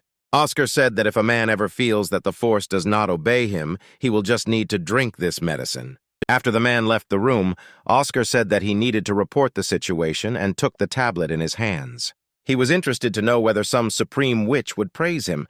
He was looking forward to it. He addressed some respected supreme witch. He said that they had not seen each other for so long, but she was still so incredible. He said that everything was going great. If this continues, then perhaps he will be able to create an excellent weapon. The woman said that this is a good job. If he succeeds, she will reward him well. Oscar asked if he could hug her tightly. Just be sure to be very tight. The woman said that the main thing is that everything works out for him. Then she will give him everything he wants. But she had to hear that the woman ordered the body to be taken away from here. Everyone swears again and again that they will do what they promised. But in the end, they simply overflow her patience. And they don't even give her anything that could please her at least a little. Holding some man by the head, she said that he really disappointed her. And after some time, it was as if she had sucked all the vital energy out of him. His face instantly turned into exactly the same as a zombie's. And a couple of minutes later, he was already lying dead on the floor. The woman said that she was full. At least he managed to do something before his death. The woman ordered the body to be taken away from here, after which the woman called her subordinate to her and said that since the experiment was going well, she should go and meet with Oscar to take the results from him. It is clear that the girl obeyed the queen. When the guy had already reached the base, he was immediately met by the commander. The guy said that the commander had shown such kindness to him that he decided to come and personally thank him. The commander said that there was no need to thank him because how could he do otherwise? He would not want to lose such a good supplier like him. Oscar said that they had not seen the guy for a long time. It seemed that he had become even stronger. The guy was very surprised when he saw Oscar at the base. The commander said that he was helping them test some drugs. The guy looked thoughtfully at the two men and already began to slightly guess about something. But despite this, the guy approached the men and said that he had brought several cases of beer. He offered to relax and chat today, to which Oscar replied that he would have to tell him how he manages to become stronger in such a short time. Oscar said that the beer was very good. It was sweet, but it made you drunk quickly. He only drank 2 cans and was already staggering. The commander agreed with Oscar's words. He usually doesn't get drunk for a long time. He didn't think that after 3 cans he would no longer be able to stand firmly on his feet. But the guy pretended that he didn't think it was so strong. He said that he couldn't drink anymore and suggested calling it a day. The guy asked the girls to support him. He asked them to listen carefully. He said that Robertson was now at this base. He could not tell them earlier because the guy from the base was always nearby. James told him about it. They must find Roberts for today before 3 o'clock in the morning. James is now outside waiting for their signal. He asked Melanie to follow the commander. and the sister should follow the guy because he knows exactly what is happening, and he himself will go after Oscar. He always seemed strange to them. Basically, as I said, Melanie's guy followed the commander, and the guy is behind the Oscar, and the sister is behind the guy. As it turned out, Oscar went into a secret passage. How could the guy not think something was wrong here? Oscar went into the secret passage. The guy looked at him thoughtfully at that time and thought through all the possible scenarios in his head. Then he went after him. Entering the room, he saw in front of him a lot of equipment for research, and Oscar, who was standing at some table. Oscar has little time. He decided to drink the anti-intoxication serum and continue working. The end of the research is already close. The Queen's embrace awaits him. Now the second stage of the adaptation period is underway. At the third stage, he will drink a serum that will lead to a new mutation, making him twice as strong. The previous 10-odd experiments failed at this stage, but now the strength of the 7th degree evolving will maintain a stable state, so the merger should be successful. The guy couldn't understand what mutation and who Oscar was talking about. After some time, the guy turned around and saw the silhouette of a man behind the glass in front of him. He immediately realized that this was the crazy head, and he had already guessed that they were conducting experiments on people.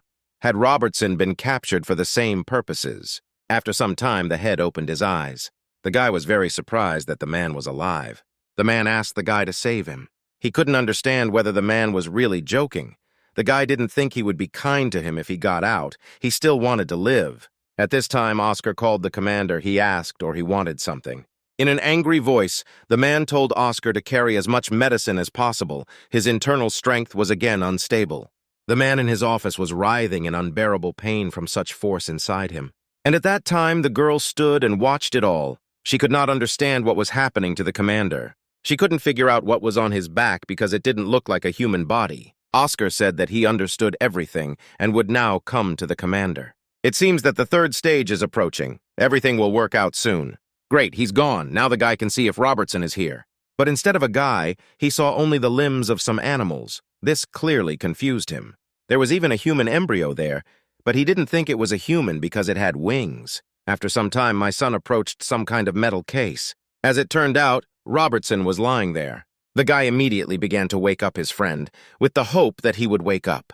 The guy was lucky that he had a pulse and was still alive. The guy needed to get his friend out of here and then think, which is basically what he started doing. But the guy suddenly noticed the head lying in the corner of the room. He said that he saved him because it was painful to look at. The head should not forget about this when he suddenly wants to kill him. Mason began to get out of the room, but he noticed that his head was not moving at all. The guy couldn't understand why he had to carry two naked men. He would rather hug a naked beauty. At this time, the man approached the security guard, who asked what he was doing here at such a late hour. Well, he didn't hear an answer as such, but on the contrary, he received a knife right in the neck, after which the man began to open the gate. Behind the execution gate that opened itself was a group of people. Their faces were not visible, but clear silhouettes were visible. As it turned out, it was the head of the 17th district. The woman was indignant at the man. She understands that the time appointed to meet Mason is about to come, but the boss told them that today they should not penetrate the base under any circumstances. James knows this. They can only rely completely on Mason. At that time, the woman heard the sound of a car. They looked out from behind the bushes and saw at least 3 cars in front of them. They immediately realized that these were people from Camp 17, and they began to act. At this time, the sniper was peering into the scope. As it turned out, he filmed one of the observers on the tower. Just before the partner turned away, a stranger climbed onto the tower. As it turned out, it was the boss of James, the woman, and the others. At that time, he was pointing his fingers at something to the people standing below. The head said that all the guards at the inspection troops had been destroyed. He ordered his guys to start acting according to plan. At this time, the same man who knocked out the guard approached the guy, and for unknown reasons, he shot him right in the head. The bike was watching this incident all this time. The man told the others that the commander was now in the building opposite and asked to follow him. And at that time the guy, as if nothing had happened, just stood up and in some unimaginable way the bullet came out. The girl could not understand what had just happened. She believed that the guy was immortal. She also could not understand what kind of man he was. She saw the rest. These were people from the 17th camp. The commander at this time was still dying because of the pain and was drinking an unknown bottle of medicine. Oscar at this time asked whether he felt better, to which he replied that yes, much better. Oscar said that this is already the third medicine. They must go through this stage and everything will be fine. Well, as it turned out, there was no medicine in the third stage of the rejection reaction study either. Everything is going great, right according to Oscar's plan. While they were having a dialogue, the room in which they were located began to be shot in the literal sense of the word. The head of the 17th District burst through the door. The head was surprised that not a single bullet hit the commander and that he dodged perfectly. The commander asked the man whether he was the head of the 17th camp. The head was very surprised because the man even knows his name, but he was mistaken in only one thing. He is not just the head of the 17th camp, but from that day on, he is the head of the JO4 base. At this time, a guy with 2 men on his back was running because of his hand. He complained that he could not run at all in such conditions. At this time, the head literally flew out of the room. He couldn't understand how this was even possible. The head asked the man or the 7th degree evolved one. Mason himself noticed this whole fight. He couldn't understand how this was possible, because he told James to act carefully. He couldn't see whether the leader was a guy from their camp. Since the situation was unclear, he decided to take advantage of the unrest to carry the men away. The guy was practically there. Outside the walls, he could contact James. But their path was hindered by some stranger who presented a stick right in front of their faces. Oddly enough, it was Oscar, who had been wondering all this time who was sneaking around the corners. And as it turned out, it was Mason. Now he understood why he suddenly kindly decided to treat them to beer. Oscar, with a dashing smile on his face, asked the guy to let the 2 of them go. He said that this was a very important component of his research. Well, the guy didn't really react to Oscar's kindness and just decided to run away. But it was not to be. Oscar hit the guy right in the back with his stick.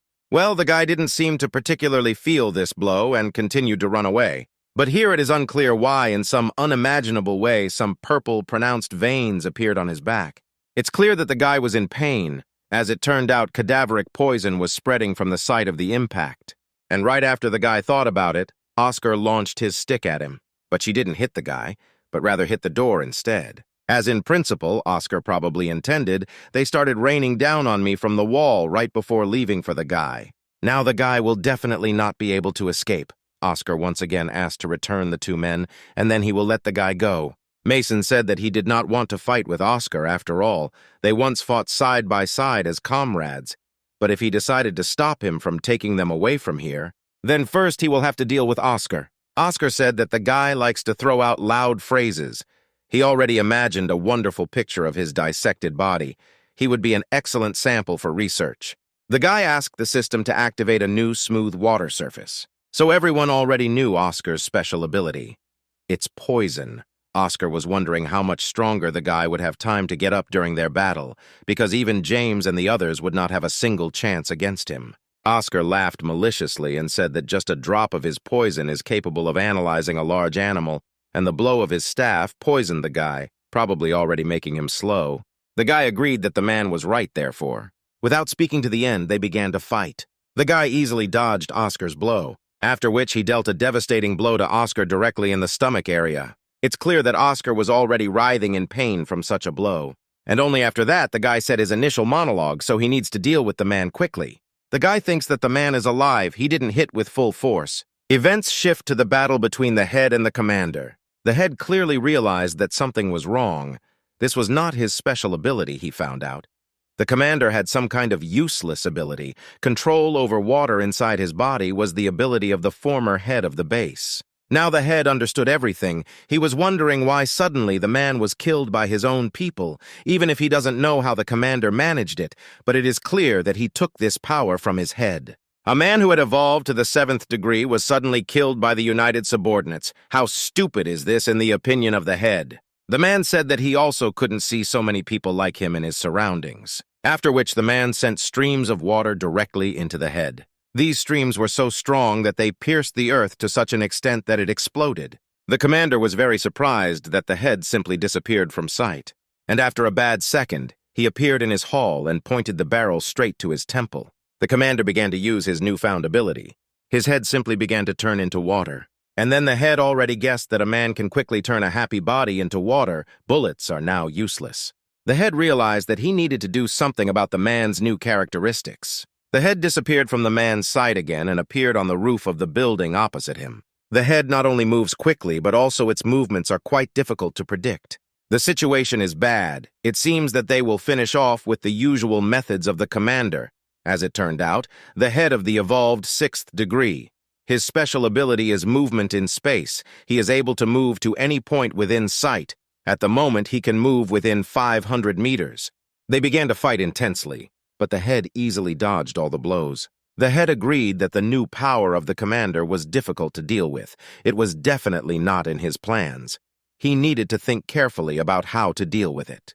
In the meantime, he suggested we have a good time. I'm trying to somehow catch the man. He kept disappearing. At the moment when the commander directed a stream of water into the head, it seemed to evaporate. The commander decided to see how long the chapter would last. As expected, someone who evolves to such a high degree has high endurance, which means you definitely can't take a man out of your nose. At this time, two men came to mind and reported that they had done everything. The head was glad that they had finally arrived. He came up behind them and asked to hear him.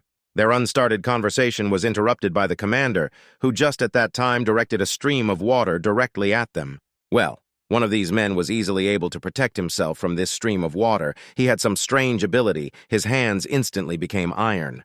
And at that time, the head came up from behind and shot the man right in the back of the head. Well, it's clear that this didn't have any particular effect on the man. The head shouted to one of the men to start something now, and he basically began to create some kind of tornado right around the commander. It is clear that he began to be sucked into this tornado. The head said that the man should use his strength to the maximum and rotate the commander without stopping. He cannot be allowed to escape.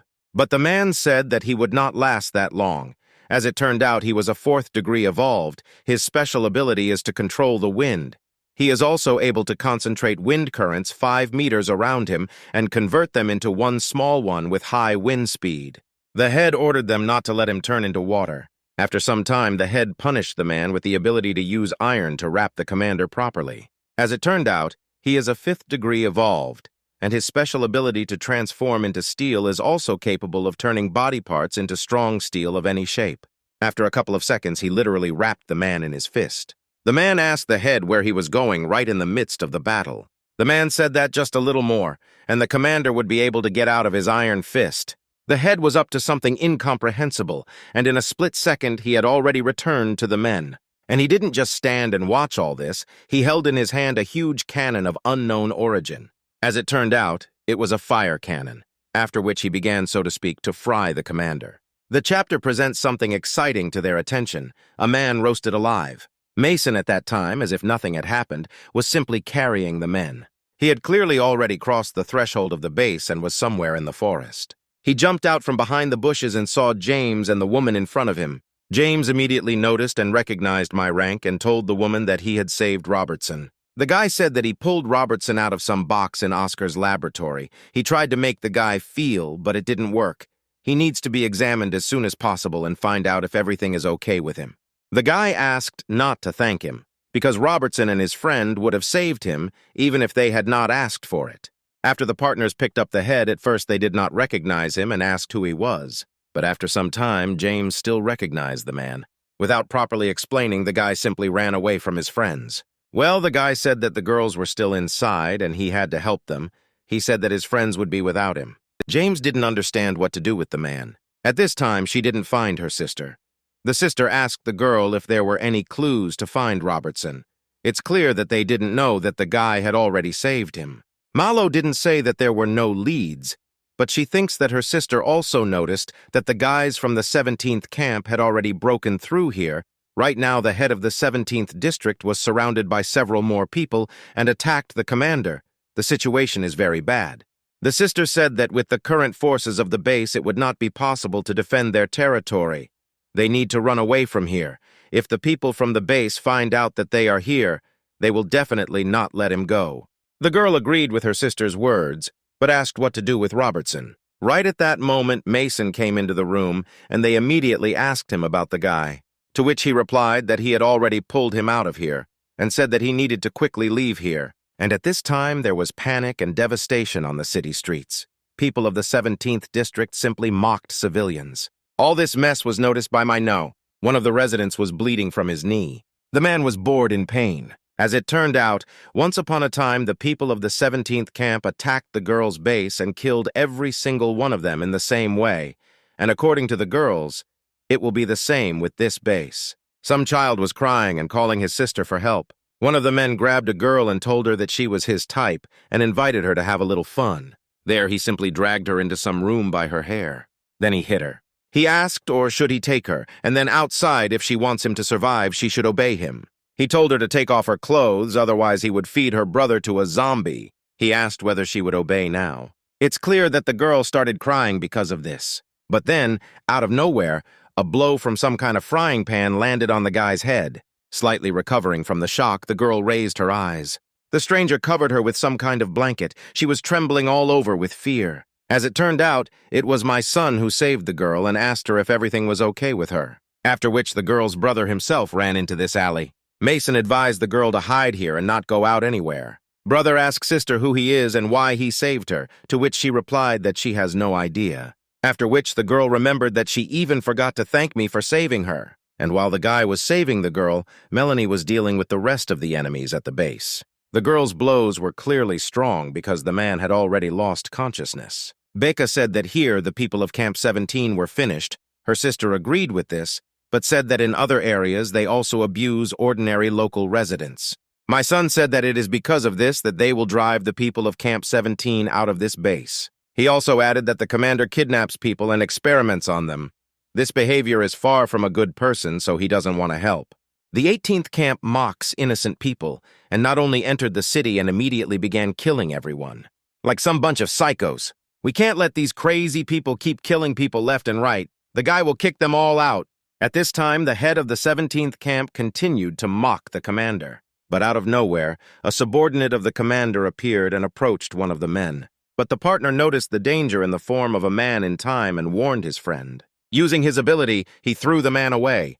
Lariska someone cut the tube that was connected to this strange gun in the hands of the head. As it turned out, it was the brother of a subordinate commander. The head was furious when he found out that his cannon was broken. He tried to turn it back on, but it was unsuccessful. He told the entire base how the guy dared to ruin his flamethrower and promised to kill him. The man told the boss that the commander was no longer moving, and it seemed that he was already finished. But the other man didn't think so. He noticed that something strange was happening. The head also noticed that something was wrong here. The body seemed to be drying out. The man told the boss that the commander began to absorb the water around him, which is why his body began to dry out. At this time, the same girl who obeys the queen approached Oscar. She reported that the Supreme Witch told her to take him away. Apparently, he failed again. She reported that his experiment result was now simply squeezed.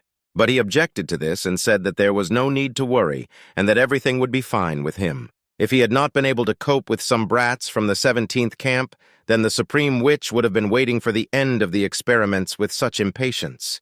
And yet the commander managed to escape from the steel fists of the man, and a powerful explosion was heard at the base. Mason also heard this explosion and realized that it was said and where the commander was. The two men were thrown several meters away by the blast wave, and they were heading straight into the wall.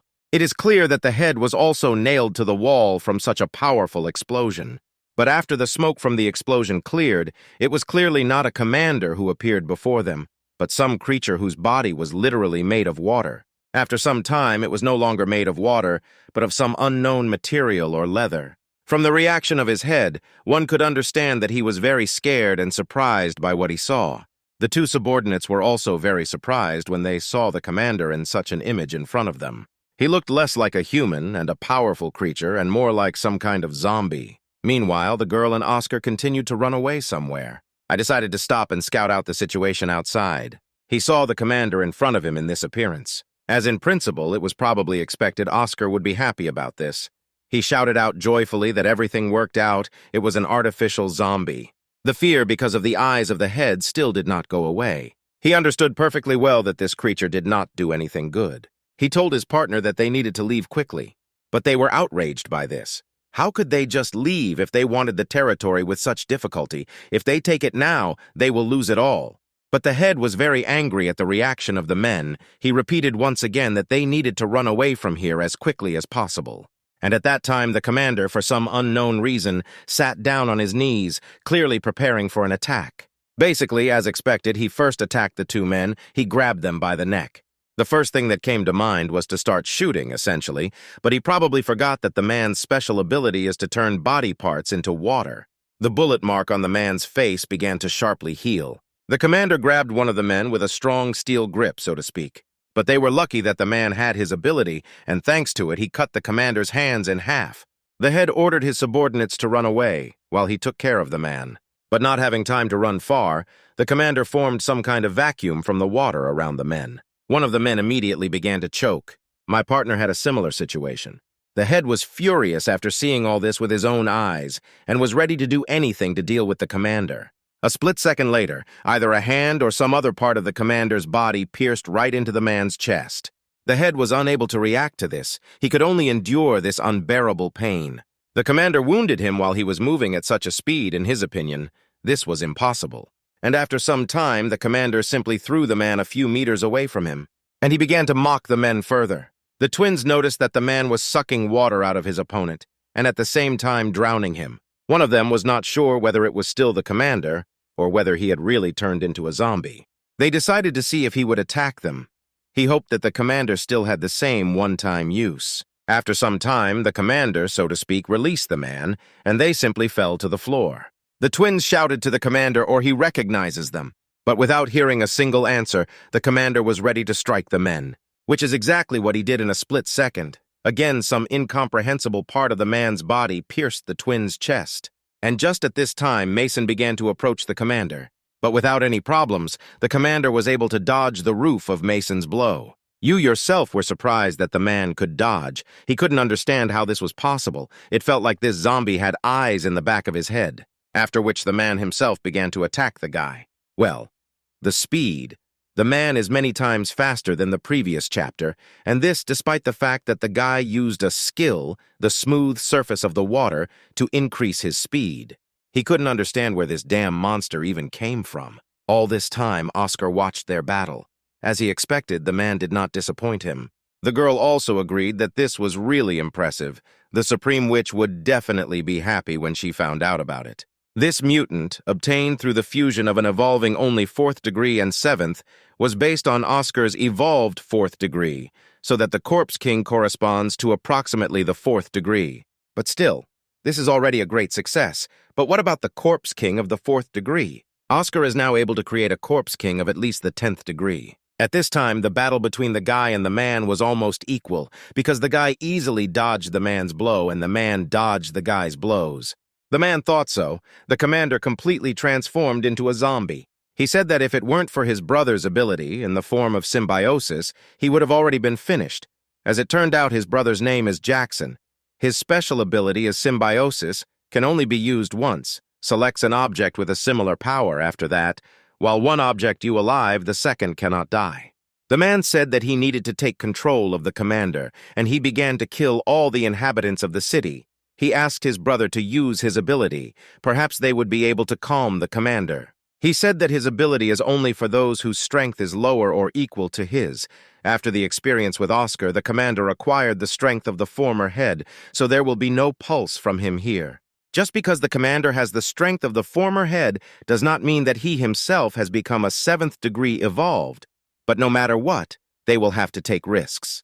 The brother said that he understood everything. Well, Jackson himself saw that his brother could not even get close to the commander. After that, the girls came out of the alley and said that they could help. Beacon knows one way to get close to this zombie. Who would have thought that Mason's strength had grown so much? He was able to withstand the fierce attack of the 4th degree Corpse King. Oscar is becoming more and more curious about how the guy manages to evolve so quickly. He decided that he needed to be captured and studied properly. Perhaps then he would find the answer to this question. After which the girl led them to some place. She said that there was no time to discuss the plan with Mason, but fortunately Mason was just distracting the zombies from this. She will calculate the moment when the zombie will open up, and at that time her sister will throw the man to him. It's clear that the man was surprised how the girl could throw it. But she didn't ask you because she would have sent things heavier than him, if with her aim everything was fine.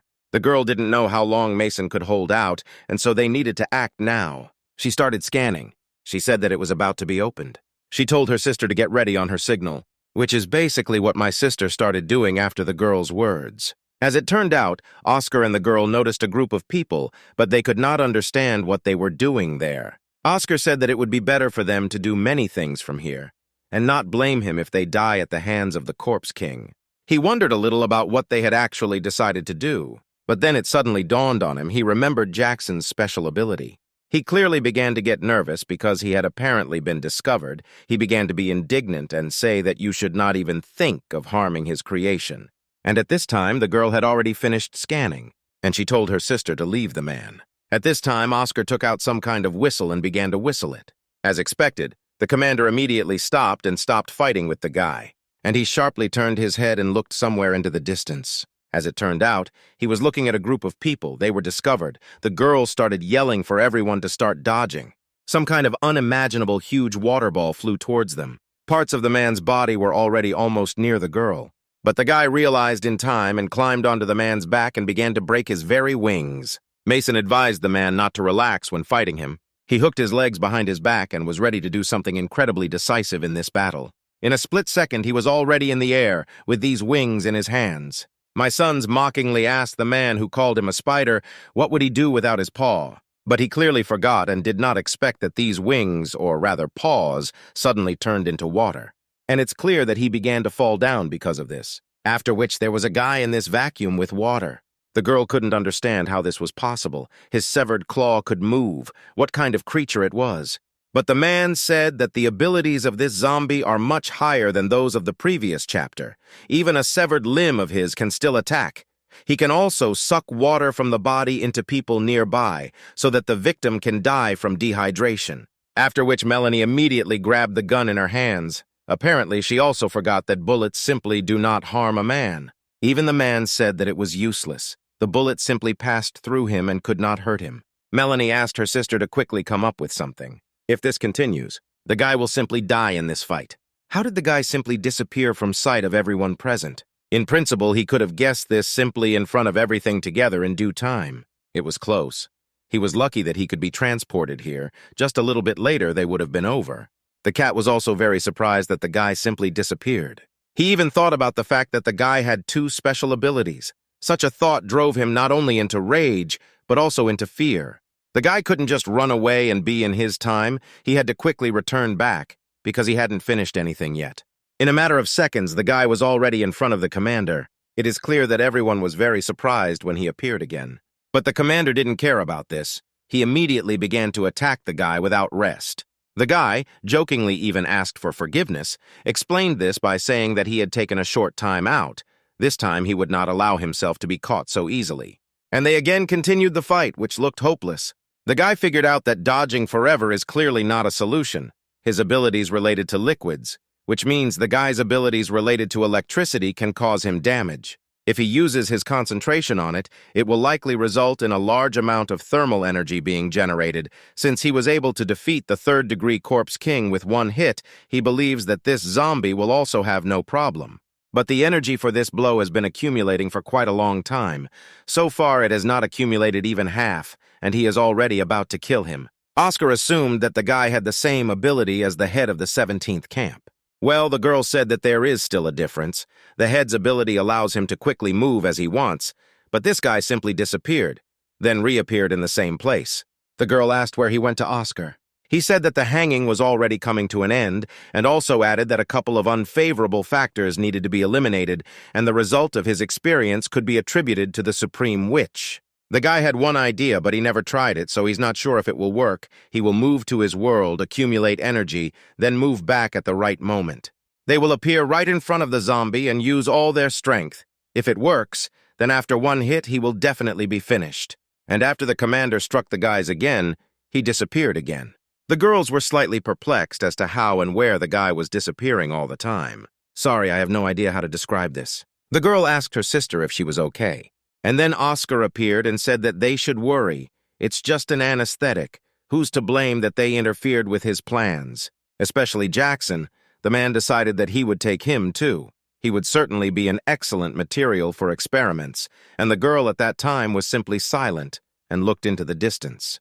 It's unclear where she took out some very huge machine gun, and Becca noticed it, too. What about the fact that she will be able to get out of here? Immediately after these words, the guy himself appeared. He was glad that he was able to do what he had planned. At this time, the man focused his attention on something incomprehensible. In a matter of seconds, the girl fired from her machine gun. It's clear that the guy immediately heard this shot and turned around. He saw how the girl sacrificed herself, shielding him from a bullet flying, oddly enough, right at him. The girl fell to the floor. The guy immediately became furious at what he saw. Two sisters were lying unconscious and possibly dead. The guy was clearly not sure that they were alive. Oscar was clearly frightened by the guy's gaze and did not know what he should expect from Mason.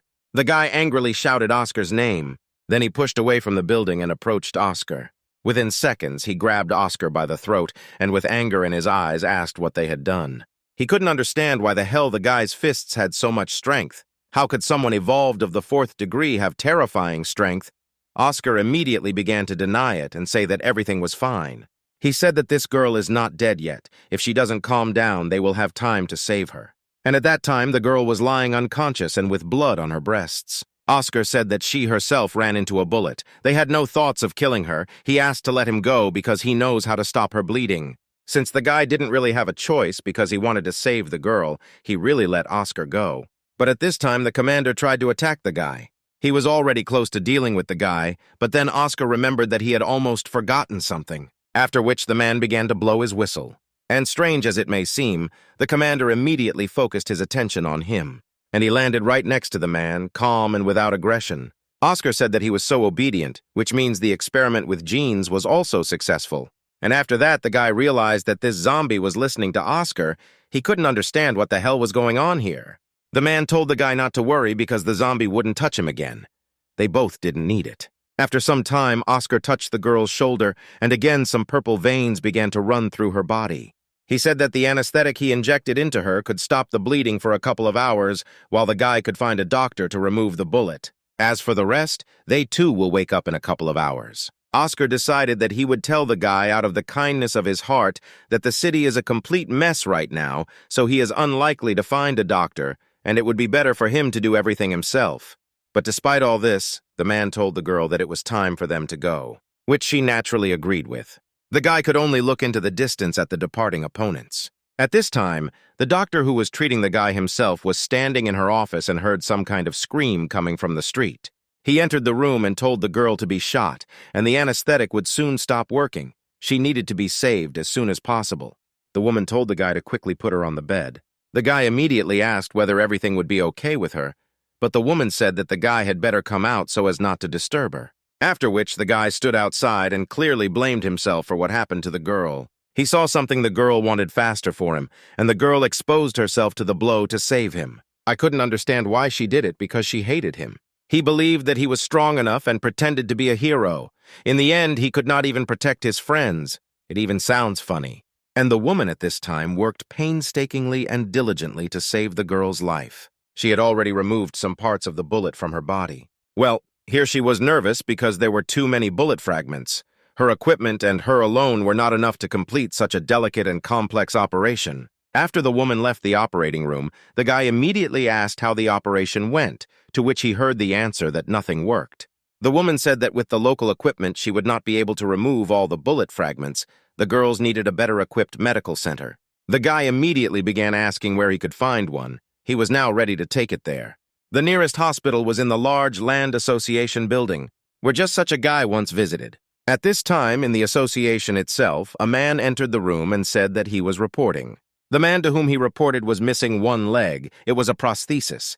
His face had very severe burns, which outgrew a very large scar and ruined his face for the rest of his life. The man began to report that 3 people had arrived in the city. One of them had a bullet wound. They were asking to be allowed into the city and help with treatment. They also said that they were ready to offer as much food as they wanted for this. As it turned out, it was the same supreme judge with whom the guy fought. But since he did not know who had arrived at their base, he said that he would let them in. Meanwhile, Oscar was glad that the girl decided to help and shot. In a different scenario, his losses would have been much greater. The girl could not understand what kind of help he was talking about. She said that that girl had stopped the bullet with her. It was precisely because she was injured that he managed to distract the guy's attention. If he had hit with all the force that he managed to concentrate in his fist, then everything would have ended badly. This is the first successful prototype of a man. He must arrive unharmed. The girl told me that no matter how strong the guy was, he would not have a chance against the three of them. The man said that the time is not yet. You need to wait until a mighty tree grows from a good seed, then collect the fruits in order to get the maximum benefit. This guy, especially Oscar, is very interesting to what extent he can evolve. After all, when it reaches its peak, it will make an excellent stimulant. The doctor asked the guy whether he had disagreements with the association and asked if he was sure that they should go into the city. Well, the guy didn't really have a choice. He still decided to go into the city because he couldn't delay the girl's treatment. He told the woman and the girl to wait outside. She just told him to be careful. The gates opened in front of the guy, and above him he saw a bunch of guards with weapons in their hands who were looking only at him alone, after which he came in and we closed the gates behind him. The guy immediately glanced at one of the men standing above. Oddly enough, it was the same supreme judge. The guy was very surprised, not because he saw the chief judge, but that he was alive at all. But the man pretended not to notice him and simply turned around and left. The guy was informed that he would be taken to the head. After some time, the guy was already in the room with his head. Despite all the disagreements between them, the man was glad to see him. He said that he had been waiting for the guy to come again. Apparently, he really liked the local canned goods that he brought. He was still waiting for the guy to come and offer to make an exchange again. The guy did not hide the fact that he was happy about this meeting. He also added that it was good that the man liked them, because this time he brought even more canned food, even other types of food. He hoped that the man would be satisfied. He didn't mind. Doesn't ask for anything in return. It's a gift as an apology for his reckless behavior in the past. The man said that in this case he did not dare refuse, and asked him not to worry about what happened because it was already in the past. The man also agreed that the chief judge was wrong then. The guy thanked the man for his understanding and began to tell him that his girlfriend was very seriously injured. He heard that the association had the best medical equipment and asked if they could help them. It is clear that the man did not see this as a problem because the guy gave them so much food that refusing his request would be a manifestation of greed. But the man also wants to ask the guy something. If he agrees to fulfill his request, he tells the doctors to help his girlfriend. Since the guy was ready to do anything for his girlfriend, he said that he agreed. The man began to say that, in truth, their reconnaissance group had discovered an old mine in the mountains nearby. According to experts, at the bottom of the well there may be mineral resources that they urgently need. To his surprise, it turned out that the well could be improved and a mechanism for lowering and lifting installed in it. But they suddenly lost contact with the first group sent to the place, so they sent another group to investigate the well. As a result, contact was lost with all three groups sent there. They do not know whether they are alive or not. Because of this development of events, the others do not risk going down the well. However, the man believes that he is now important to them. They need to explore him and start using him. Well, no matter what things he offered me to the miners, they did not flatly refuse to go down into the well. Therefore, he hoped that the guy would help understand what was happening and find the missing people, because then their non-miners would agree to go down and follow the well. The guy said that there are no problems with this. Then he hopes that the head will let his girlfriend into the city and begin treatment. Of course, the man tells his men to bring her to the city. In the meantime, he can go to the well with his subordinate. He will tell him everything in detail. After some time, the guy had already arrived at the elevator, which descended directly into the mine. The man gave the guy a backpack and said that there might not be enough oxygen below and that there was breathing equipment in the backpack. He also gave him a walkie-talkie. If he finds something, he needs to immediately contact the man. The man asked the guy to hold on because he would now take him down, after which he began to descend. The guy almost forgot to ask how long the oxygen cylinder would last. The man said that with constant use, it would last for about 11 hours. The only question is whether the guy can hold out that long. After some time, the guy was already completely in the mine and was approaching its bottom. He arrived at the scene. As it turned out, the place here was larger than the guy thought. He immediately turned on the flashlight and went to explore the mine.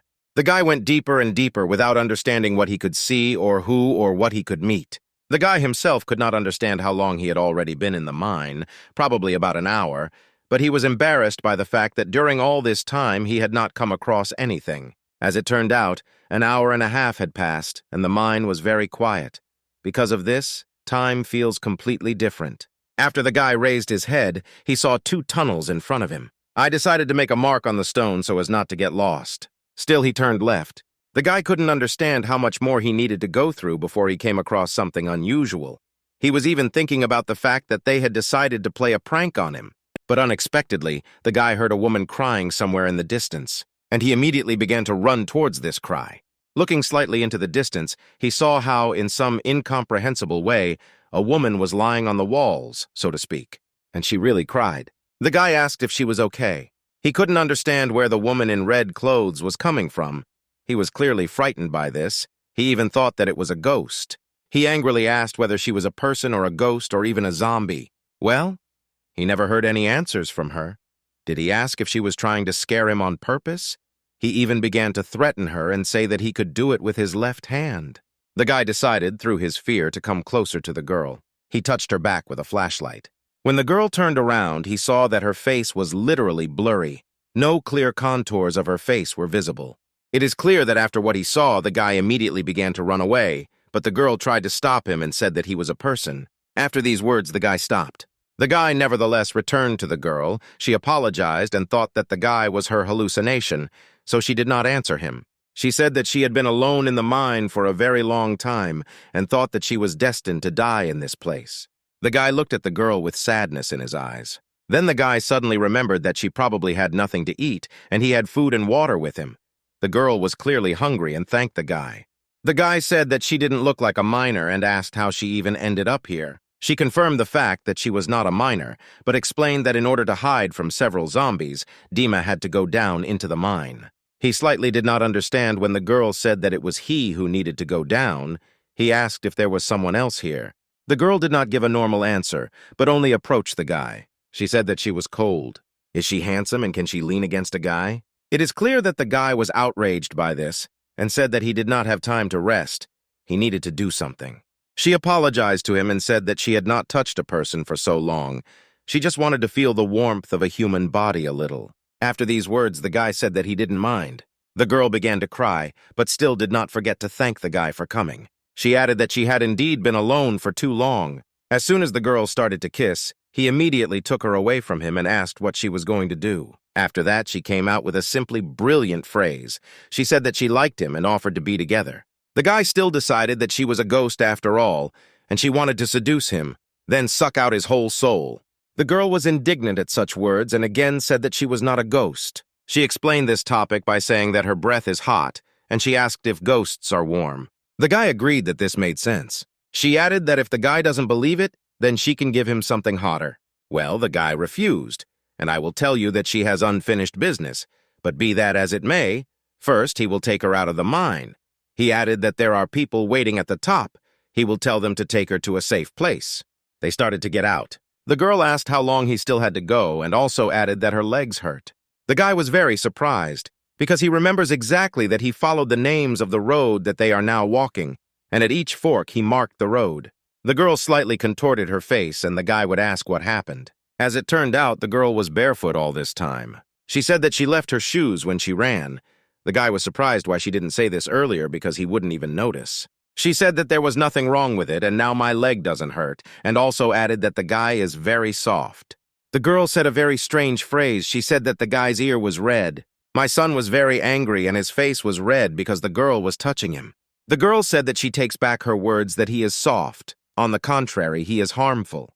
The girl apparently did not quite understand the guy's words and continued to touch his ear. But despite this, the further the guy went, the more confused he became. He doesn't remember going through so many turns. The girl asked whether the guy thought it was spirits leading them in circles, but he said that there seemed to be no spirits here, but there was one preoccupied one in red. After this, the guy heard some noise from the depths of the mine. And then suddenly 5 miners appeared in front of him. He was glad that he had finally found the miners who were going down into the mine. He was glad that they were okay, because now they would get out of the mine. They asked if the couple was lost. They also added that they had found a way out and asked to follow them. But the girl was clearly scared. She did not want to go with them, arguing that they were not people. And it was really clear from the miners that their faces, at least, were too pale, like Oscar's. Even the guy agreed that it was really strange. If they knew where the exit was, then why did they come to them at all, even if they wanted to save him? How would they even know that he went down into the mine? And at this time, the girl simply disappeared. The guy was also surprised that she disappeared from sight in a split second. After that, he no longer doubted that she really was a ghost. The miners asked why the guy was standing rooted to the spot, and they told him to come for them as soon as possible. They added that the mine had intricate corridors and he couldn't get out alone. He said that he would not lag behind one step because he wanted to find out what they were up to. The guy hurried after the men. As it turned out, all this time the girl stood behind and watched all this. She thought they would move in a little while longer. Well, she warned him. After some time, one of the men reported that they were there. The guy really saw, so to speak, the light at the end of the tunnel in front of him. He didn't believe that they had actually led him to the exit, and that they didn't lie. The man again told him not to stand like a pillar, but to quickly go to the exit. The guy was still slightly in a stupor, but was already approaching the exit. He practically stepped outside. What he saw clearly amazed him. It was clear from his gaze that he did not expect to see this. In front of him, he saw a very beautiful settlement. He didn't even have the slightest idea how such a possibility existed and where this settlement came from. One of the men told the old man that he was jumping to see them as a new resident. The guys immediately ran up to the children and asked him to play tag with them. To be honest, all the residents in this settlement had a skin tone that was too pale, like a zombie. One of the kids said that the guy should go with them, and he would ask his aunt to cook something tasty for them, so the second guy asked whether his friend always thinks only about food. In the post-apocalyptic world, the guy saw the text, who are constantly worried about food or about how they won't be bitten by a zombie. Everyone's nerves are strained to the limit because their thoughts are only about how to survive. But these people have such calm faces. The guy hasn't yet. I've seen something like this in this world. A dish was brought to the guy. Some elderly woman said that she had prepared a little of everything and asked the guy to take whatever he liked. He thanked her for her work. He asked his aunt whether she had enough food, where they even get food from. She said that they have a vegetable garden and livestock in the backyard. She asked him to eat quickly because everyone praised her homemade food. She began to forcefully put meat on his plate. She repeated once again for him to eat meat because he was probably hungry. And all this time, the aunt continued to stand over the guy and watch when he finally eats this piece of meat.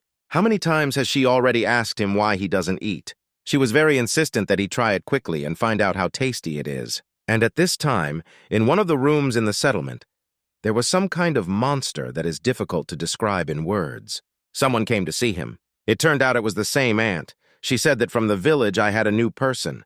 This is a young guy with a strong build. She is so glad that every day there are more and more residents. It's all thanks to his blessing. Thanks to him, they continued to live. She thanked the monster again. Then she cut off, in the literal sense of the word, a piece of this monster's flesh. And she threw it onto her plate and once again thanked him for the gifts. As expected, it was from the flesh of this monster that the very meat that the locals love so much. The aunt again asked why the guy wasn't eating and what happened. He explained this by saying that, to tell the truth, he was not hungry and had no appetite at all. She was slightly upset about this because she had prepared it especially for him and he wouldn't even try it. Despite this disappointment, the guy still didn't want to try. After all, how could he eat meat of unknown origin in such a strange atmosphere? He hopes he will not be driven out of evil. The auntie changed abruptly and agreed that apparently the guy was really not hungry. She would cook something else in the evening. After which she just asked whether the children were not hungry, and they immediately pounced on the meat. It was clear from the children's reaction that they really liked this meat. Judging by the children, meat is indeed normal. Perhaps the guy has come up with all sorts of things. After some time, the guy was walking through the settlement.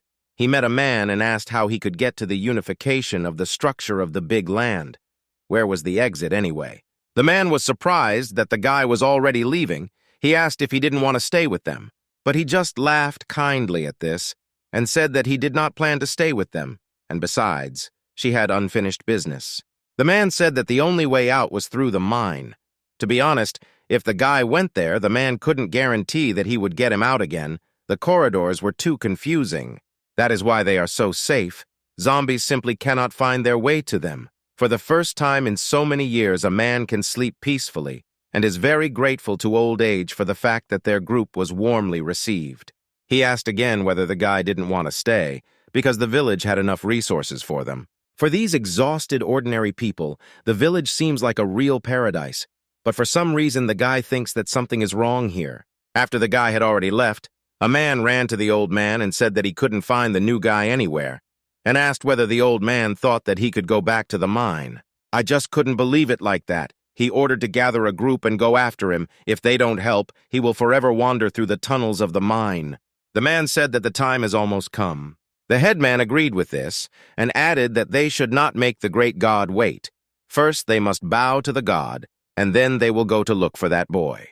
As it turned out, it was their great god. The whole village came to worship him and make a sacrifice. They did not hope that he would continue to protect them and provide them with food. They all put their hand forward for something, and the monster spread some claws. It was with these claws that it stuck to people's hands. In principle, it was clear that it was precisely because of this that he fed. He sucked them out, either blood or energy. He said that this was the end of the sacrifice. He asked the great god not to be angry that they were taking so little. Soon there would be many inhabitants in the village. He also added that it was necessary to introduce their new miners to the great god and asked to let them in, after which the doors to the room opened. The men have already been informed that the headman is looking for them. He did not argue with this and said that they had been in the village for a long time and it was time to initiate them. The men stepped on. The doors were closed. They saw that same great god in front of them. It is clear that they were very frightened by this because they clearly had not seen such a mutant zombie before. They didn't decide that they needed to run away from here. They couldn't understand whether they were sleeping or whether they really didn't see that there were giant zombies here. They asked with all their might to open the doors and let them in. The headman began to calm them down and tell them that he would not harm them. The man asked them to look at him. Because he was standing a meter away from him, he attacked him. Everything is fine and there is nothing to be afraid of. The man insisted that the more miners came closer because everything would be fine. After which the man asked how they liked dinner today and whether it was delicious. They didn't say that it was very tasty. It was the most delicious thing they had eaten since they arrived in the village. The man began to tell me that such juicy, aromatic meat could be bought anywhere when he was very little, but that was several decades ago. After the apocalypse, more than 90% of animals were infected. Influential people kept animals in their backyards to survive, but there were very few of them. Ordinary people had to eat the meat of infected animals. In the event that a person often ate meat, he could not live longer than 40 years. He also ate contaminated meat. He believes that if he had not found this village, he would have been dead long ago. And all this is thanks to the fact that the man met him. The reason why the village still exists is because of the great god. They just need to periodically donate their blood to him, and he will constantly provide them with fresh meat. After the man was asked whether the miners ate meat from this monster, he confirmed their word. He asked her to look. They had just donated their blood or whatever to God, and he had already begun to produce new fresh meat. This red meat can be eaten. The men immediately had a gag reflex. Everything they ate today was a gift from the great god. It seemed to him that they were happy at dinner and asked them again if that was true, after which the man actually began to vomit. They began to lift one of the men violently. The headman said that the men had been in the village for a long time. It was time for them to sacrifice their blood to the great god. He also added that they should not be afraid of you because it will not harm them. After some time, the great god spread his claws, waiting to feast on blood. The man begged the chair to spare him. He even promised to do whatever he asked, anything. He shouted better than all the settlements and asked for help. The guy has already walked around all the surroundings, but all the paths still lead to the village. Apparently the mine is really the only way out of the village. At this time, he heard the publication's screams. The man continued to beg to be released and called everyone a bunch of psychos. The guy heard a heartbreaking scream. He could not understand what was happening there. At this time, it is unclear where that same girl from the mine came from. She said, or the man had already tasted zombie meat, so there was no point in going there. It was too late. The guy was surprised to see the girl, but this time at least he wasn't scared. He asked her again who she was, a person or a ghost in the end. The girl asked the guy whether he really wanted to get out of the village. As soon as he descended deep into the mine, he immediately entered the invisible barrier of this zombie. No one can find a way out while he is in this barrier. This village is also in his power. Usually those who fall into this barrier no longer think about what you will. In order to survive, you need to periodically donate your blood and feed the zombies. Therefore, if he wants to get out, then he has only one way out. This is to kill the zombies, then the barriers will immediately disappear. The guy said that he knew nothing about the girl. Why should he believe her? She replied that whether he believes it or not, nothing will come of it. He can go out into the building and see for himself if you doubt her words. Cover the man and did not stop for a second. Since the guy really wanted to figure out what was going on, he decided to take a look. The girl told the guy to look carefully to see that she had not lied. All these people donate their blood to the zombie, then eat it, pay to survive? Why did he think in such a small village people always have something to eat? The guy couldn't stand it and was ready to break into the building. But the girl abruptly stopped him because she had not yet told her plan to the end. The guy didn't care and used his ability to escape into the building. He instantly cut the monster's claws. The headman was very surprised by what he saw. He said with anger in his eyes that they were all heartless zombies. Since the guy intended to kill the monster, the headman exposed himself to this blow. It is clear that the guy did not expect this and could not react to it in any way. The guy immediately held the man so that he wouldn't hit himself too hard when he fell. The very concept or the man went crazy. Why did he suddenly decide to sacrifice himself for the sake of some zombie? Finally, the headman only asked the guy not to touch him. The guy asked the man to wake up, because this is no god. These are zombies that the circle is sucking out of them. This vile creature must be killed in the guy's opinion, otherwise they will all end. But the headman objected to this and said that this was not a zombie. It turned out it was his older brother. The headman began to remember his childhood. Some guy threw an apple to his younger brother, and let me tell you that there was such a commotion on the street, he barely popped into the supermarket for something edible. He asked the guy to eat this apple for now, but he wouldn't cook anything at that time. The younger brother asked when Mom and Dad would contact them. The brother said that his favorite cartoons were on TV. He also recalled how there were a bunch of zombies in some building in Brazil. Meanwhile, the brothers were sitting outside the doors and trying not to make too much noise. The older brother tried to calm down the younger brother and asked him not to be afraid because he was nearby. Then the two brothers were heading somewhere, and they decided to take a break because they had been hiding all day. The younger brother asked what they should do if the crazy people caught them, but the man said that everything would be fine because he was with him. The younger brother ran in fear and shouted that there were zombies here. The zombie flew with a bat right in the face. As it turned out, it was the older brother who protected the younger one, but they were about to break through. As it turned out, the older brother had already been infected, so he delayed them. Before he lost his mind, he asked to take his younger brother with him. It is clear that the boy begged to be allowed to see his brother. He wanted to go along. Well, the guy answered him rudely and asked me to talk nonsense. They needed to leave. The guy looked at his brother with sadness in his eyes. The older brother said that the guy should leave on his own. While he is alive, there is hope. A split second later, a group of people began to run away. A crowd of zombies attacked the headman's brother. After some time, the brother plunged completely under the monsters. The boy was plunged into complete darkness. He simply fell in the middle of the path and began to sit. The girl told the guy that they couldn't rest for now and needed to move on. Otherwise, the same thing would happen to them as to his brother. The boy was in complete hopelessness. He even asked to leave him to go on his own. It was logical because few people can quickly recover from the loss of a loved one even in such a situation. It is clear that the girl began to object to this and could not understand what he was saying at all. The guy needed to get up. Otherwise, they would have fallen behind the others. The guy no longer has a mom and dad. His brother was now also a burden. If it weren't for him, you would be their brother. That's exactly how the guy reasoned after losing his brother. For some reason, he believed that it was he who killed them. He even came to the conclusion that he was the one who really deserved to die. Without coming up with anything else, the girl simply gave the guy a strong slap in the face. She began to motivate him. She asked if he had forgotten his brother's last words. She reminded him that he said that as long as my brother lives, there is hope. The guy not only has to survive, he has to live on for the sake of himself and his brother. 10 years later, there is a heavy rain. The zombies outside will not last long. They will soon explode, and if the corpse poison gets on them, they will be finished. It is better to wait out the rain inside in a group of people. This guy's name was Jacob. He was 22 years old. He was a doctor of the research group. He was telling someone that the bone was damaged. They should return to the camp, and there the strangers would put the plaster on again. They all thanked how lucky they were that they had a Dr. Jacob. Otherwise, they would have been in the other world long ago. One doctor saves at least 3 evolved. When they return to the camp, some stranger will thank Jacob well with alcohol.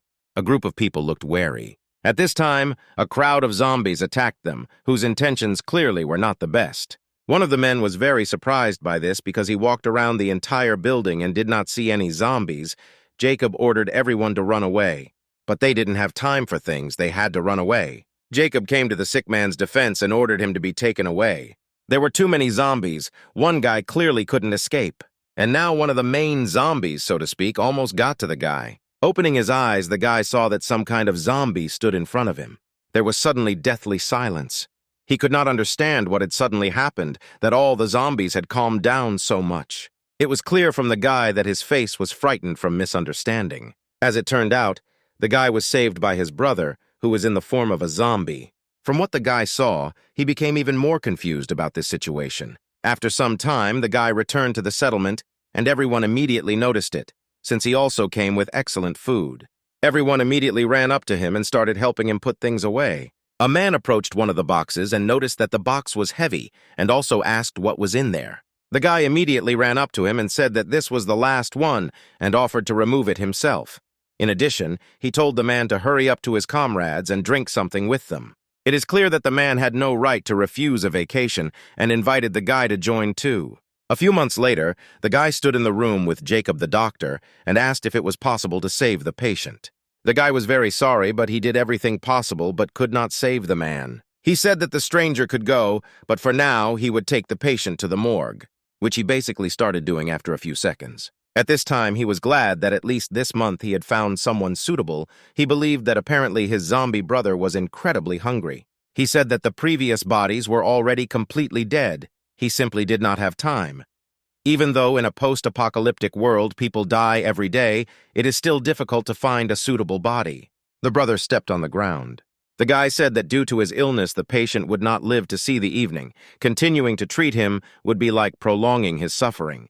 At this time, the brother was clearly happy with the food that his mouth was already drooling. The guy gave him a dose, enough to make him sleep soundly. He wouldn't feel the pain as accurately anymore. He said that his brother could eat. He opened his mouth very wide and was ready to eat the food. A crumb of the corpse landed on Jacob, right on his face. After some time, a man came to the guy and said that he needed to ask him something. As it turned out, the man was informed that the number of corpses did not match the figure in the guy's answers. He asked whether the guy could provide information about all his patients. The guy began to deny that he could simply have made a mistake in the number because he had been very busy lately, because there were really a lot of patients. The man agreed that there was such a mess all around that there was no time to worry about such trifles. In addition, he said that he would deal with incorrect reports himself. The guy thanked the man, who was the head physician. Going into the morgue again, the guy said that his brother had too much of an appetite lately. If things went on like this, the management would clearly suspect something. But he asked not to worry about his brother because he would definitely come up with something. He had already begun to turn back into the very monster that Mason had seen. At this time, the guy noticed that someone entered the morgue. In principle, probably as expected, it was the chief doctor, who immediately realized that the dissimilarity in the reports was not just that. It was the guy's doing. And, as luck would have it, pieces of the murdered body were lying right under the guy's feet. The guy asked the man to listen to him and he would explain everything. He said that the zombies would not harm them. But the man didn't even listen to the guy. He ordered everyone not to let the zombies leave the building and to call security as soon as possible. It is clear that the guy stood up for his brother and tried with all his might to persuade the man to listen to him. But apparently my brother didn't like it too much. He decided to instantly kill the two doctors in one fell swoop. After which the guy saw two dead bodies of men in front of him. The death of the head doctor did not allow the guy to escape. Everyone in the camp knew about his and his brother's secret, so as not to be killed, rather than run away and take refuge in the mine. It is because of this that the zombie did not do anything wrong. Everything he did was to protect the headman. He once again asked not to touch the zombies. If not for his brother, none of them would have survived. How did the girl fit in here? She asked how many people the headman had lured into the village by deception without giving her the opportunity to get out, and let him not try to deny that it was all so that they would become food for his brother. But the woman said that they did it of their own free will, which clearly confused the girl. She agreed with what the headman said, because if it weren't for the great God, they would not have been able to survive, and it was their decision to stay in the village. The girl laughed slightly at the woman's words. Did she ask, or had they already forgotten how they had just forced the miners to donate their blood? But she said that this is the first sacrifice, and it always happens like this. Then, when a person gets used to it, he no longer needs help. All of them, in their own way, worship the great God if she doesn't believe she can ask each of them. The guy said that since they are doing this of their own free will, he cannot interfere, but they do not want to stay here forever. The headman said that since they had no desire to stay, they would not insist. He would ask his brother to let them go. After which he basically did this, he asked his brother to deign to go. And at this time, some inexplicable portal began to be created right inside the zombie. The portal was really huge. As it turned out, the girl had been looking for a way out of the mine for many years, and all this time he was inside the zombie himself. Finally, the guy just asked if any of them wanted to leave this place with them. But the only answer he heard was silence and strange looks from the residents. After which he asked whether the miners also did not want to go anywhere. They admitted honestly, they don't mind staying, they just need to donate their blood sometimes, but they will no longer live in a world where there are zombies and hunger.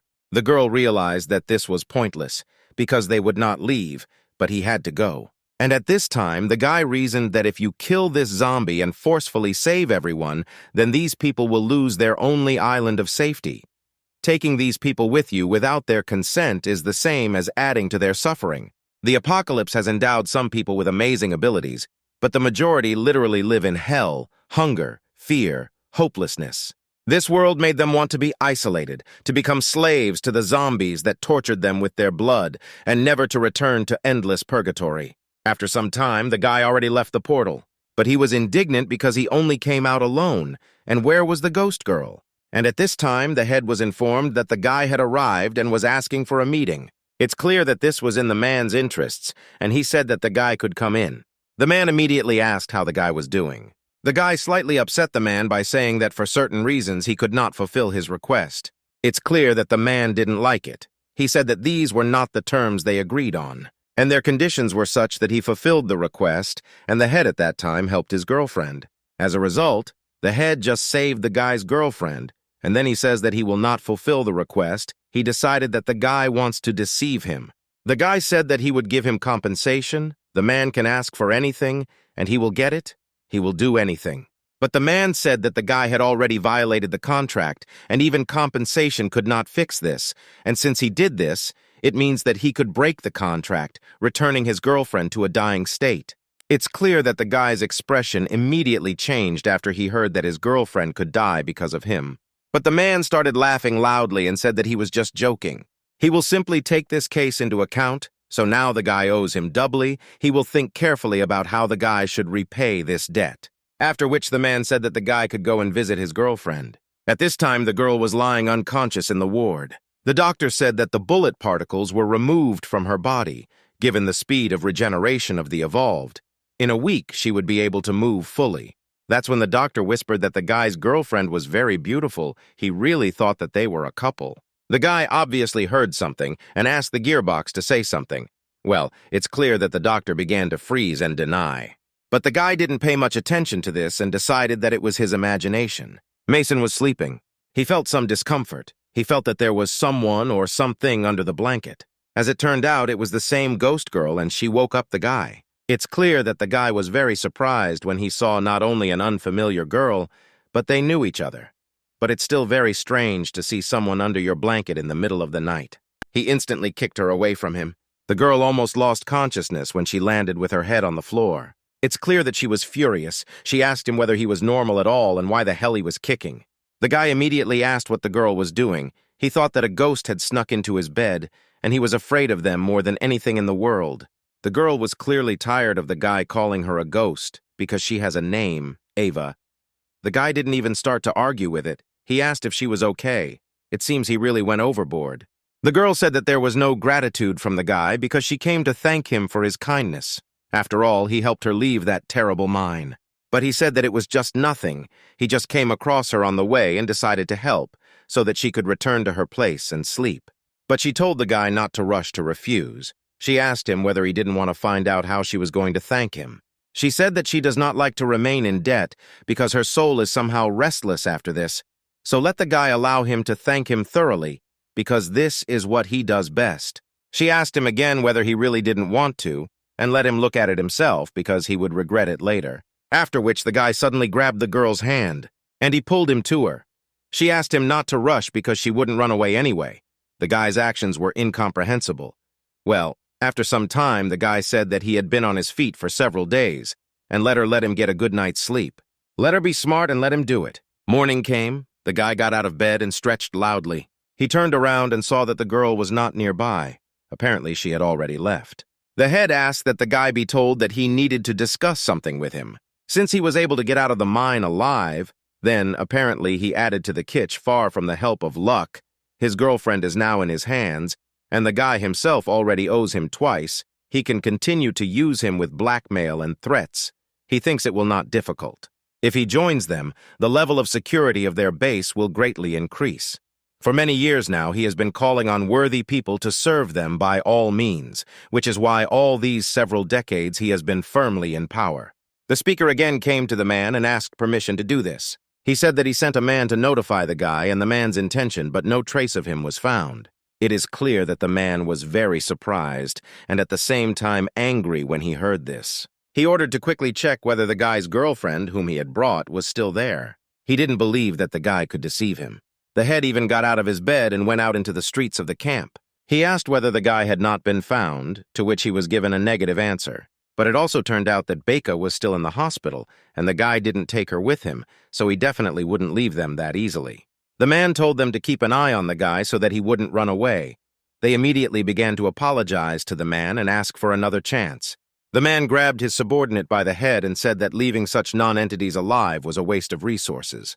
The practically subordinate's eyes literally fell out.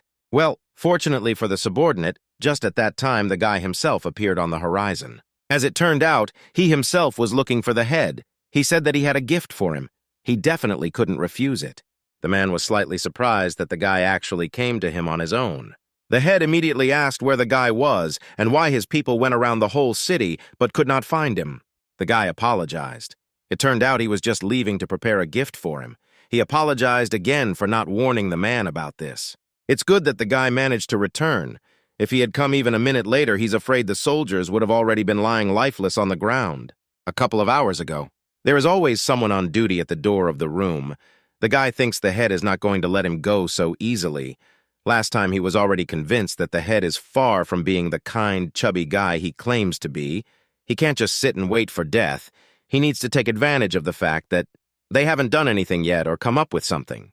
And just at that time, the guy came up with an idea. It is unclear why he returned to his time, and he went to the table. In the browser search, he entered information about the best restaurants in the city. He decided to look at the top restaurants. He found some, and in addition, they write that they are delicious. Yes, it's often mentioned in publications, which means it's downright delicious. Arriving at the place, he saw a huge line to the restaurant in front of him. The guy will have to stand. He thought about crawling forward. With his speed, no one would notice, but it was too mean. It was better to wait, like everyone else. After some time, a girl came out of the restaurant and asked for forgiveness. As it turned out, the remaining products were enough to serve only 3 people. They will be waiting for those who did not have time to visit them next time. The guys were very lucky because he was third. It's good that he joined the queue. At this time, some nasty guy began to vomit at the guy and stated that he had been standing here for a lot of time and asked whether the guy even knew how valuable his time was. The guy removed the stranger's hands from his shoulder and asked him not to get in line. As it turned out, it was some popular guy from the internet, to be honest. The guy began to consider himself superior to everyone else. He said that if he came to their restaurant, then this was already an honor for their restaurant, so they had to give him the place of the third client in queues. But the girl turned out to be very adequate. She agreed that the guy is very popular, but rules are rules. It is clear that the guy got angry because of this and said that their name was not the manager. He told him to fire the girl right now. I couldn't get through the line. Now they're lashing out at the girl. Mason couldn't wrap her head around how the guy just became popular. At this time, the girl asked the guy to go inside while she sorted it out. But apparently the guy didn't want to end the argument and immediately ran up to Mason. The guy with a very mysterious and very angry look looked at the stranger and told him to remove his hand. The guy was clearly frightened by Mason's gaze. Mason did not have time to enter the building when the manager of this establishment came out. He said that it was better to discuss everything with him, and there was no need to quarrel. The guy was glad that an intelligent person had finally arrived. He stood in line for a long time, but the girl said that she had no right to enter the restaurant. He asked what the manager would order to do in such a situation. The man apparently recognized the couple immediately. The man said that they simply had to set aside a table for such a precious visitor as a guy and asked him to sit down. Meanwhile, Mason asked the girl to bring him a signature dish, but only then did he realize that, probably, one dish would not be enough, and he needed to order something else.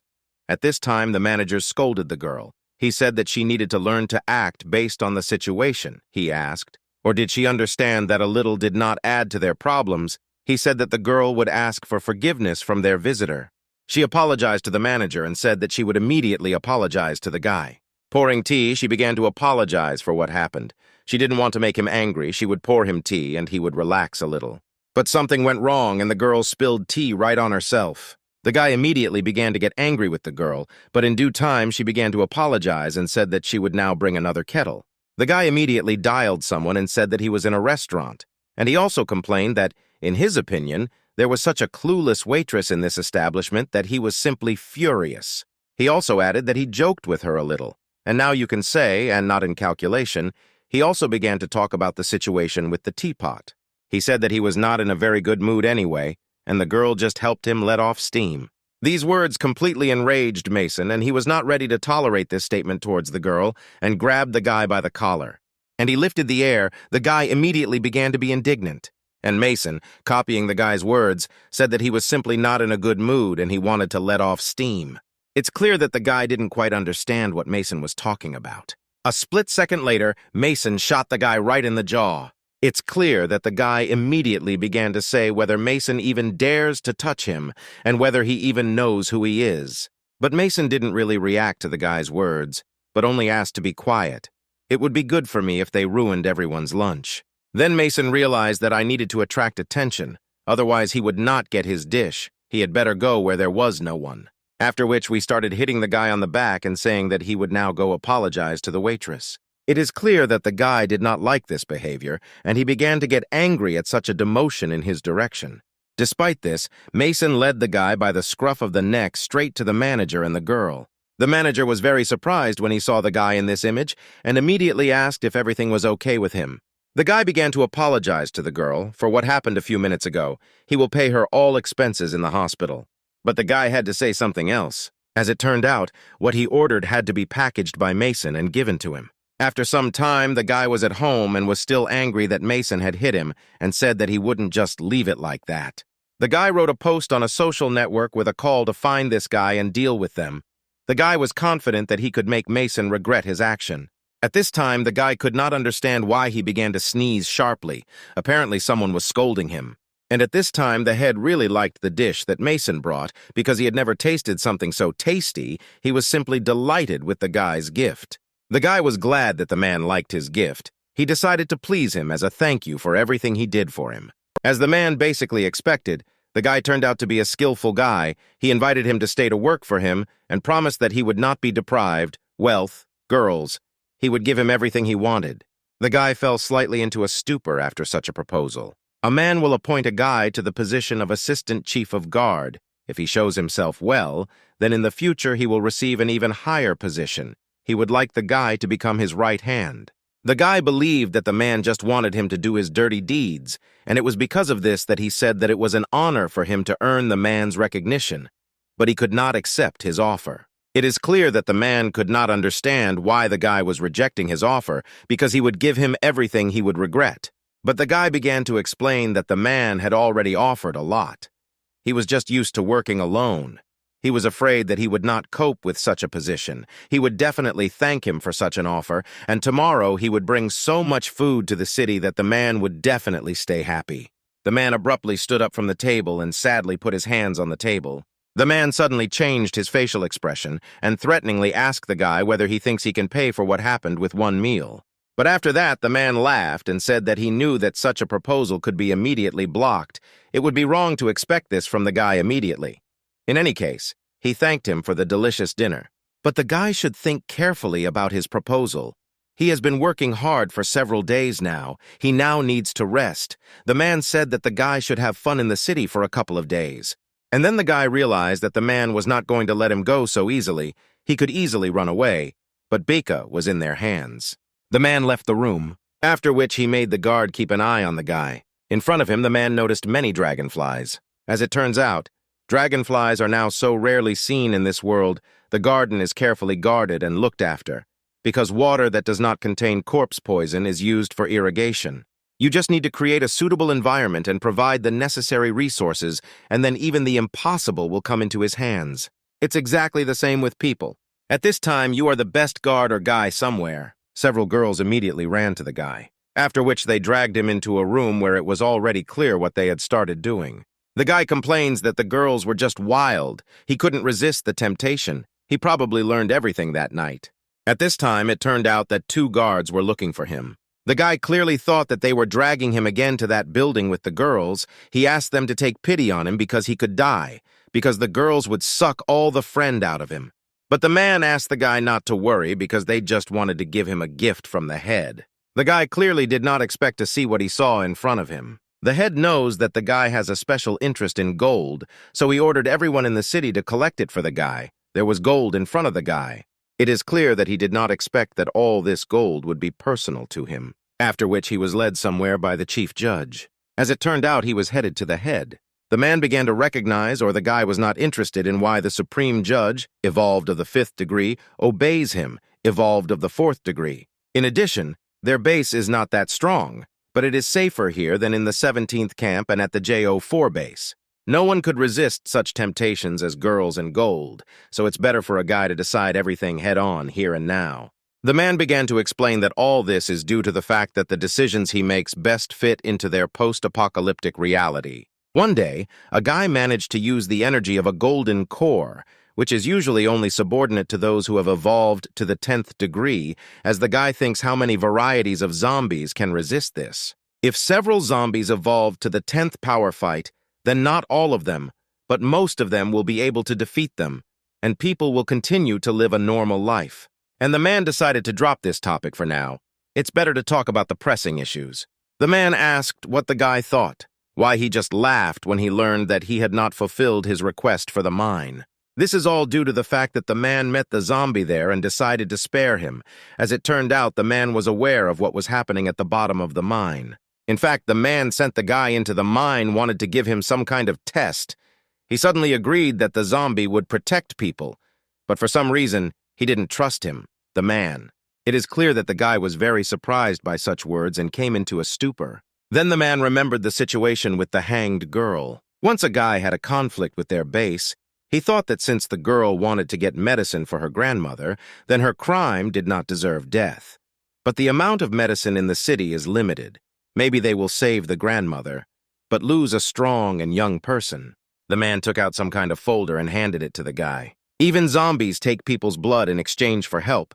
So is it really possible that everyone in his city should receive everything for free? The man said that the guy treats the post-apocalyptic world too simply. Although this is understandable because for the guy and her, the world is just a game from which you can run away at any moment. The man was sure that the guy probably had the opportunity to travel to other worlds or to other times. The food that the guy brought had expired decades ago, but it was not spoiled. He probably brought it from another time. A person with 2 special abilities is almost never seen. A head named Michael, a 4th degree evolved who has 2 special abilities. The first ability is the detective class. The second ability is fire. Once again, he invited the guy to join him. He would be in charge of food, and the man would be in charge of trade. The guy asked what would happen if he refused. Happiness did not fall with him. Even if this man knew the peculiarities of the system, the guy would not allow himself to be taken advantage of so easily. Honor, but his answer will not change. He is used to acting alone and does not want to be limited. The guy asked whether the man was going to force him to give a positive answer after he saw the Supreme Commander outside the door. Apparently, the guy will really have to fight. The girl is now being guarded by several people. If the guy breaks into her room, he will have little chance of winning. But first, the guy needed to deal with the man while he had the opportunity. At this time, the man said that the contract had been lying on the table for half a day and asked whether the guy was sure that he did not want to look at it. Who knows? Maybe after reading the contract, the couple's answer will not change. The guy asked if it was really true and took the contract in his hands. Something in this agreement confused the guy so much that his facial expression changed dramatically, and the head was really right. After reading the contract, the guys agreed that the man had won and accepted his offer. But first, the guy needs to go to one place specified in the contract. The guy couldn't understand how this was even possible. As it turned out, there was another person who had the ability to travel in his time. The contract contained a text about the death of the owner of the ability to travel in time. At this time, the guy was met by the doctor and Melanie. The guy said that the girl will come back to health in a few days. Now she is being treated in the association of the structure of the mainland. The doctor was a little embarrassed because they had a conflict with the association. Since they decided to help the girl, it means they will definitely demand something in return. At this time, the head, Ethan, said that the man is not as simple as it seems. He probably did not let the guy out of the city just like that. But the guy decided to talk about this later. He asked how things were going at the base. The man said that Robertson saved all the residents of the base, but they don't trust Ethan yet. Of course, after all, a man and 7th-degree evolved people also have a bad reputation. Without proper training, not a single person at the base can stop him, after which the guy asked what was wrong with the man's body. He began to say that the organization in which Oscar belongs is somehow incomprehensible. First, he suggested that he increase his strength, and he just needed it for certain reasons, so he agreed. First, they went to the very west. The man could not understand how he, being only evolved to the 5th degree, could kidnap him, but when he woke up, he was already at the JO4 base. He also influenced him once again. He became the same killer as they saw him the first time. The guy took out a map and pointed his finger at some desert and asked, "I say the man is talking about this place." After which the guy added that he just needed to go there to find out something and asked if the man would go with him, to which he received a positive answer. The girl said that she also wanted to come with them, to which the guy began to explain that now there was no one to look after Becca. He would worry. It was better for the girl to stay here and from time to time tell him information about the girl. Any such information would be helpful. The men were driving through the desert, from which zombies were possessing right out of the ground, trying to get living flesh. The guy asked again, or the man's strength would return, after which the man just began to use his power. He asked whether there were any side effects after the core was removed from him. At first he was in slight prostration, but then everything returned to normal, which means this time they can go their separate ways. But the man doesn't think so. The guy asked, or the man wants to say that for an evolving 7th degree there is something impossible, to which he replied that the guy was too frivolous about their road. He shouldn't have gone. Now a man can go all out. Well, the guy said that even they managed to deceive him and defeat him. He could not understand what all this show-off was for. The man didn't quite understand where the guy was going, but he began to explain that first he needed to settle something for the man. It would be as easy as shelling pears. As it turns out, the guy wants to let Michael know that he is now acting with Ethan. Then he will definitely be more careful. Climbers Assistance Union. The man told her in her head not to worry because this time she would definitely be able to solve that underwater problem. At this time, Oscar was apparently training the commander. He literally tore the core right out of the zombie and handed it to the man. Oscar said that there was little left, but it was not clear what exactly there was a little left for. He said that we could proceed to the next stage of the plan. At this time, the same girl who burned the guy in their shower was teasing him and asking whether his ass had come to its senses and whether he could handle it this time. But he asked not to worry because he brought an assistant in the form of Ethan. The head asked whether everything would definitely be fine with them, but the guy asked not to doubt it, and at that time the man had already jumped off. The guy made a similar movement, but in some incomprehensible way he suddenly ran into the water in the literal sense of the word. The man got furious and told the guy not to interfere with him, and using his ability, he pushed the guy out of the water. Apparently, the man slightly miscalculated his strength, and perhaps he did. But the essence remains that the guy landed so hard that the asphalt on the dam cracked. It's clear that the guy was furious at the man's words about not disturbing him. Well, the man seemed to calm the guy down and asked him not to underestimate him. Literally raised all the water from the reservoir upward. The guy was clearly surprised that the man literally completely emptied the entire reservoir. It was precisely thanks to this that a view of all the monsters at the bottom was open. You man needs to pay the water as much as possible and sell her the shape of the swords. Which is exactly what he did, and oddly enough, he pointed these swords right at the monsters, and it was clear that it really began to work. And then quickly send them down to create steam, after which the man landed next to the girls. The girl asked the guy where he brought such a deity to them. He asked her if she would believe him if he said that he took it with him on the way to them. He then said that he remembered some things to do, so it was time for them, if they needed food, then they should just contact him. He also said that there is no need for gratitude and now they are even. The guy asked, or the man became stronger during their fight and he didn't see this.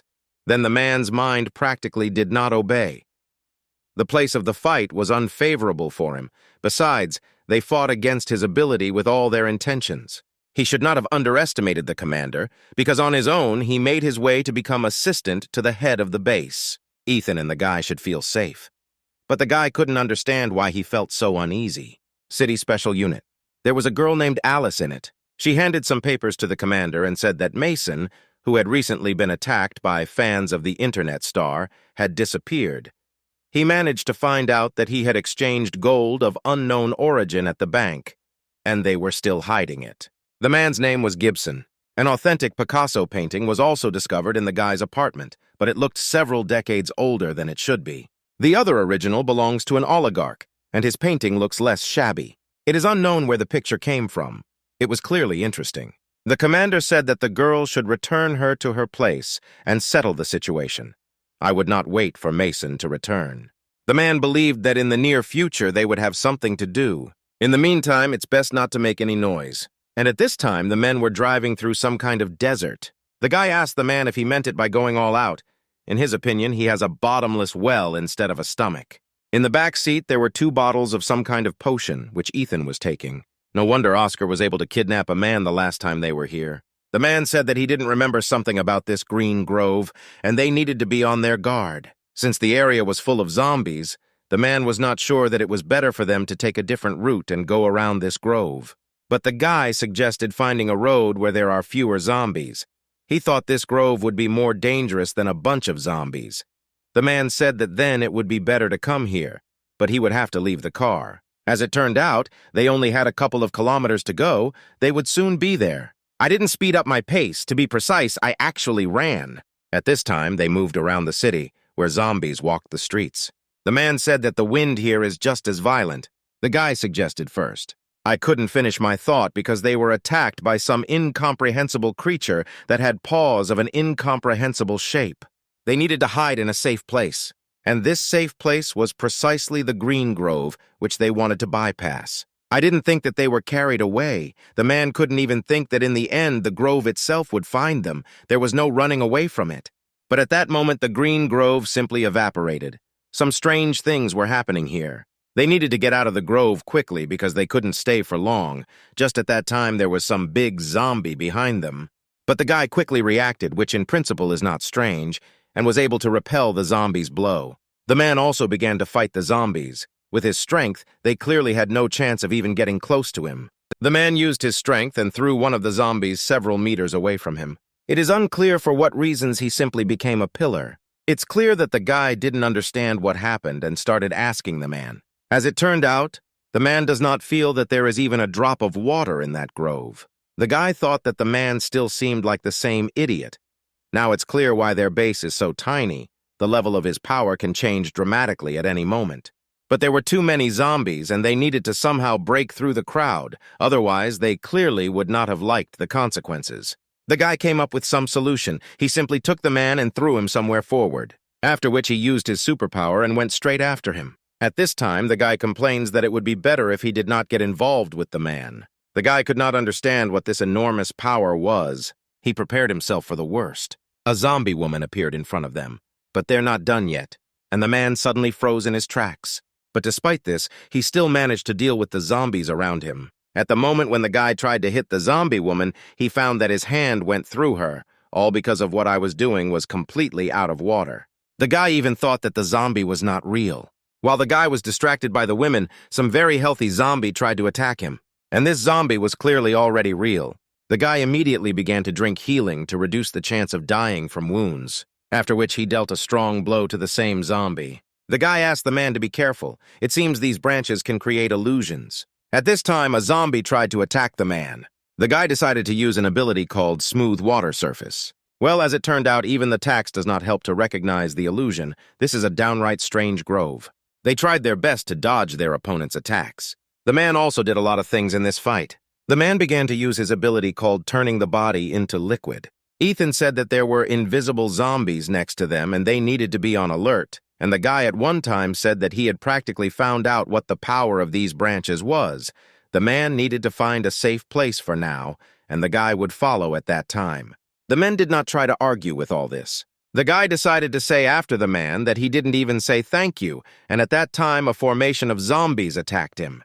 Either the guy was transported somewhere back in time or he just ran into an apartment somewhere, but the point is that he was able to avoid the zombies. He decided to go after the man, and after 15 minutes, the man was able to use the skill of turning his body into water, so there is no need to worry about him now. All this time, the guy was being watched, and there were hidden cameras right on the lawn next to him. All this time, the guy was not taken after by the same commander to whom they were reporting, but by the guy. This guy's secret is even greater than they could have imagined. The guy arrived somewhere in a clearing. According to the guy, he seemed to be going in this direction. Still, he was able to find a man who was right in the heart of the forest. The guy immediately asked how he was able to find this place. At this time, in the literal sense of the word, I took a bath right from under the tree. The man thought that this grove was somehow strange because it did not fight them at all at full strength. And the guy, in turn, believed that by the evening everything would become clearer. The way the guy thought was like an illusion, just like when they fought on the skyscraper. The guy said that they needed to leave before it got completely dark. But at the time, zombies literally carried groups to bright, cheerful disco music. It's clear that our partners were the only ones who were surprised. They saw the zombies lay down the coffin and began to examine the body lying in it. Corpse Queen of the 5th degree, abilities, creating optical illusions, terrifying scream of 6th degree zombies, pallbearers. It is clear that the men immediately began to run away from such an incident. The guy noticed that the zombies began to disappear again. Well, there were too many high-grade zombies there. At this time, the queen crept up behind the man and was ready to launch her attack, which she basically did in a split second. From such a blow, the man began to fall and could not control his ability at that moment. He probably started bleeding from the blow for the first time in a long time. But despite this, the man was still able to concentrate and point some swords at the queen. Well, this apparently didn't really help, because the man began to fly away in the opposite direction from the woman. The guy was very surprised that she was so strong. And the guy, as always, even managed to complain that there was only one problem with the man, but still he was able to catch him at the moment when he was falling. Then the queen began to emit very strong sound waves, as if calling someone. It's clear that the guy was also surprised that she started screaming out of nowhere.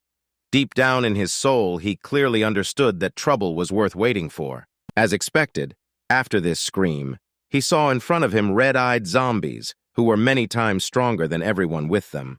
It's clear that in order to somehow escape, the guy began to run away with a man in his arms from this crowd of offending zombies right after them. Well, this obviously didn't help them, because a crowd of zombies along with them, after some time, were already heading to some mansion not far from the city.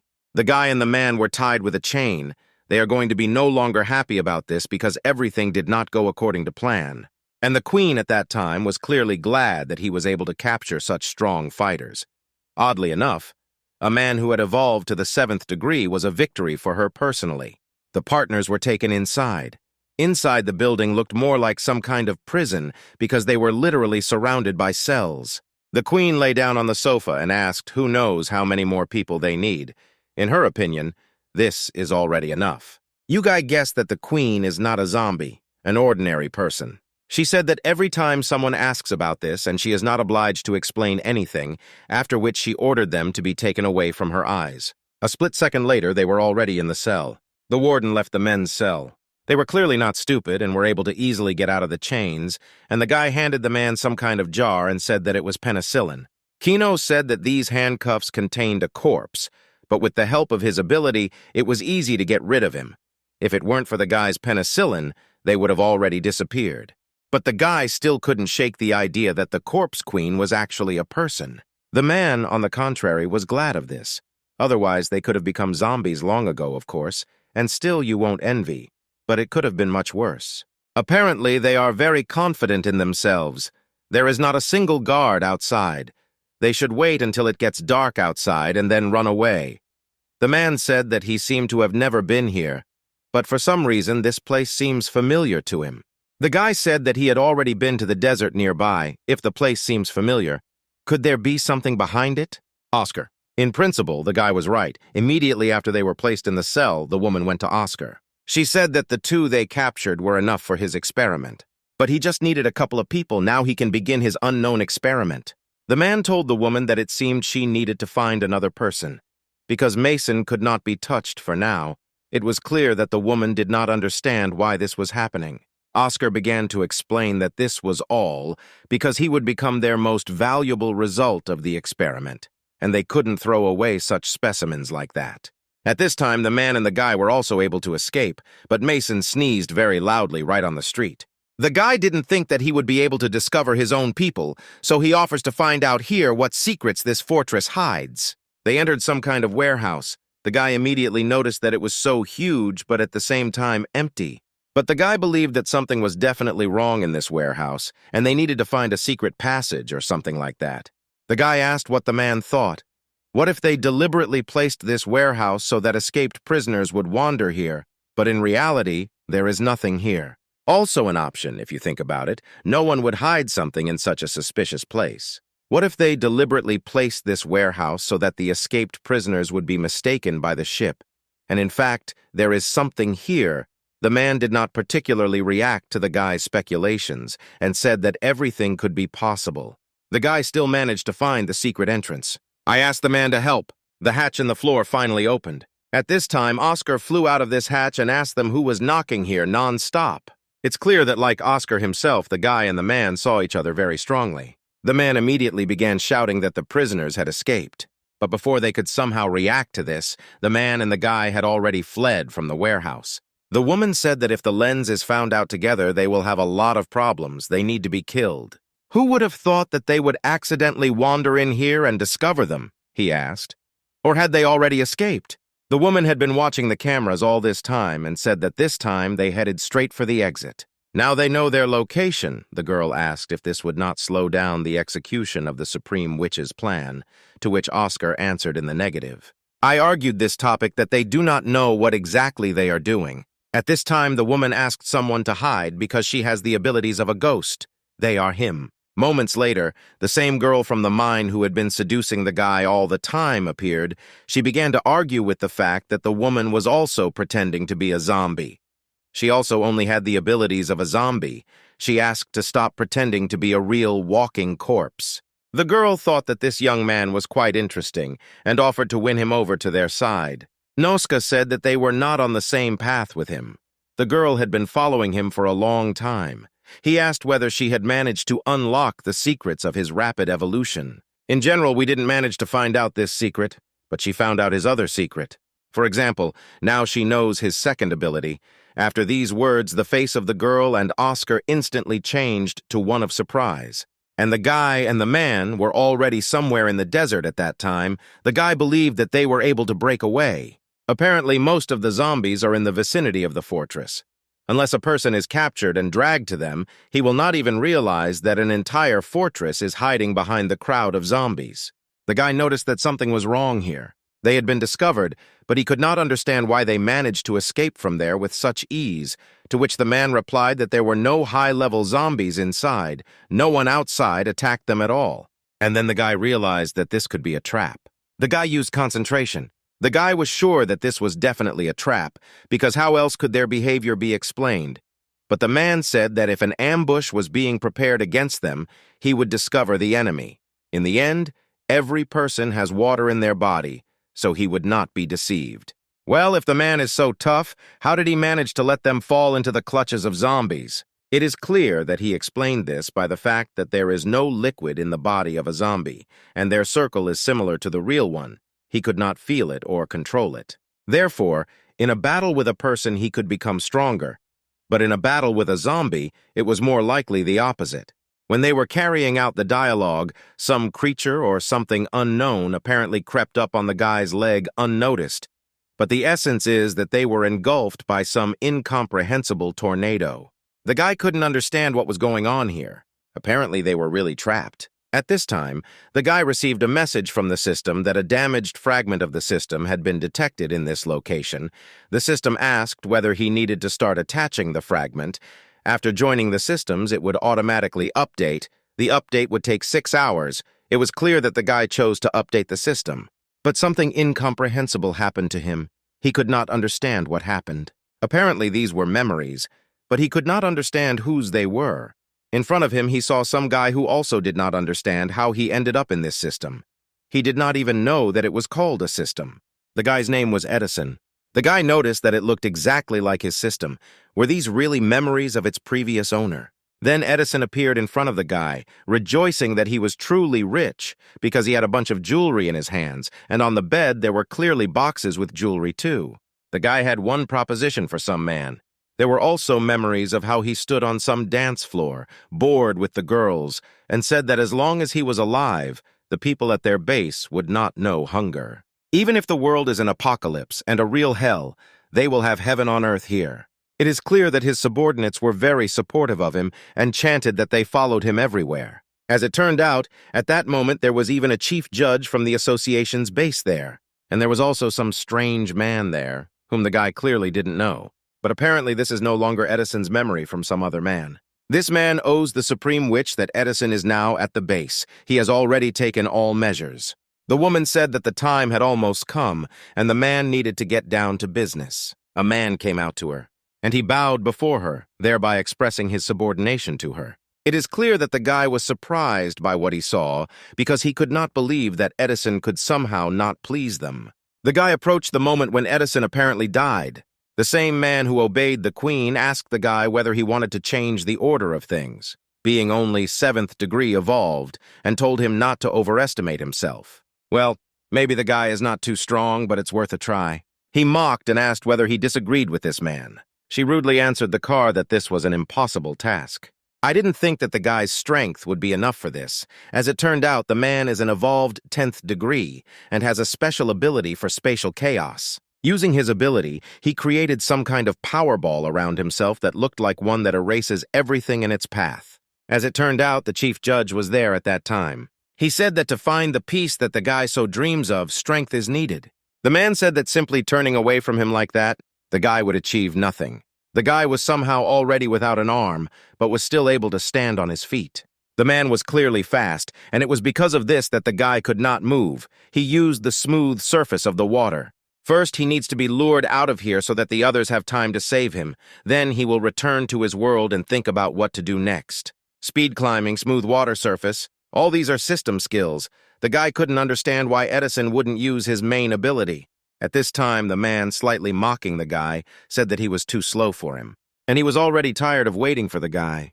The man repeated once again that the guy was too slow. Even with his speed climbing, he couldn't hide from the man. It's lucky that the man is like this. Now they are far from the others, and the guy needs to quickly move into his world. But the man said that they knew his ability to travel through time. He asked why the guy thought the man was sent specifically for the guy. Space shackled the guy. He couldn't move. The man asked how the guy felt at that moment. Understand what the hell was happening, and he began to fall. According to the man, the guy seemed to have borrowed this ability from someone. If he was deprived of the opportunity to use it, he would become an ordinary person, which, in principle, is probably what the man began to do, to add strength to the guy. There was no living space left from the guy. The man literally flattened him into house molecules. Then the guy realized that apparently the man was able to break the connection between the system and its owner. Edison's abilities depended only on the system, but he was unlucky. The update has been completed. The guy was very surprised that it had already passed at 6. Time had clearly passed quickly for him. The guy felt himself being filled with the energy of the golden core, which means this is the kind of power that awakens the evolved of the 5th degree. A bonus wheel appeared in front of the guy. The cost of one attempt was as much as 100 skill points. The guy's eyes really lit up with this number. The guy had a negative reaction to all this. He was indignant because it was a whole crystal. Well, then the guy began to think. Because if you think about it, it's not that much. He was wondering what he should do better. From the guy's reaction, one could understand that he was very upset that he lost. The guy's ability to transform was activated. The previous owner had evolved to the 5th degree. The level of the ability was 5th. But the guy believed that this was a kind of ability because it just helps to slightly change his shape. Well, the guy had a feeling that he seemed to have forgotten something. Then he moved into the real world and remembered what he had forgotten about the man. I decided that we needed to go back to where they left the car. If the man was okay, then he should be there. And at this time, a man was walking around some kind of zombie, peering inside and looking for something to profit from. Well, The guy didn't let the zombie get something interesting so easily and threw him back several meters with a kick to his legs. As it turned out, there was no man in the car. This was clearly a bad sign for the guy. And then it's unclear who decided to grab the guy from behind, right on the sly. The guy didn't think that the zombies had gotten here too, and directed his most powerful blow with his fist at the stranger. Well, as it turned out, it was some guy, and Mason was able to stop his fist in time right in front of the guy's face. The guy began to explain that he was human and would not cause harm and asked not to kill him. The guy grabbed him by the hood and asked why he was attacking him from behind, because it was very low of him. The guy fell sharply to his knees and explained his behavior by saying that he just wanted to eat. He apologized to him again and said that he would not do anything like that. The guy asked to listen to him. As it turned out, he is the only son of the head of the unification of solid lands, even though the world is inhabited by zombies. But thanks to his position, he has peace and security. But a couple of weeks ago, they destroyed their base, and his father saved him at the cost of his own life and ordered him to escape. If the guy had not come across a well in which to hide, he would have long ago become food for zombies. All his food was gone, and he was afraid to leave the well, but he was so hungry that he decided to try his luck outside.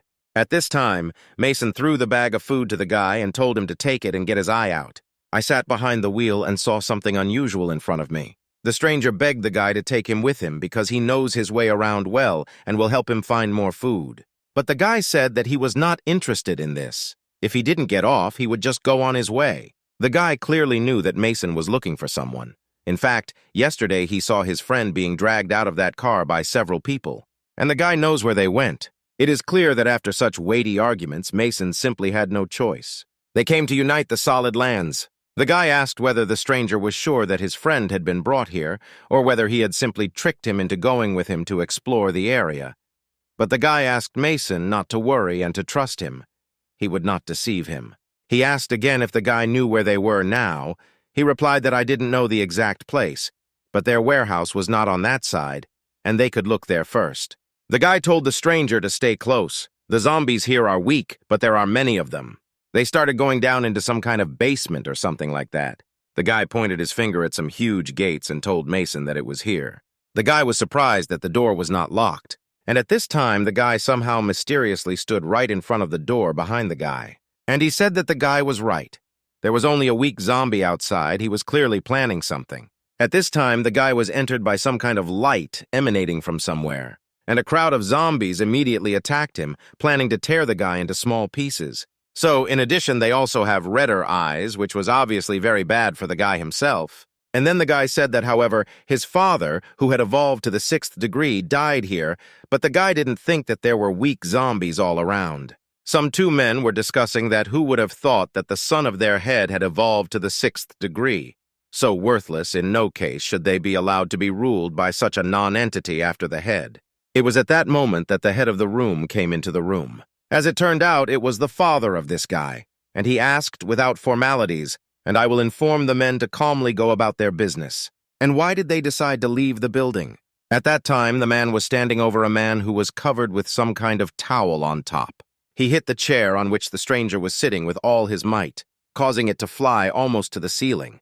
It turned out that it was his son. He did not at all give the appearance that his father was simply mocking him.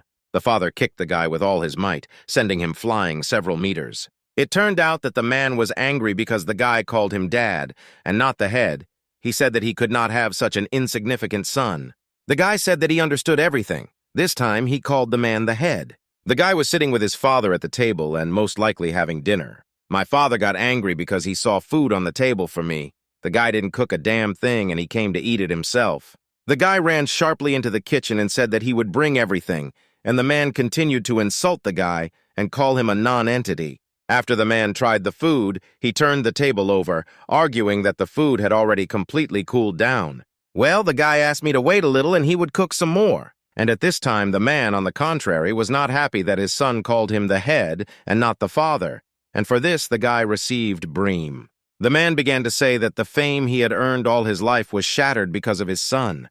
On the street, he only heard people throwing mud at him behind his back. At this time, the guy sat down on the edge of the building. Someone healthy came up to him, but of unknown origin, he looked more like a huge zombie. He asked the guy, or if it was him, and said that he thought they had something to talk about.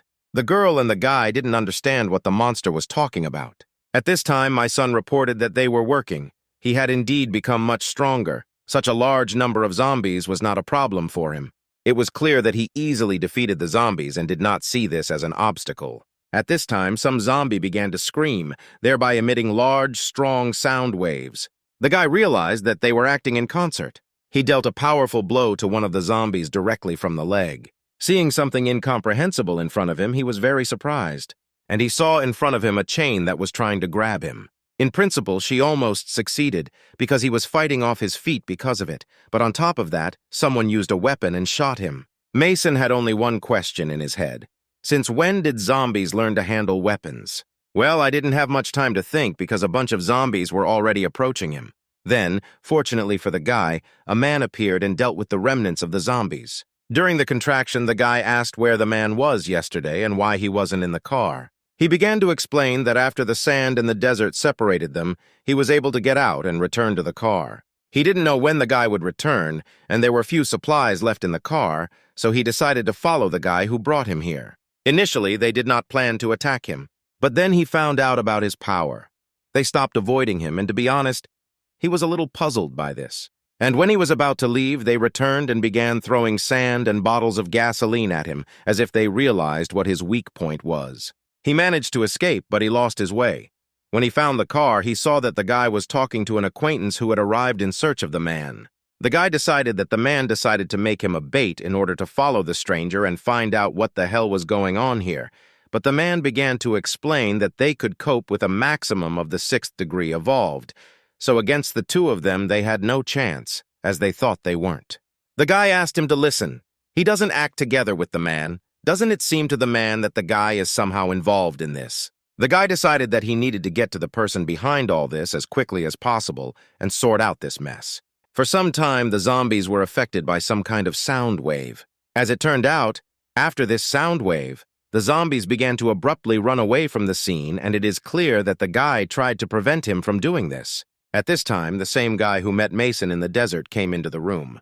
Ethan asked whether the guy wouldn't run away from me, but it was unclear what prompted him to ask such a question. But the guy said that last time he had a chance to get out, but definitely not this time. He also said that I had no plans to run away. At that time, he was holding some strange green glowing ball in his hands. He recalled how he complained to his father that he did not want to be considered insignificant, but wanted to drink the potion of evolution, to which the man replied that it was too dangerous because he was still small. The father also told the guy to listen to him, as it turned out that there were only 3 6th-degree evolved people in their association, and he should not take everything upon himself. And he should also be kind.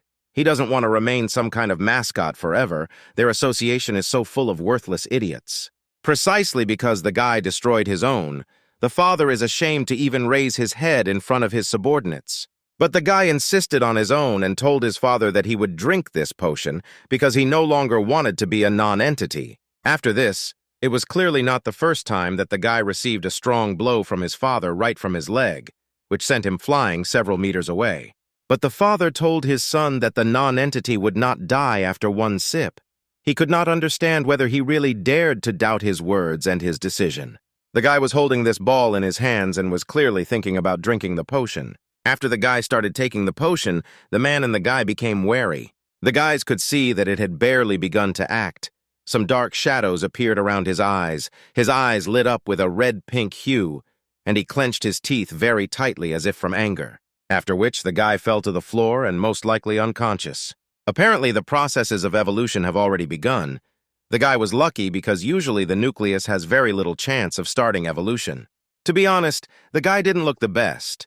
His face shape changed dramatically, and he looked like some kind of rat in the form of a man. Apparently, things didn't work out for the guy, and his partners decided to just leave. Before that, they needed to deal with the remaining zombies, after which the guy went as he told me to deal with the zombies. The same big guy who produced sound waves immediately attacked him, but apparently, the guy didn't care about these waves. Immediately after this, the guy was attacked by red-eyed zombies, who were many times stronger than ordinary ones. These zombies could already become a danger to the guy, but the guy was confident that he could easily defeat the zombies. It would not harm him. He used a fifth-degree speed climb and struck one of the zombies with crazy speed. Defense for a second, he dealt with another zombie that was near him. After which the man got involved, he used the cutting jets of the seventh degree. And in a split second, he also wiped out his opponents. And there were quite a few of them, at least 5 zombies for sure. In principle, oddly enough. With their powers, dealing with a bunch of zombies was a piece of cake.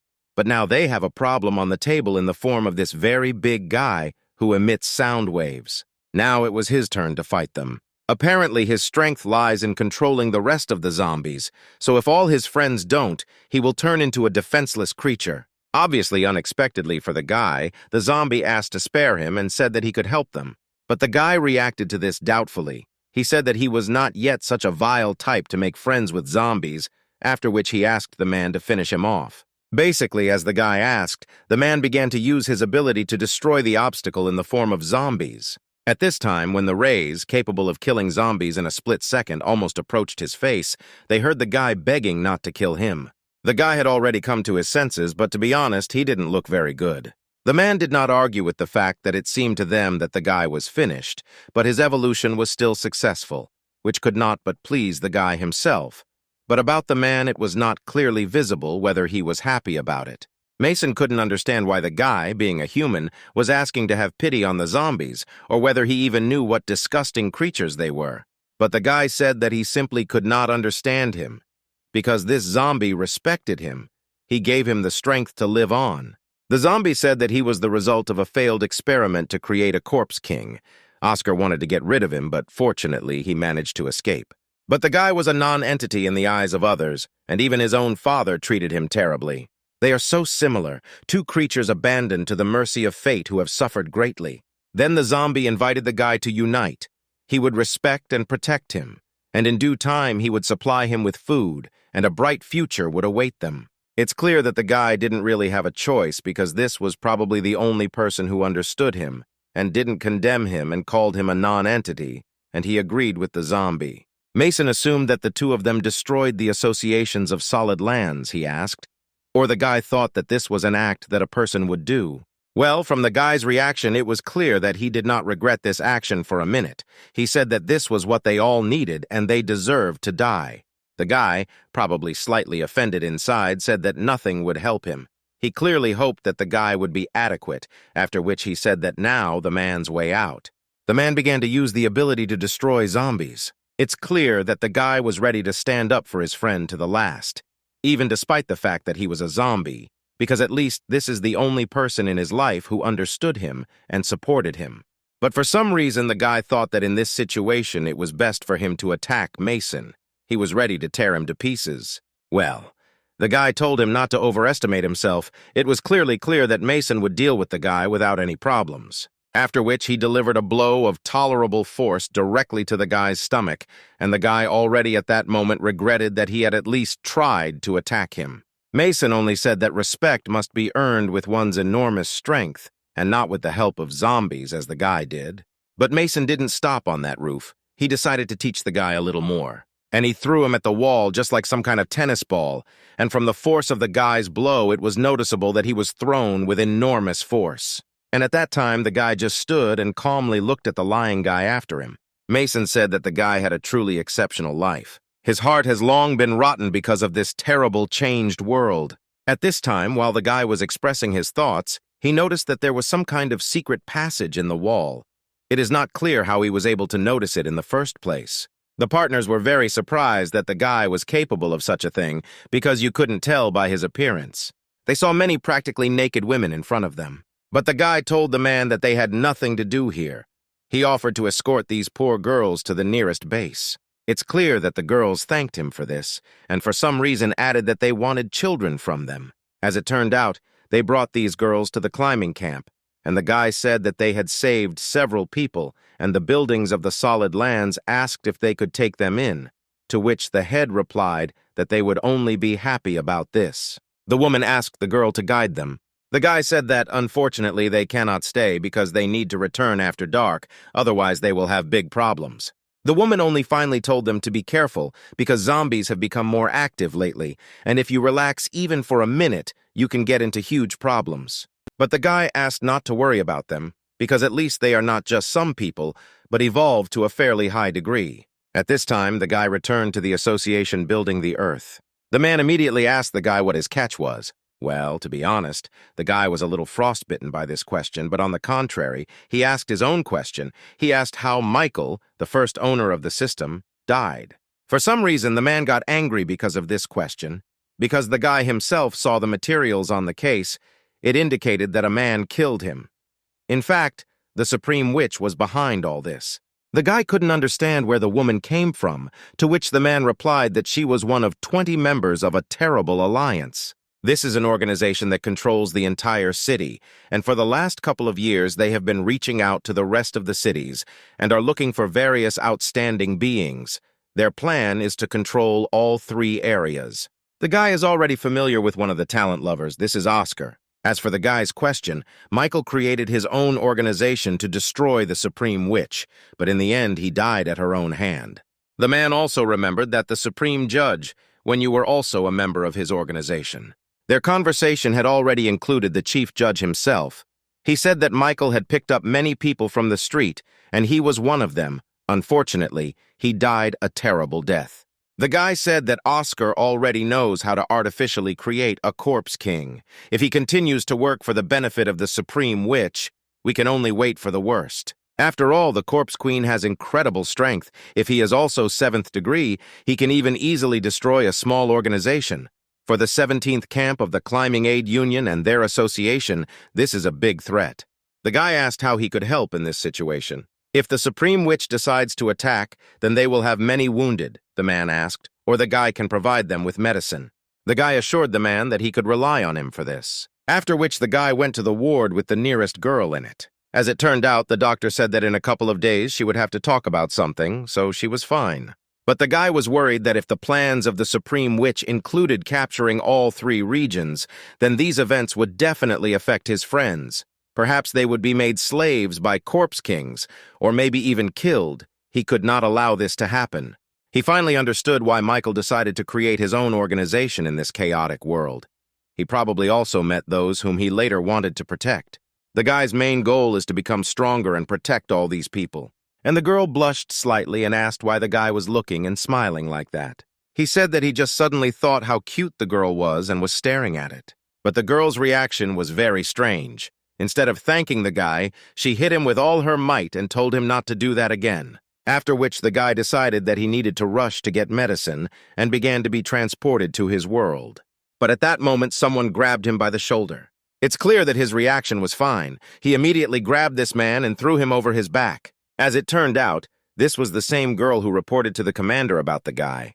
The guy fell slightly into a stupor because he clearly did not expect to see, at the moment when he was transported into his world, some girl who grabbed him by the shoulder. She introduced herself as the Space-Time Police, and it's understandable that the guy was surprised that such a thing even existed.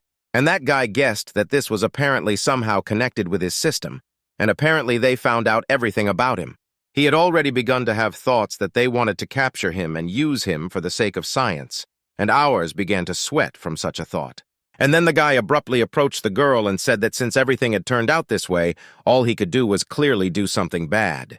Well, as it turned out, the guy simply tied the girl up on a chair standing in the room, and he took out a pen from somewhere. His smile was like that of some maniac. In principle, it was clear what he was going to do. As expected, he began to torture the girl with a feather, thereby tickling her leg.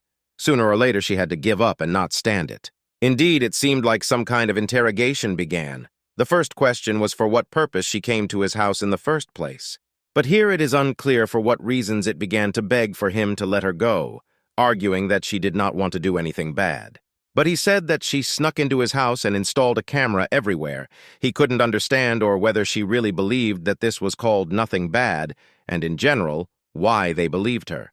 She said that she observed his actions and did not establish that he was traveling in time. The guy's expression suddenly changed. He realized that he would have problems in the near future. Why he took the knife in his hands for some unknown reason. But the guy himself understood perfectly well that he would not kill an innocent girl just because I don't know his abilities. He horribly asked the girl whether she knew that sometimes the less you know, the longer you will live. But she asked to listen to her first. She said that she was from the first department of the Space-Time Police. They only watch such guys and do not interfere in their affairs. She also added that they could help him, and the guy didn't seem to hear the girl and pointed his knife right at the girl, but again, he himself understood perfectly well that he would not do what it all seemed to be. He stopped the blades of the knife right in front of her pupil. The guy said that adults are only interested in a profitable exchange and asked what they expect to receive from him in return for their help. She said that every action of a time traveler affects all of time and space as a whole. Their task is to protect the world from danger. To put it bluntly, they are afraid that he will become a villain, and that is why they are watching him. After the guy found out everything for you, he untied the girl. You guys just needed help right now. The girl asked the guy to remember that their goal was to save time and space from the danger that the guy could pose if he became a threat. They would immediately get rid of him. The guy noticed that the girl was far from strong but said terrible things. At this time, all the neighbors outside gathered and shouted for the guy to leave his apartment. They were discussing something among themselves, and it was obviously about a guy. At this time, a woman sent a message to some guy and said that the guy didn't smell so good and that she really wanted to hug him. But it was clear from the guys that he clearly did not have the same opinion about the woman, and when they did their job, he needed to quickly leave because he could no longer see this woman. When the guy finally left his apartment, this woman said that the guy would get it for offending some of their brother. But the girl told the guy to leave it to her, and a split second later the woman received a strong blow from sleep, right in the cheek. The guy couldn't understand how the girl could lay down such a huge woman with her left hand. He doubted that she was even human. In a post-apocalyptic world, a girl with only a weak second-degree evolution, but for this world she is a real professional. Now it's clear why she didn't resist. She immediately realized that she simply couldn't cope with him alone. People immediately began filming all this, and the guy at one time said that the guy's girlfriend had hit a man, and he would post it all on the internet. He also added that he would not be able to wash away all this shame, and he would be behind bars. At this time, the girl began to divulge complete information about the guy. As it turned out, he debuted 3 years ago and had connections with 2,000 girls, of which 19 were minors. It was clear from the guy's behavior that it was really true, but he tried to hide it. He was really nervous. But the woman began to defend him and reported that he made his debut 3 whole years ago and did not even take the girl's hand, and they would sue her for libel. But the girl at one time reported that they had already contacted those underage girls and collected data. There was enough evidence to put the guy in prison for life.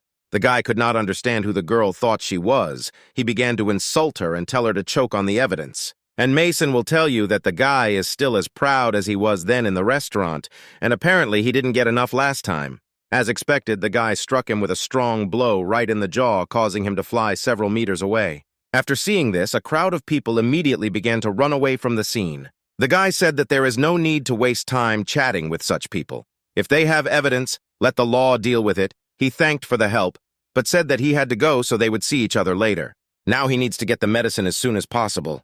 At this time, in the square, some 2 men seemed to be pressing the girl. One of them told her to just try to run away. If she didn't agree to something, then she wouldn't get off so easily. The girl understood a little what they needed from me. She asked me to leave her alone. It's clear that the guy won't just stand by and approach the men to ask what was going on. As it turns out, one of them knows the guy. The man could not understand what the girl the guy was dating saw in him. But now it doesn't matter. The man will first deal with the guy and then with the girl. One of the men said that they were first-class soldiers capable of killing a bull with 1 blow. The guy himself asked, since he decided to defy the boss. They clearly didn't know that the guy had abilities that weren't here and easily repelled the man's attack and, in addition, dealt with all of them. And then the man suggested that the guy evolved by changing DNA, but he was sure that such a fool would not have enough money for such a thing. The guy couldn't understand, or the man was stupid with fear, because they live in a scientific world, they are in a science fiction one, and what is he talking about? Although if you think about his travels in just an apocalyptic world, it's also science fiction. Perhaps what the man is talking about already exists, and in his world, he is simply a person from the lower class, so he does not have access to such benefits. The man suggested that the guy bought fake cheese like this. The chance of survival is more than 1 in 10,000. He sacrificed his life for the sake of that girl. What a fool he is in the man's opinion. Moreover, even if the guy survived, the girl will very soon be spending the night in the crib with him. The man told the guy that the girl's father found her even abroad. Now she is being kept locked up at home. Next month she will marry her rich son. Garbage remains garbage. No matter how strong the guy becomes, the future cannot be changed. It is clear that such words greatly angered the guy, and he threw the man to the floor, at which time the girl thanked him for his help, and he decided that he must find a way to get the girl out. As it turned out, the girl knew the girl. The guy asked who she was. As it turned out, she was her friend under the name Lucy. She heard that the girl was being kept locked up, and she also wants to help her. She and the guy can act together. The girl also said that if the guy believes her, then let him follow her, and she will tell everything in detail. And also, thank him for that saved her. She brought him some clothes and told him to prepare them for him, let him take a shower, and they would have dinner. He really didn't think this girl was that rich. When the guy sat down at the table, he immediately asked what was going on about their cooperation. But first the girl asked to tell him about the girl's family. As it turned out, their family became so rich and famous in their city only because it owns the technology of creating its own such evolution genes. It not only cures diseases and prolongs life, but also makes the human body physically stronger. It is clear that the guy was very surprised that science had already developed such a problematic thing. He could not understand why he had lived for 20 years and was only learning about it now. The girl said that the upper class immediately hid this information. Only a few have access to this serum. In addition, the cost of its production is very high, so one serum costs $1,000, but in order to evolve for the first degree, you need 100 serums. Well thought out. To evolve 1 degree, you need to spend a lot of money. Only the upper class can do this. Now it's clear why the guy hadn't heard about it. He was interested in how the first degree differs in this world and in the post-apocalyptic one. That's how the girl's family became the most influential, and Lucy's family is also developing medicines, so she and the girl are big competitors. The girl noticed that the guy was quite strong. He probably used the serum. If I don't act together, the girl will give him their serum, then he will become even stronger and will be able to rescue the girl. After which, the guy said that he was in business. If the girl helped him become stronger, he could easily help the girl. They went to some laboratory. The girl told the guy not to undress and lie down because first she needed to examine him for something, after which she literally tied him up for some unknown reason, as if he was going to run away somewhere. Even the guy couldn't understand what it was all about, because it was just an inspection, after which the girl injected some strange drug into the guy. Some time passed and the guy woke up. The girl was tired. The guy again became convinced that, in his opinion, all girls were just demons. As it turned out, while the guy was sleeping, the girl conducted a thorough examination, but the guy complained that his arms and legs seemed numb. It turned out that the guy's body already corresponds to the highest level that she knows. Moreover, he is even stronger than many others who have undergone genetic modification. She could not understand how he achieved this. But the guy said that this is a secret. Of course, evolution in the post-apocalyptic world would be more virgin than the serum from the modern world, but the guy is not going to talk about it. The girl, unfortunately, said that her funds were not enough to make the guy even stronger, and apologized for this. But the guy said that there was nothing wrong with this, and it would be better for the girl to use these funds to search for Emmy's whereabouts, and he would figure out the rest himself.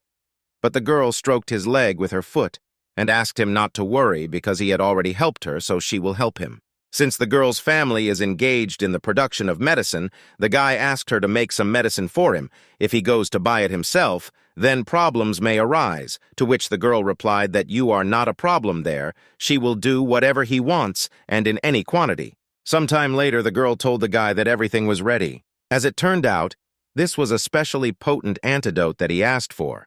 She didn't know what it was for, but she hoped that it would be useful to the guy. The guy thanked the girl, but said that he had to go. The girl begged him to stay for a couple more days, but the guy was afraid that she would torture him. After which the guy had already arrived in the post-apocalyptic world and immediately went to the ward with Becca. It is not clear why the girls seemed frightened by the appearance of the guy. From their appearance, it was clear that they were not entirely happy to see him. The guy looked at the girl with a smile on his face, and she was glad that she could already stand on her feet and not just lie in a coma. But the girl has tears in her eyes because of unknown reasons. He approached her with all his appearance, showing that he was glad that the girl had finally woken up after a relatively long time. She immediately began to hug him and said that she thought she would never see the guy again. Well, the guy kindly asked her if this is possible, He will never forget that she protected him from a bullet. She can ask for whatever she wants. He will do anything for her. The girl said that she had not even thought about it and would definitely think about it. At that time, a subordinate entered their room and said that the head was calling the guy to his place, and this was an urgent matter, and the girls should also go with them. He said that according to the latest data, a crowd of zombies became more active and attacked large and small organizations. Almost half of the entire settlement was damaged, and this crowd was led by a corpse king who was actually a man. The guy said that he and Ethan saw her. She was created artificially, of course she is somehow connected with Oscar. But he only recently mastered the technology of creating a corpse king. He couldn't create a corpse king in such a short time. Most likely she is not his creation. A few kilometers from the climbing aid union, there was really a crowd in this desert, and zombies with green eyes, and this clearly did not mean anything good, because such a crowd of zombies could easily destroy some small base. And, oddly enough, they were led by the same girl who was in fact a human. As it turned out, they attacked the climbing aid union. Oscar at this time reported that the top has incredible technologies. They gave the woman the ability to control zombies, and now she has become even stronger. But she at one time reported that they were hurting her, so she is very angry. She would also like them to modify some handsome guy for her. Oscar told the woman not to worry, and he would arrange everything soon. He just needed to grab Mason during this raid. In truth, the fifth-degree Corpse King is not capable of controlling such a large crowd of zombies, so they can only say that this girl was made much stronger using technology unknown to them. Right now, zombies are surrounding theirs with the help of a climber. The threat is growing, so their 17th camp wants to help. The man was wondering what the guy would say about this occasion. He said that they would all go, and at that time, Melanie told her sister that it was better for her to stay safe at the base. After some time, they already went to the climbing aid union. On top of the car was Ethan, who was watching the road through binoculars. The guy asked how long they would have to go until they reached the climbing aid union. Well, the man said that now the question is not whether the bus will be able to reach them alive. All this is due to the fact that he saw a crowd of zombies in front of him. At this time, the zombies were shot at and destroyed by any means. As it turned out, the woman had been fighting them off for several days. Her comrade's strength was running out. She didn't understand what they needed to do. The head said that the cores can restore strength, but if I abuse them, their effectiveness will decrease. She thought now these cores would be of little use. At this time, two girls stood and defended their territory. One of them told the captain that it was happiness for her to die shoulder to shoulder with her. But she was positive, and asked the girl not to talk nonsense, and asked her if she had forgotten that she had never defeated her in close combat. After a slightly changeable situation with a more positive one, we did not start fighting. The head and everyone else tried their best to encourage the others so that you would not give up and fight. They should not let the sacrifice be in vain. The girls could not understand what had happened. Some huge force saved them, because in a split second all the zombies around suddenly seemed to disappear. As it turned out, the guy used the energy of the golden core from the 5th degree. It increases protection and improves the ability to recover, also increases overall strength. He also used the focus of the 5th degree. It collects all internal forces at one point and allows you to release it with a huge attack. The girl couldn't believe that the guy was already so strong. He managed to defeat so many zombies in the blink of an eye. She also had to train so as not to become a burden for him. It's good that I didn't make it in time. Otherwise, I knew what could happen. 3 hours later. At this time, the head reported that the wave of zombies had retreated, and they had coped with these difficult times. It is clear that everyone at the base was happy about this incident. But at that time, the girl told the guy that if it weren't for his high-speed driving, I'm afraid they wouldn't have made it in time, and it was thanks to him that they managed to save the climbing aid union. The woman said that the Supreme Witch planned to subjugate everything, even if today they managed to repel the zombie attack. This does not mean that she will leave them alone. The guy completely agreed with this. The zombies retreated only for a while. They will probably come back again. You can't sit idly by. First, you need to catch the leader of these zombies and kill her. This is the only way he will be able to resist this crowd. When the zombies stop controlling the Supreme Witch's plan will be thwarted already half. The guy asked the head not to worry. A recent attack showed that their strength was not enough. This time, he, a girl, and a man will fight a half-human zombie. After some time, the girl walked around the building and thought about what she should do. Ono recalled her sister's words. She knows something. that she cares about the guy, but if she doesn't start acting, then he's simply being led by someone else. She shouldn't miss her chance. At this time, the guy was sleeping soundly in his room. Why did you girl decide to repeat the action of the ghost girl and crawl right under the guy's blanket? But she asked him if it was really unclear what she was doing. She said that she had liked him for a long time. She asked whether she didn't have to confess for him to know about her feelings. But the guy clearly suspected something because he was sure that the girl would never do such a thing. And after some time, the girl showed her real appearance. Just like the previous time, the guy simply threw the girl out of bed. The girl asked my boyfriend, disappointed that she was not the real Melanie. The guy was curious how she knew what the girl looked like. He asked if she had seen her. The girl at one time reported that she was right outside the door, trying to muster up the courage to enter his door, but unfortunately she regretted it and left. If she had been a little bolder, perhaps the real Melanie would have appeared in front of the guy. He asked the girl slightly menacingly whether Melanie really wanted to come out to him, and answered something that she saw with her own eyes. She noticed that the guy was blushing. She saw that he was really looking forward to this. After the girl said that she knew the exact location of the zombie girl, he was surprised that she actually knew where it was. But if they knew the exact location, they could find a way around and not waste too much energy fighting the tide of zombies, and will not be able to save their strength to fight it. As it turned out, the zombie was the girl's sister. Many years ago, in order to find a way to survive, they did not join the Witch Queen, who gave the girl the ability to turn into a zombie, and her into a ghost. And so the girl is not a zombie. Not to mention the king of artificial corpses that they think she is. She is actually a human evolved with the ability to turn into a zombie. When a girl uses her ability to turn into a zombie, she can become as strong as a level 5 zombie king. But what she doesn't know is that the more times she uses her zombie abilities, the closer her body becomes to a zombie.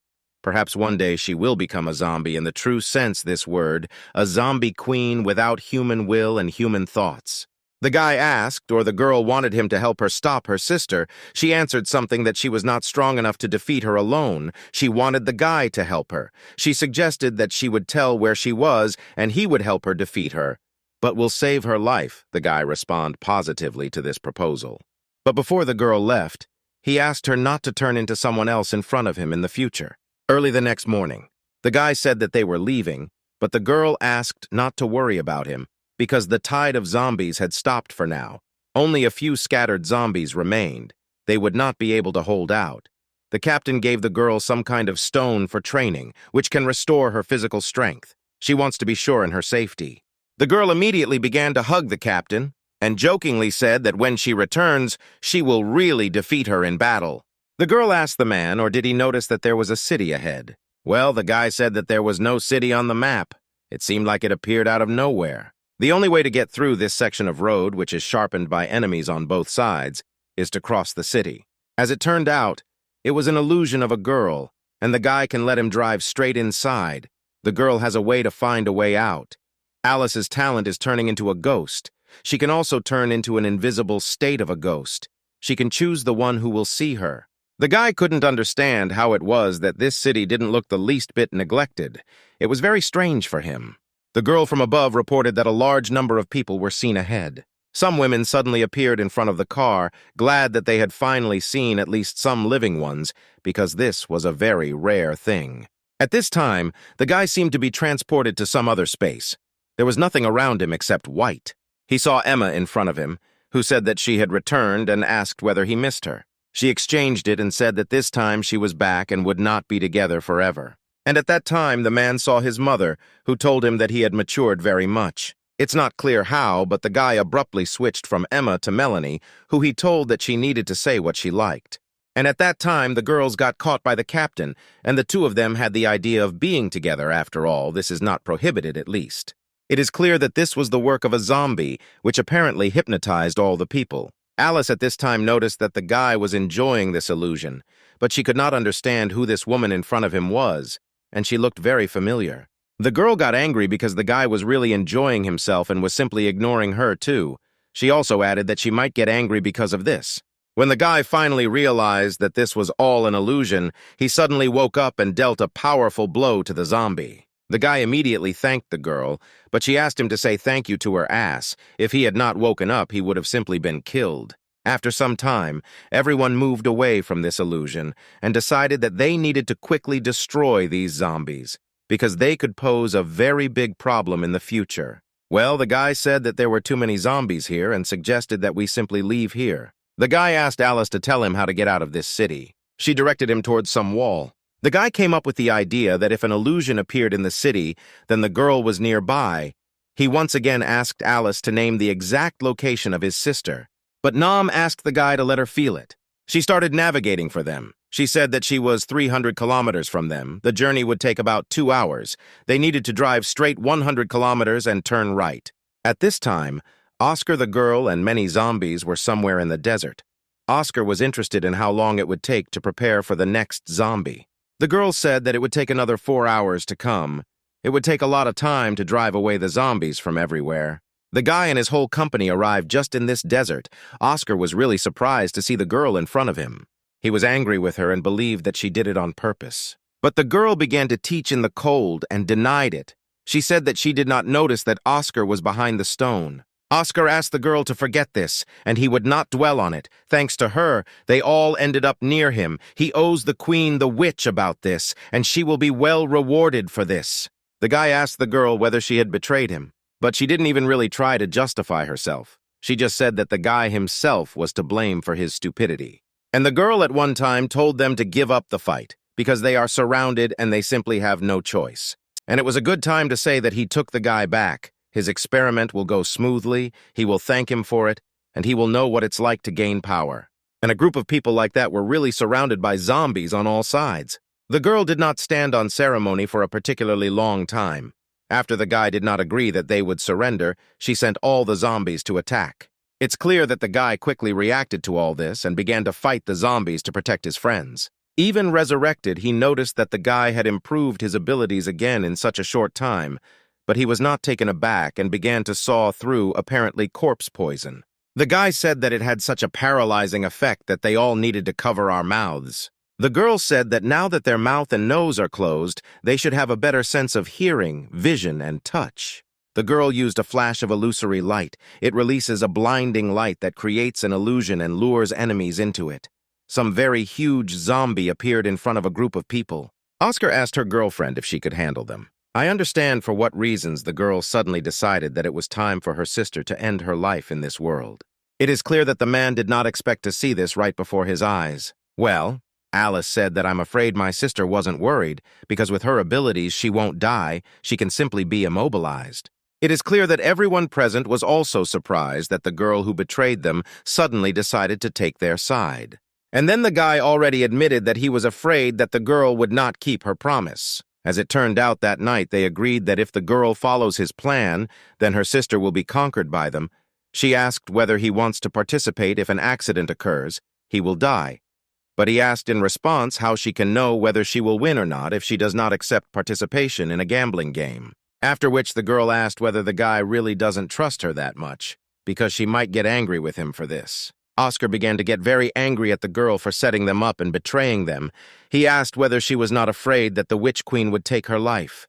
But she said that in the eyes of the Queen, they are all pawns that can be used. But she does not understand that sometimes the pieces also want to leave the board.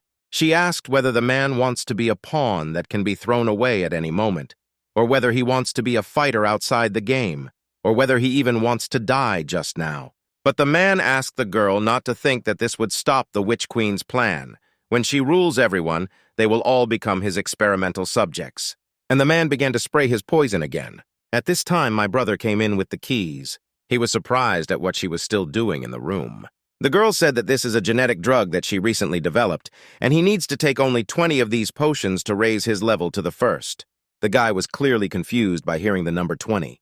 The guy had to say that the girl was really something. Inside the family corporation's conference room, the head of the family was angry that the market share was not at risk because the share price fell this month. The subordinate told the man that their genetic market was completely suppressed by the competing family, and the genetic drug is only cheaper than $700 million and can force people to become level-ups. They need $1 billion. There is no way they can compete. The son told his father that he thought the root of the problem lay in the research and development department run by his sister. A long time had passed since the Research and Development Department had created a more advanced genetic drug. If they can't reduce the cost, they won't be able to lower the selling price, and then they will definitely be suppressed by the competing family. The man also agreed that this problem is a matter of research and development. If I do research and development can create a cheaper genetic potion, they will be able to compete. Also, the guy will not remember that recently his younger sister said that a potion was developed that only cost 200 million to become level 1. In order for everyone to see how stupid the girl is, he specifically asked her if she didn't want to show everyone this potion. Well, the man was clearly not happy that the girl opened her mouth. The head of the family already asked the girl whether it was true what her brother said. But the girl did not hide the fact that the guy was just a fool who wanted to get married and take the family's property. But in this case, she will not hide it. And this time, she proudly announced that she had developed a new genetic potion. 20 doses in a row will make you a first-class improver for only 200 million. It is clear that in this case, it had to be tested. But the man could not understand how it could be that the testing machine should be broken. He decided that he would buy a new device. After some time, the head of the family was brought a new device and decided to test it again. After they tested this potion, they saw that the purity was still 5%.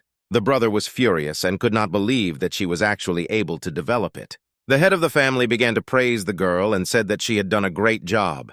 This genetic potion saved their entire family corporation. After which he began to reproach the guy who only knows how to deal with internal disputes. But she admitted that, in fact, another person helped her in developing this genetic drug. During the medical examination of the guy, they discovered that his body was genetically strong, so they used it to improve the genetic drug. The man said that now their task is to prevent it from contacting this guy and delivering him to him. Even though the girl found out where the guy lives, he was not at home. This can be very difficult to do. And then my brother realized that I really helped make this drug. He wanted this man who helped her to be his. After the girl came home, she began to complain that the atmosphere at work was so boring that it was better to be at home relaxed and calm. After she complained that she didn't know where to look for the guy, he appeared at that moment and asked if she was looking for him. Well, the girl's first word was about whether he didn't want to conduct a full examination of her body first. The guy clearly had no time for this, and he said that he urgently needed to talk to the girl. Her behavior changed dramatically, and she was ready to listen to the guy. Besides, she considered him a friend, so if he needed something he could just ask. If it weren't for the strong genes in him, her position in the family would still be very low. But she should help him and thank him. He started telling me that he had a girlfriend. After the girl listened to the guy completely, she said that she understood him and that this friend was infected, and in the end, he needed a drug that would suppress the virus but not kill the carrier. After which he held out a sample of her skin which she could study. She said that it was easy and asked him to give it to her. She began to tell me that this is a strange virus. It seems that it is only afraid of penicillin, and when penicillin is ingested, the virus dies very quickly at a very incredible speed. She asked him to give her the improved penicillin that she gave him last time. She would improve it and make it more gentle. The drug can kill these viruses without causing harm to the body, after which she announced that she would begin conducting an experiment. And it really worked. The virus was completely destroyed. The leather tissue samples remained intact. The guy was surprised that the girl was able to do this. If you look at it from the other side, Lucy's technical power is more powerful than those of those genetic experts in the apocalypse. But the girl said that there were many more things that she was still good at and asked if the guy wanted to check it out. Well, the guy let me know so that the girl would forget about it because he was in a hurry. After which he simply jumped from her window and then thanked her for her help and said goodbye. After which my boyfriend found himself in the apocalypse. He handed over a drug that suppresses the virus in the girl's body. It is administered subcutaneously and acts very quickly. And Melanie at this time was wondering how he managed to get this drug in such a short period of time. He said that he has a friend named Lucy who helped him. She has great abilities and is an excellent errand girl. No matter how far away she is always in touch. After which he began to talk about her. After finishing his monologue, he asked whether the girl understood where he got this drug from. They didn't expect that he had such powerful friends. If he had such a special ability, he must be of a high level. At this time, the girl's sister seemed to be healed and take on a normal human appearance. She clearly didn't remember anything, the girl began to explain. She said that she understood everything. If the guy had not saved her, she would have become an inhuman zombie. Then she thanked him with a kiss. He was clearly very embarrassed by this, and said that there was no need to thank him. It was all of them who offered the effort here. After which the guy said that now is not the time to talk about this. Although the tide of zombies was eliminated, the Queen's other forces remained. But Oscar and the corpse of the fourth-level leader, they still posed a great threat to the entire country.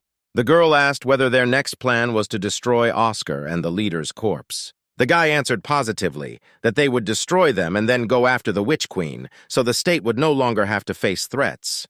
But at this time, a man called the guy and told him to come back quickly because Oscar and the zombie king of the fourth level had already appeared.